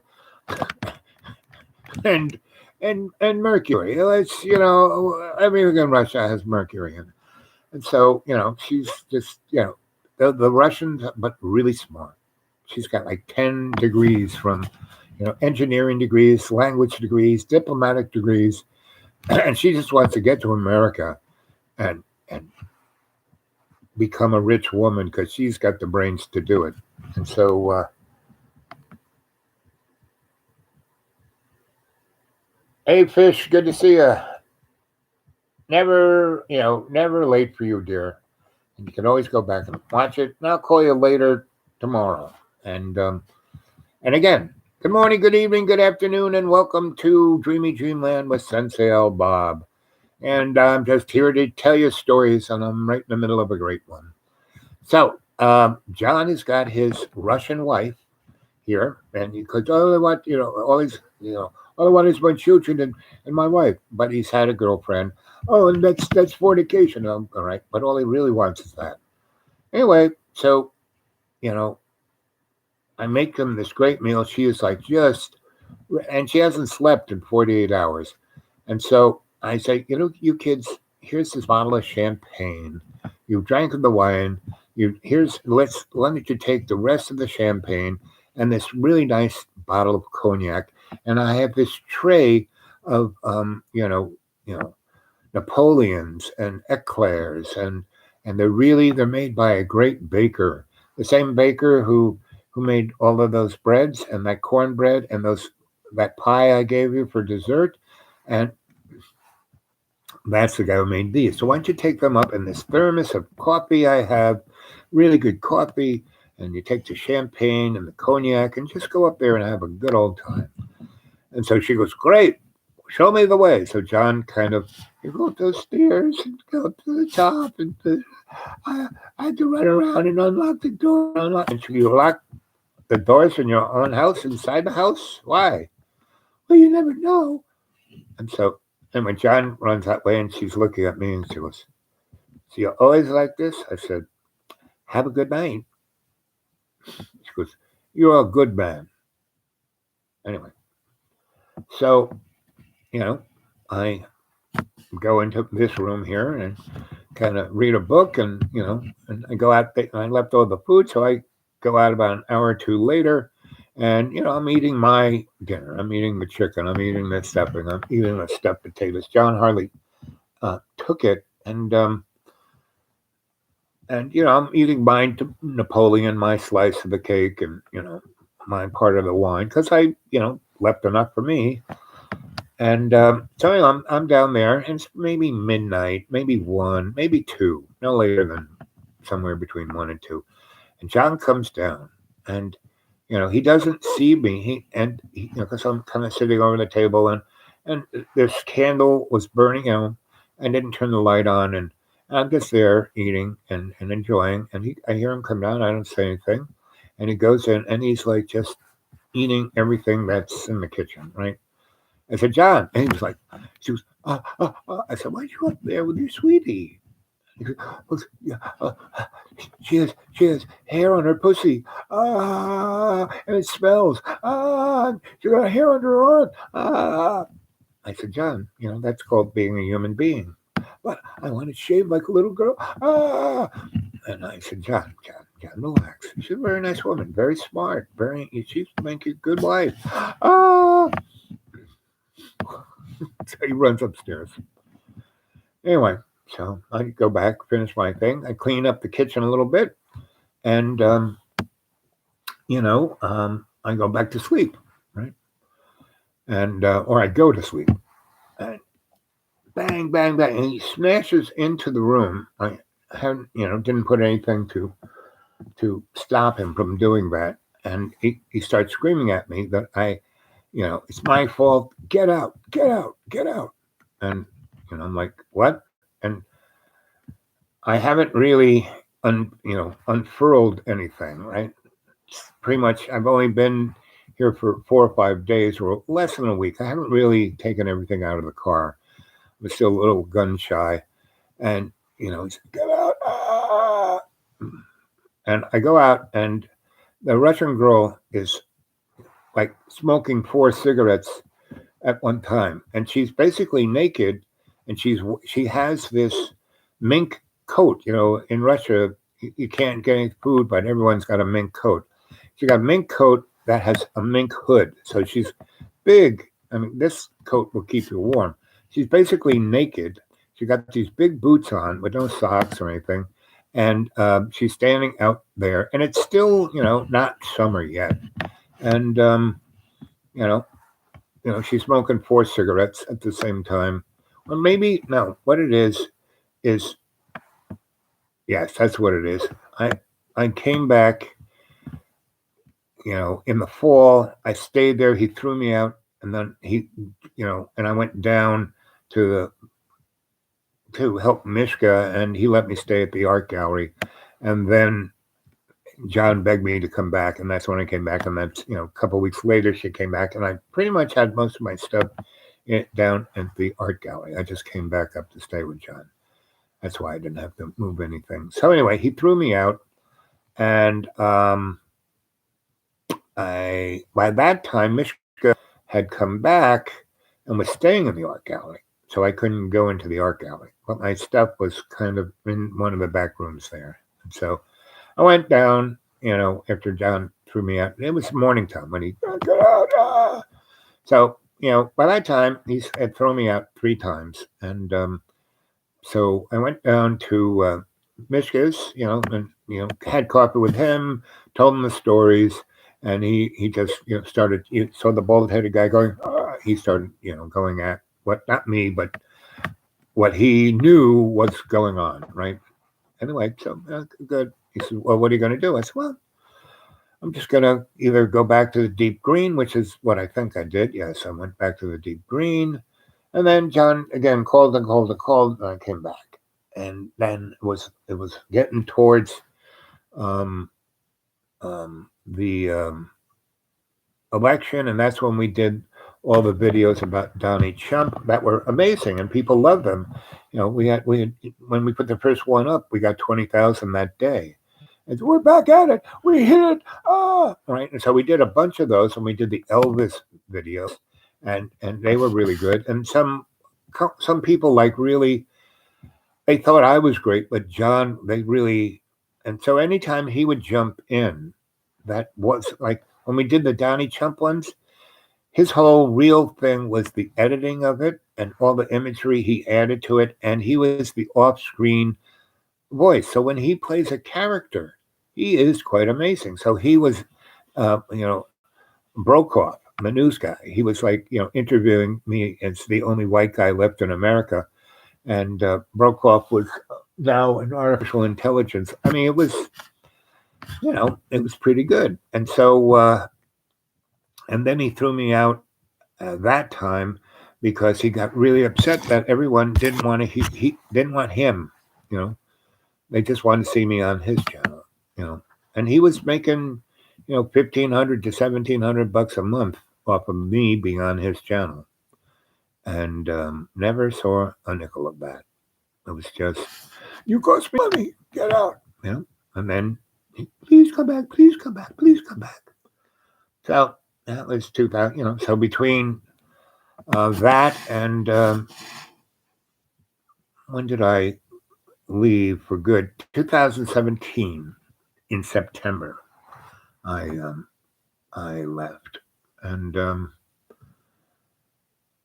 he from the election when Donald Trump, when he threw me out the 5th time, because he said that it was my fault that we made the Donald Trump videos, and that Donald Trump won because of his video, right? But it was my fault because I played him. And so he threw me up for that. And that's when I was downtown for about 3 months, living with transsexuals in the skankiest part of where all the prostitutes, and pretty much 98% of all the prostitutes in Roanoke are transsexuals. And 89% of the clientele of those transsexuals are politicians, bankers, corporate executives, and priests, ministers, right? Not so much rabbis. I didn't see too many rabbis, but since I was working at a church and I was working as the outreach coordinator, and I was trying to coordinate 600 churches that exist in Roanoke, I pretty much knew 600 ministers, and I pretty much saw 580 of them getting blowjobs in their Cadillacs and Maseratis and Mercedes and Audis by transsexuals, and they would always go to the transsexuals rather than the females. It was quite interesting. because I lived in this building, this house. So it was in a neighborhood on the, I guess, east side of the railroad tracks, on the Campbell side of railroad tracks. Campbell Street, Jefferson cuts this way is the main street downtown, and Campbell goes the other way, I guess, north and south. I always get confused which is east, which is west. Anyway, it goes this way, up, and goes into Grandin, kind of curves into Grandin. Whereas this other street, Patterson, right where Campbell forks off, Patterson goes this way, and it runs along the railroad trains all the way almost to Salem, right? And or the end of where the railroad yard is, right near Salem, not quite in Salem, but near Salem. And on the other side of the railroad tracks is, when I say railroad tracks, I'm talking about 20 railroad tracks. Roanoke, why Roanoke is because it was one of the largest railroad yards on the East Coast. The only bigger one was New York. And there was another really big one in Chicago, but that's not the East Coast. That's more Midwest, right? So anyway, anyway, not Patterson. It starts with a P, though. And on that street from downtown, from where Campbell forks off, it has all of these big 19th century houses, which the upper middle management of the railroad had their houses. They were all railroad houses. But they were big, fancy, big living rooms, big everything. Big 19th century houses, maybe 3,000 square foot each, give or take. They were 4 stories high. And so I got this. I lived there because So he throws me out, and I have no idea what I'm going to do. Right? I call up a bunch of friends, "Can I stay in your?" Oh, my girlfriend doesn't want it. Blah blah blah. So, and it was still February, not January. Not at the beginning of really coldness when he shot me out the first time, but February when it's like, cold, but maybe warm too sometimes. So anyway, the first few days I spent the evenings in the Texas Tavern hot dog stand, and I ran into this, and I was very involved in, Roanoke to me was my laboratory. My social laboratory is a microcosm of the United States. Every slice of economic, social, you name it, it's here. Good, bad, ugly. Environmental, you just, it's unbelievable. And I was, at the time I moved this place in the year 2000, my major employment was doing demographic studies. And how I would do it is I would go into areas that they wanted me to study, and people that they wanted to study. And I couldn't just go into that X, Y, or Z community and say, "Oh, I'm here to study you people." No, I would go and get myself another gig, right? And the best gig I could always get was to be an electrician, because all I had to do was go find where the real electric supply store, not Lowe's or Home Depot, but the real place, where contractors go if they're going to build a church or a office building, or a big job where they're going to need people who know what they're doing, right? So I would go there, and the beauty of every electric supply store is built on Grandpa Stoll's idea of community. They go in there, there's a counter, right? And in that front place, they have all the tools and all the stuff that electricians, I might want. They don't really need it for that job, but yeah, I'm going to buy them. And they have unlimited coffee, really good coffee, and unlimited popcorn, right?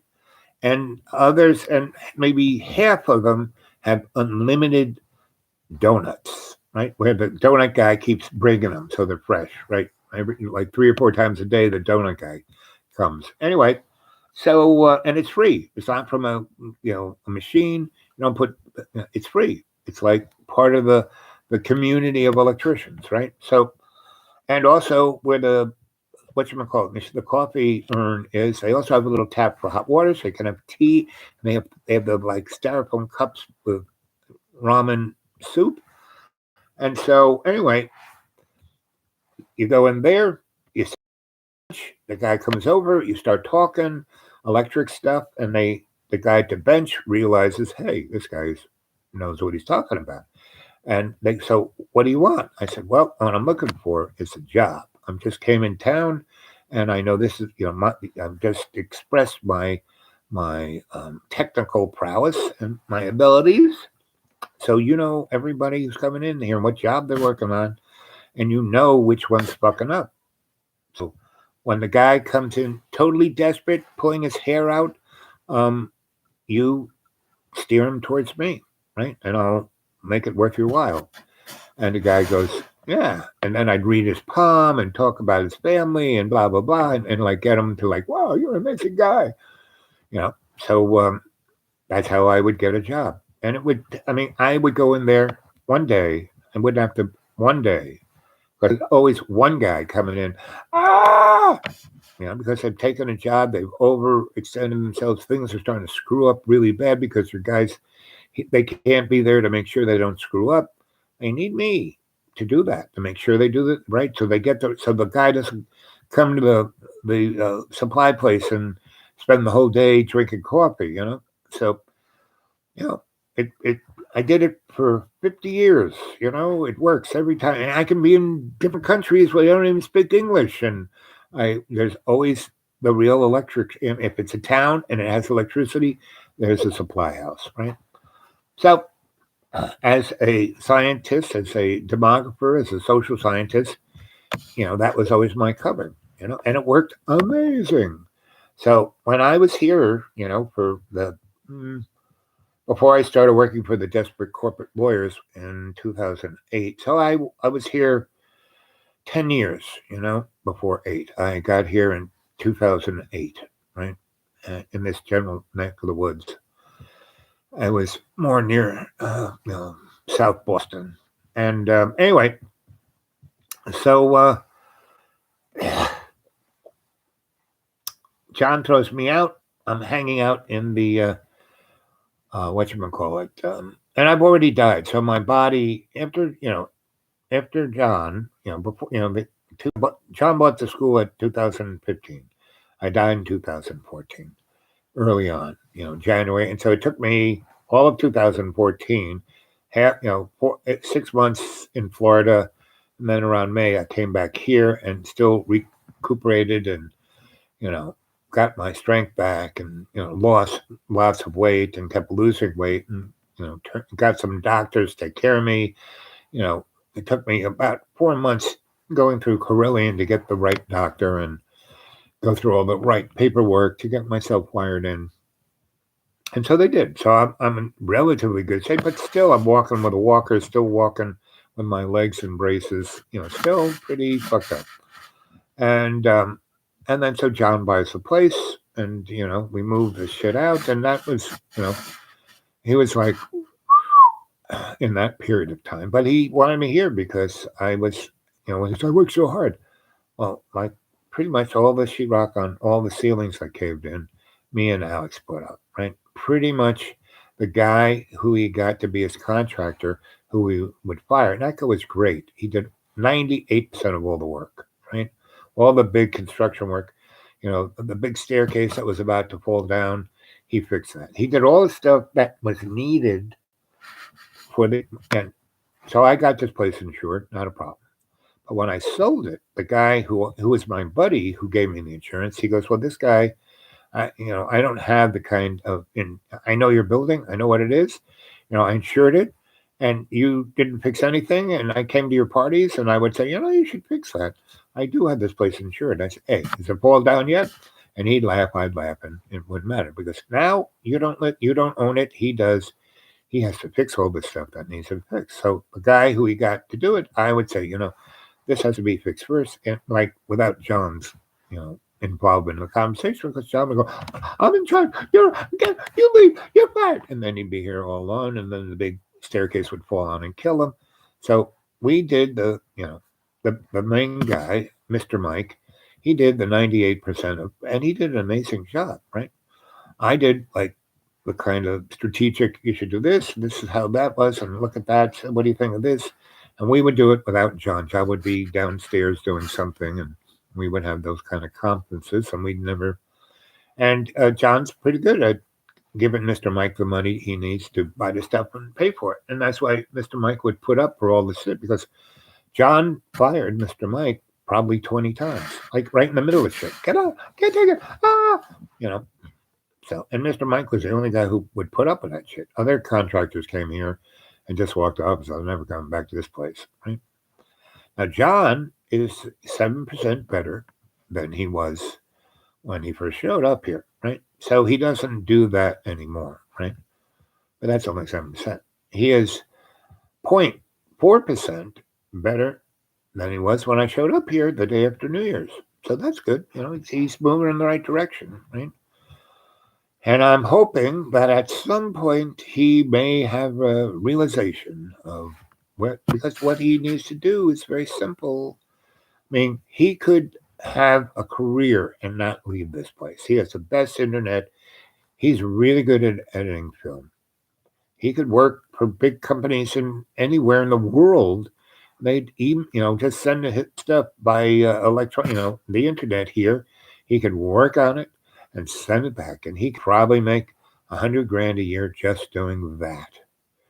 He has a pretty good recording studio. I mean, he needs better mics to do a real professional thing, but he's got it to, you buy a few mics.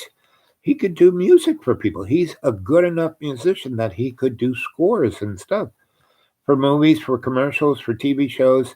He could do anything in that whole. I should be in Cal. I need to move. He could do it right from here. Never have to leave this house.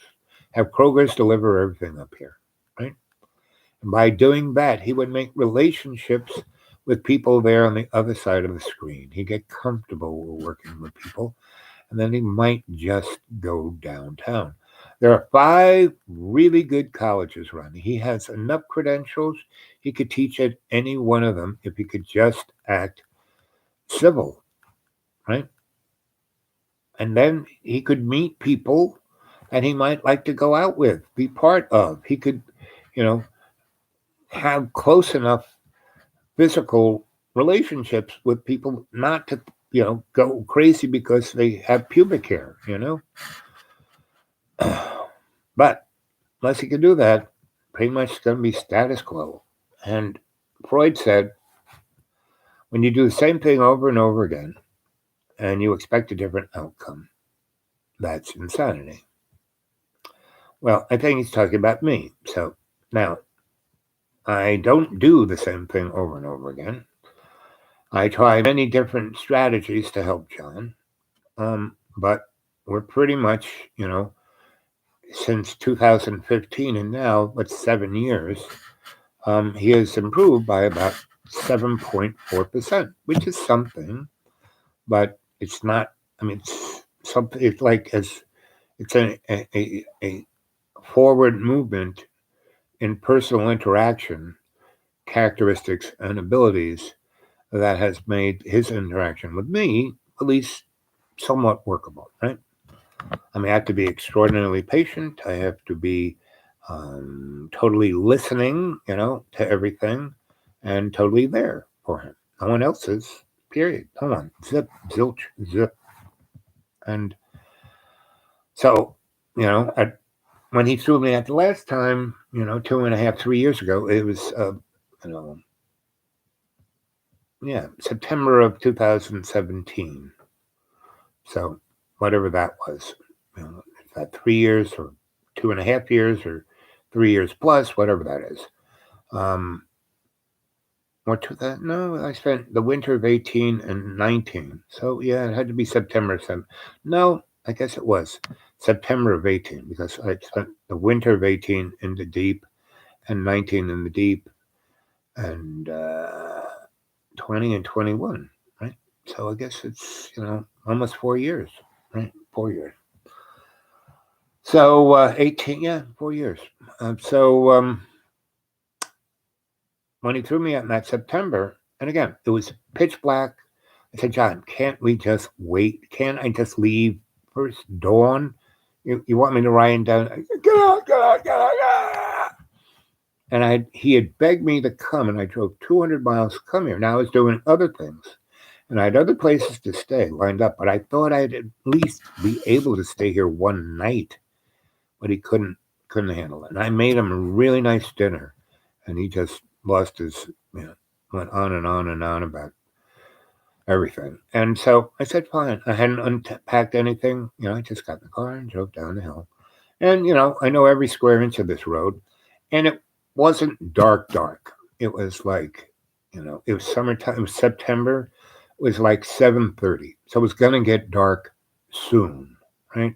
It was still light enough for me to get down, right? So I got down, and I didn't go on the main road, but I went on this road that's near the Blue Ridge Parkway.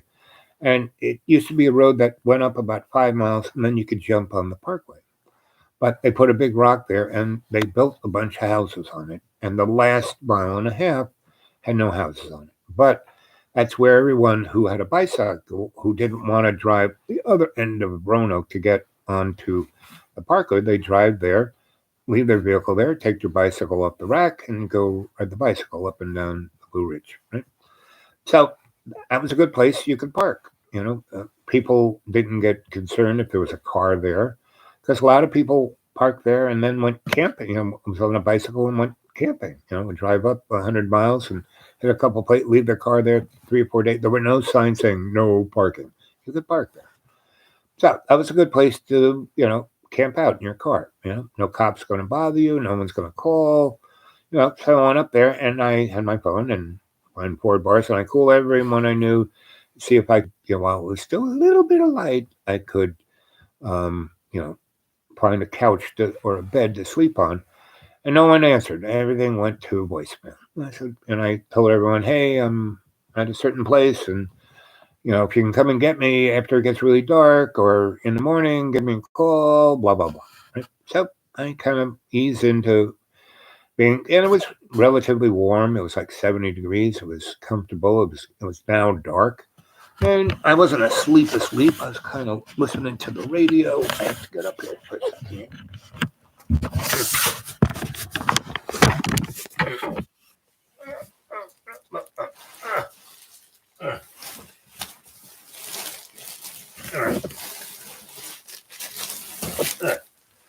Oh,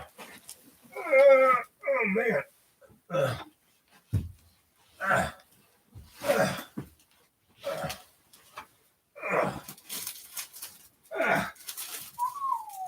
Okay. I'm up. I have to walk a little bit. Anyway, let's see.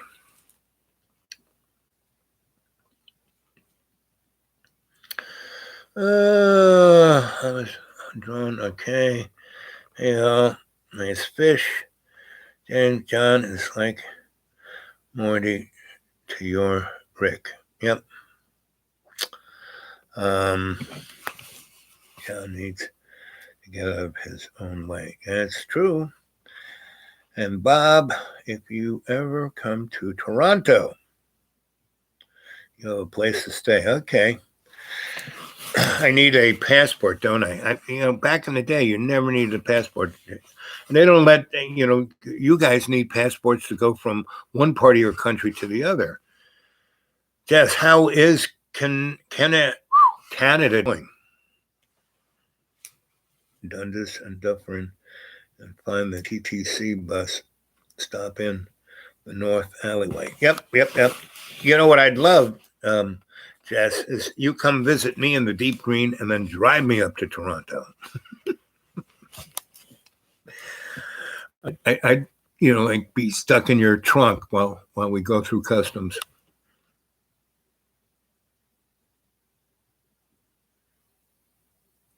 I'm a fire escape. I've lived off fire escapes myself.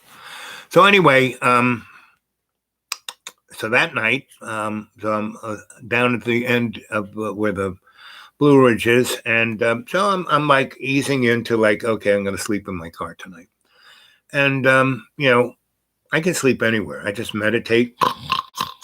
I'm in deep sleep meditation. So anyway, I'm getting relaxed, listen to radio, and the phone rings. That's one of my buds who I had called, and he goes, "I just got your message. I know exactly where you are. I'm going to come and get you. I'm going to a party, a monumental party, one of those parties you told me about. It's that kind of party, and it's up in Floyd, which is where all the hippies live around here. The rich hippies. They're not really hippies. They're just people who want to be whatever they are. Anyway, they're what I call trustafarians. They all have trusts. It'd be nice to have a trust of $20 million.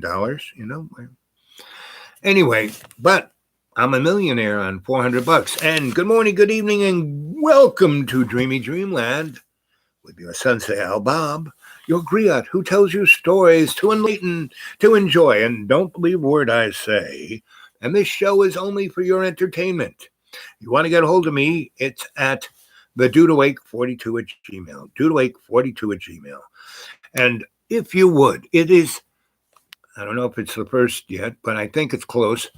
The 1st of February is my birthday. Now, I wasn't born on the 1st of February, but February, I celebrate my birthday all of February. If you haven't sent anything to my PayPal in all these years, send it now. Any day from here on in, I could use it. I'm on the bop. It's when I live in the deep green, I just eat bark, I don't spend money. So right now, and I'm, I'm not as safe as I am when I'm in the deep green. So, please think about your Sensei Al Bob and donate to my PayPal. And when they ask you what's the email, that's the dudeawake42 at gmail. The dudeawake42 at gmail. The dudeawake42 at gmail. Still works. The 4 or 5 of you who very conscientiously send me something every month. And I have to thank you few who do that. The rest of you, not so much. Every now and then, someone really gets hog wild and sends me something. I go, that'll take care of me for at least a couple months. So, anyway, anybody wants to send anything, something big, something middle, something small, I, your griot, your storyteller, would so much be appreciative. So anyway, back to the story. So John, so I really didn't have any, hadn't been back to John's for at least that whole summer. And so I didn't have any, I didn't lay into that place. I had some stuff in my car that I would have, if I was going to stay there, like right now, I have my vitamins and my bed and my clothes, so I didn't have any of that. I just came in, I had a bag of groceries. I made him a really nice dinner, and then he got upset and threw me out. I probably wasn't there. I got there around 3:00, and he threw me out around 7, right? And so there I'm at the end of the cul-de-sac. My friend comes and gets me. He brings a friend. I get in his car because it's Black 30, and he drives around, and we get on the parkway, and we drive up to where this party is, and where the cul-de-sac was. If you weren't nervous, you could, there was a big road, and from the cul-de-sac went onto the Blue Ridge Parkway. They stuck a big friggin' stone right there, but there was a good 6-7 feet between the stone and another stone over here. And my car is only about 5 foot 8 inches wide. So if you're careful, you could get through there. And my friend drove through there. His buddy was good enough to drive through and not wreck my car. We got on the Blue Ridge thing. We shot up to Floyd. And it wasn't in Floyd, but it was why we didn't just go to the Floyd Road and go up that.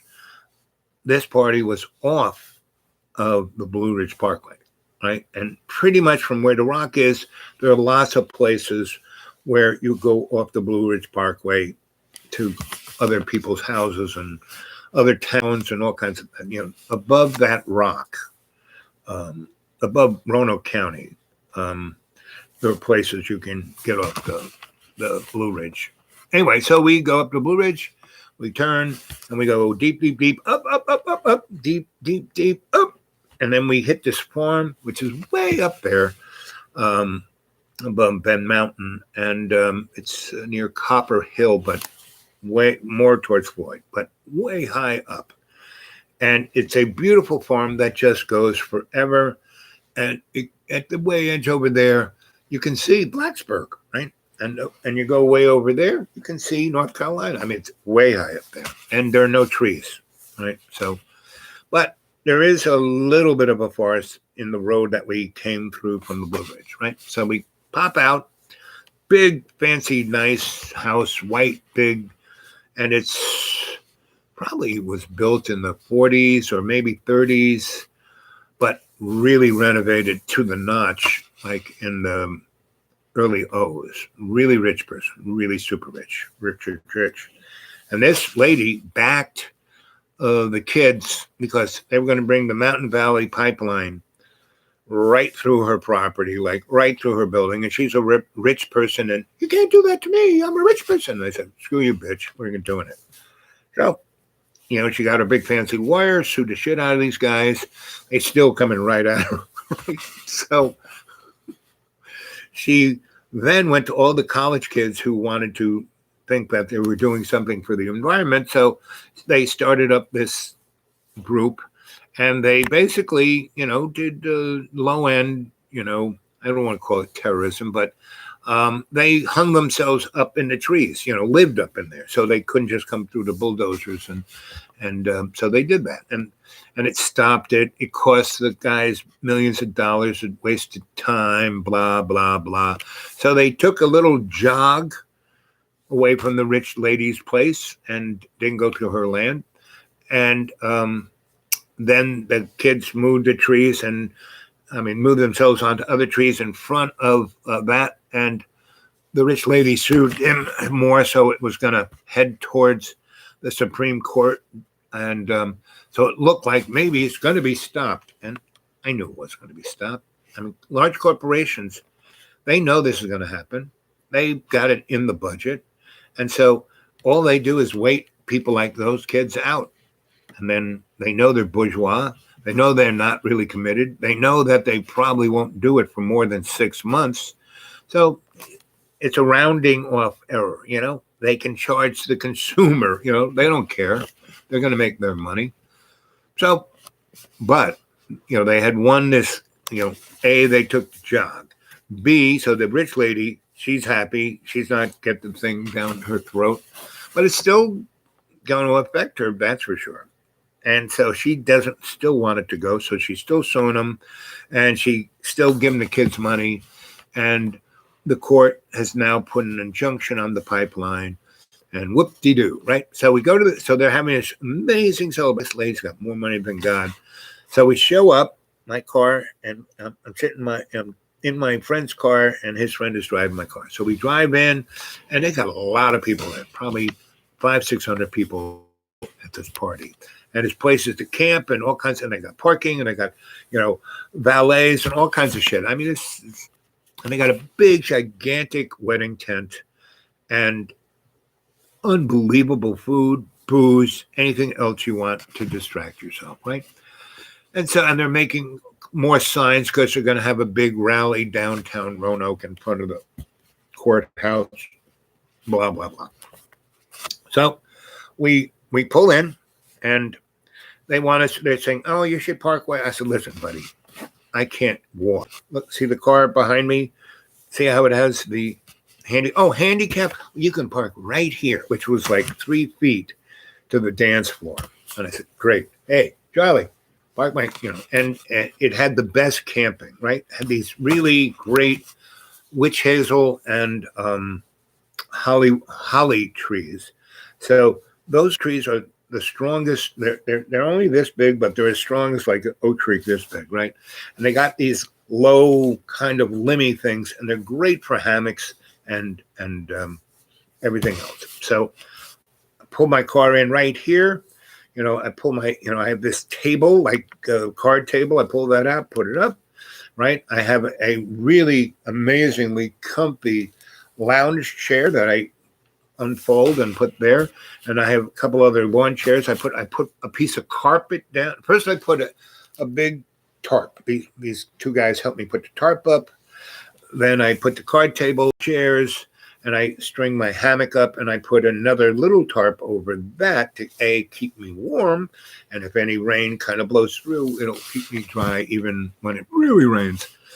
So I'm all set. That takes all about half an hour. The guys have been helping me, so they park their car right next to me, so they don't have to park where the guy was telling them they have to park, because they were helping me, and so they set up their tents, right there, so they can enjoy.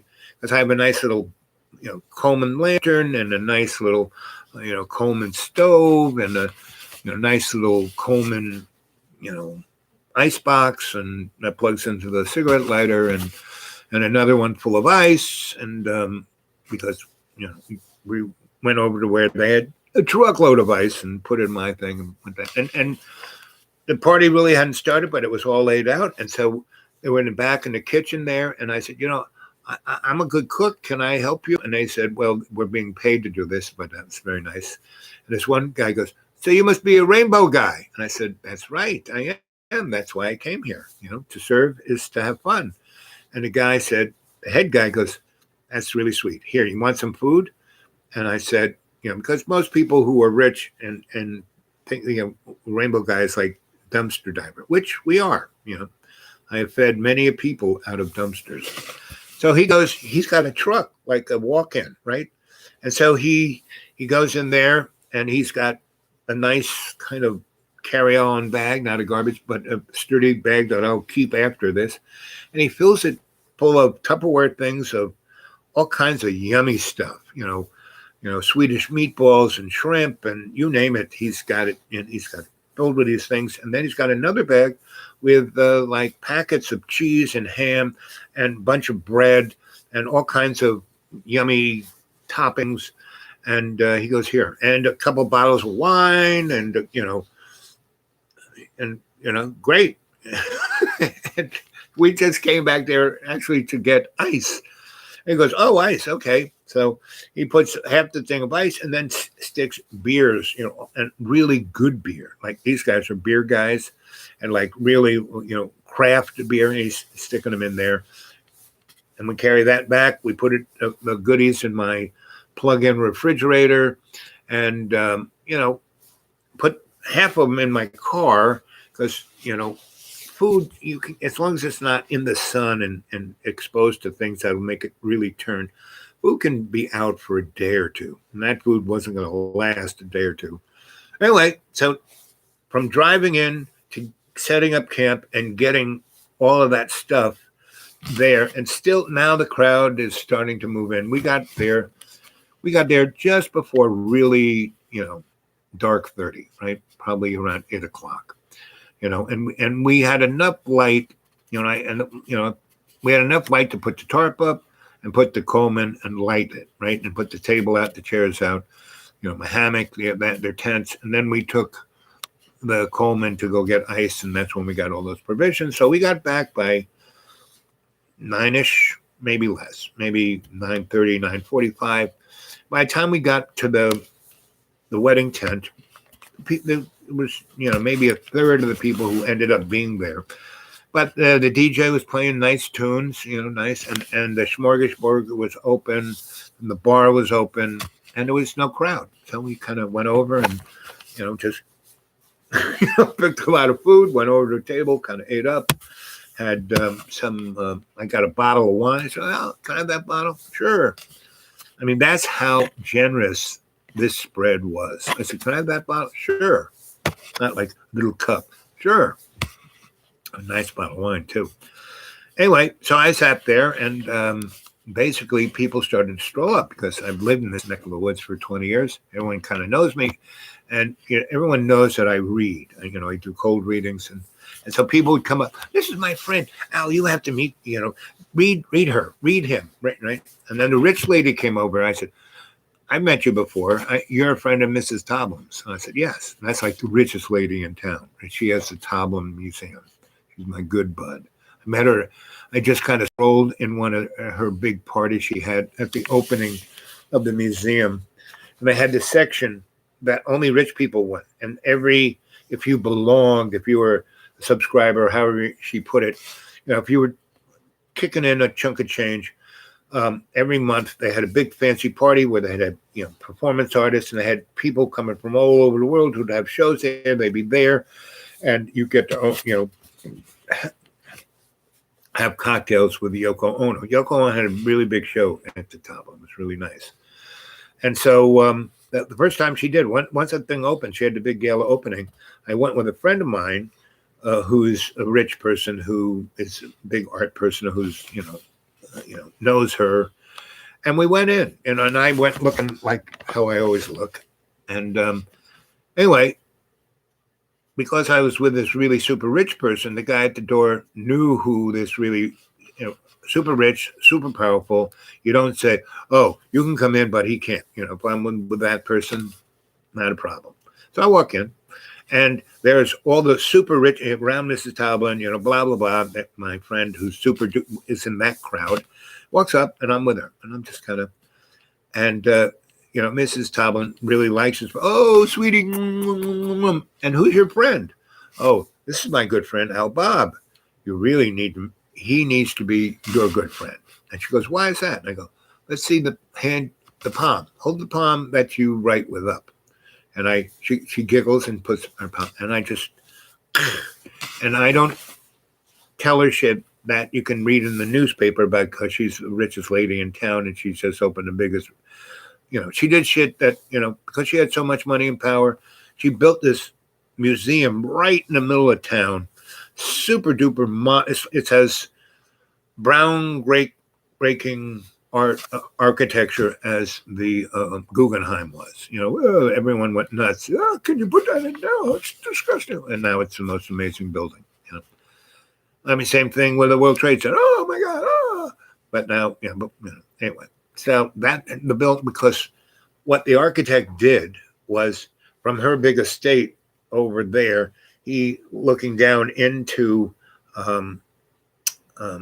Roanoke City, he saw the mountains behind it, and he built a building out of, really, Toblin Museum. Go Google that, and it has, this,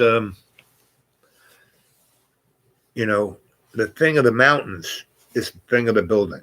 So the building is like a mirrored version of the mountains. And if you stand back far enough and just take the blinders, oh my God, it's an ugly building right in the middle of town. Doesn't look like 1890, So if you do this, it does. It looks like the mountains in the middle of the city. It's truly brilliant. And the inside is brilliant too. The galleries that they have are just top notch. I mean, better than anything you see, better than, it's better than any gallery, like Museum Gallery in New York. They got some pretty good ones there. So anyway, she takes me over there and says, it's Tom, oh honey, who's this? It's my friend Al Bob. You should have him read your palm. So she does, and I read it, and I tell her stuff about herself that really no one knows. I said, if I'm going to read your palm, we have to step over here. So we do, kind of out of earshot of all of those people. And I just kind of, and she's like, I hit her with the first level of that, and she goes, whoa. And so she's come over here, and she does this, and, these guys with white coats come over, and she goes, bring over a bottle of this, and what would you like? I said, well, that's good, but do you have anything behind any Irish whiskey behind it? And they go, oh, yes, we have a bottle. So she goes, bring that. What else you want? I said, give me a bottle of ginger ale and a big tumbler with ice and a highball glass.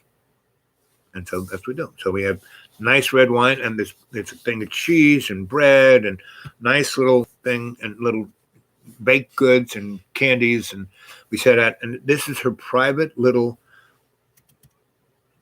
nook to have nice little conversations like the one we're going to have. And so we're doing that and talking, and and I'm telling her stuff, and we're having the most interesting conversation. Everyone's kind of like, because this is the grand opening, and she's taking 40 minutes with this homeless guy, drinking whiskey and champagne and eating tasty treats. Anyway, so that's how I met Mrs. Talbot. This rich lady, she's right up there with Mrs. Talbot, right? But more, she's like from out of town. So she has her big fancy house, old castle that she spent a zillion on making it super modern. And the property is just unbelievable. And she's got other little houses all around. She bought up the whole neighborhood. And anyway, so we're having this great party, and it's great. And that lady comes over. I read her palm, and so we became great buds. And she goes, "I've heard about you. Miss Tomlin was telling me about you." And I say, "Yeah." So that's pretty much this neck of the woods. You either know me or I heard about you. So, that's it. But I'm done with this neck of the woods, because they just can't get it together to be a community. And I've tried, and I have, there is, it's like a miner, right? I've dug the last nugget of, sociopathic, anthropologic, demographic knowledge I can out of this place, right? And I've done, helped lots of organizations to try and, help other people, do what their mission statement says. And I've helped, uncountable numbers of individual people to either get out of here and get a life or get kind of a life here, right? And John was one of those people I was attempting to help. But again, doctor do no harm. Don't get involved unless you have a workable exit strategy to get the innocent folk out of harm's way. And don't get involved unless you can learn something that will help you to do better, right? So I've done all that, done everything I can. Now, it's not that I won't come back and visit folks, because there are a lot of people who are my good friends, and a lot of people here I can have a lot of fun with. So, yes, I will come back and visit, but I'm done with, being the dude here. And I'm going to take whatever time it takes to tie up all the loose ends. And I'm seeing that maybe, end of February, early March, and I'll go back to the deep green. And again, I'll clean up, because I just talked to one of my neighbors who keeps an eye on the place, said, it's just how you left it. Everything's done. The snow is, ankle deep. There's no footsteps. It's all good. And so that was 2 days ago. So, and it's going to get, it's been snowing there, but it's been way warmer there than here. And so it's been doing what this place used to do. It used to snow here, and then get 50 degrees the next day and melt. It snowed here and stayed 18 for almost 3 weeks. Hopefully tomorrow and Thursday and Friday and Saturday, this will all be gone. I'll be up, and it won't do this again, So anyway, so that's the story. So that was a great party. It went on for 3 days, and I had so much fun. So I would not have had that kind of fun if I hadn't been thrown out by John. And pretty much all 32 times that he has thrown me out, something truly frigging amazing occurred.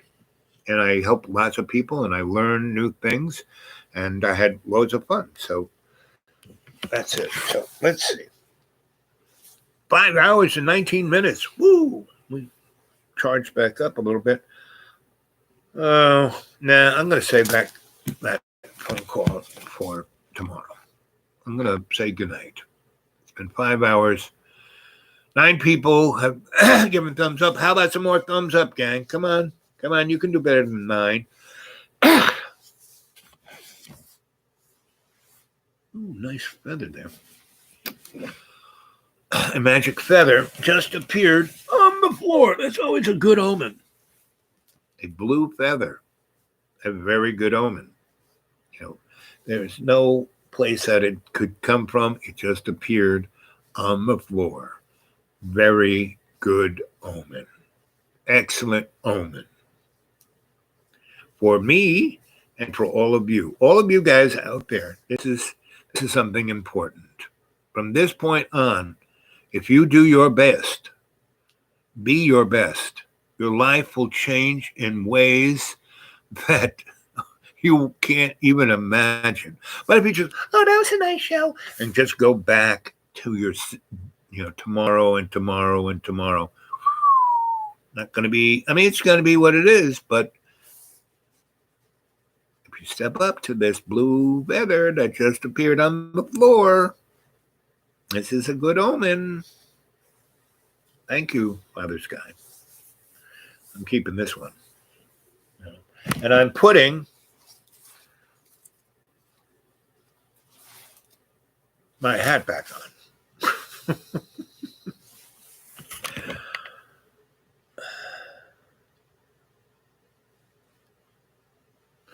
So in every day and every way, take the peace of the earth and make it stronger through your connectivity to the we and me. That is all our relations. That is one love's love in co-creation. And our Father who art in heaven, and hallowed be thy name, thy kingdom come, thy will be done on earth as in heaven, as in earth, as it ever was and ever shall be. We will forgive the trespass against us as we forgive those who trespass against us.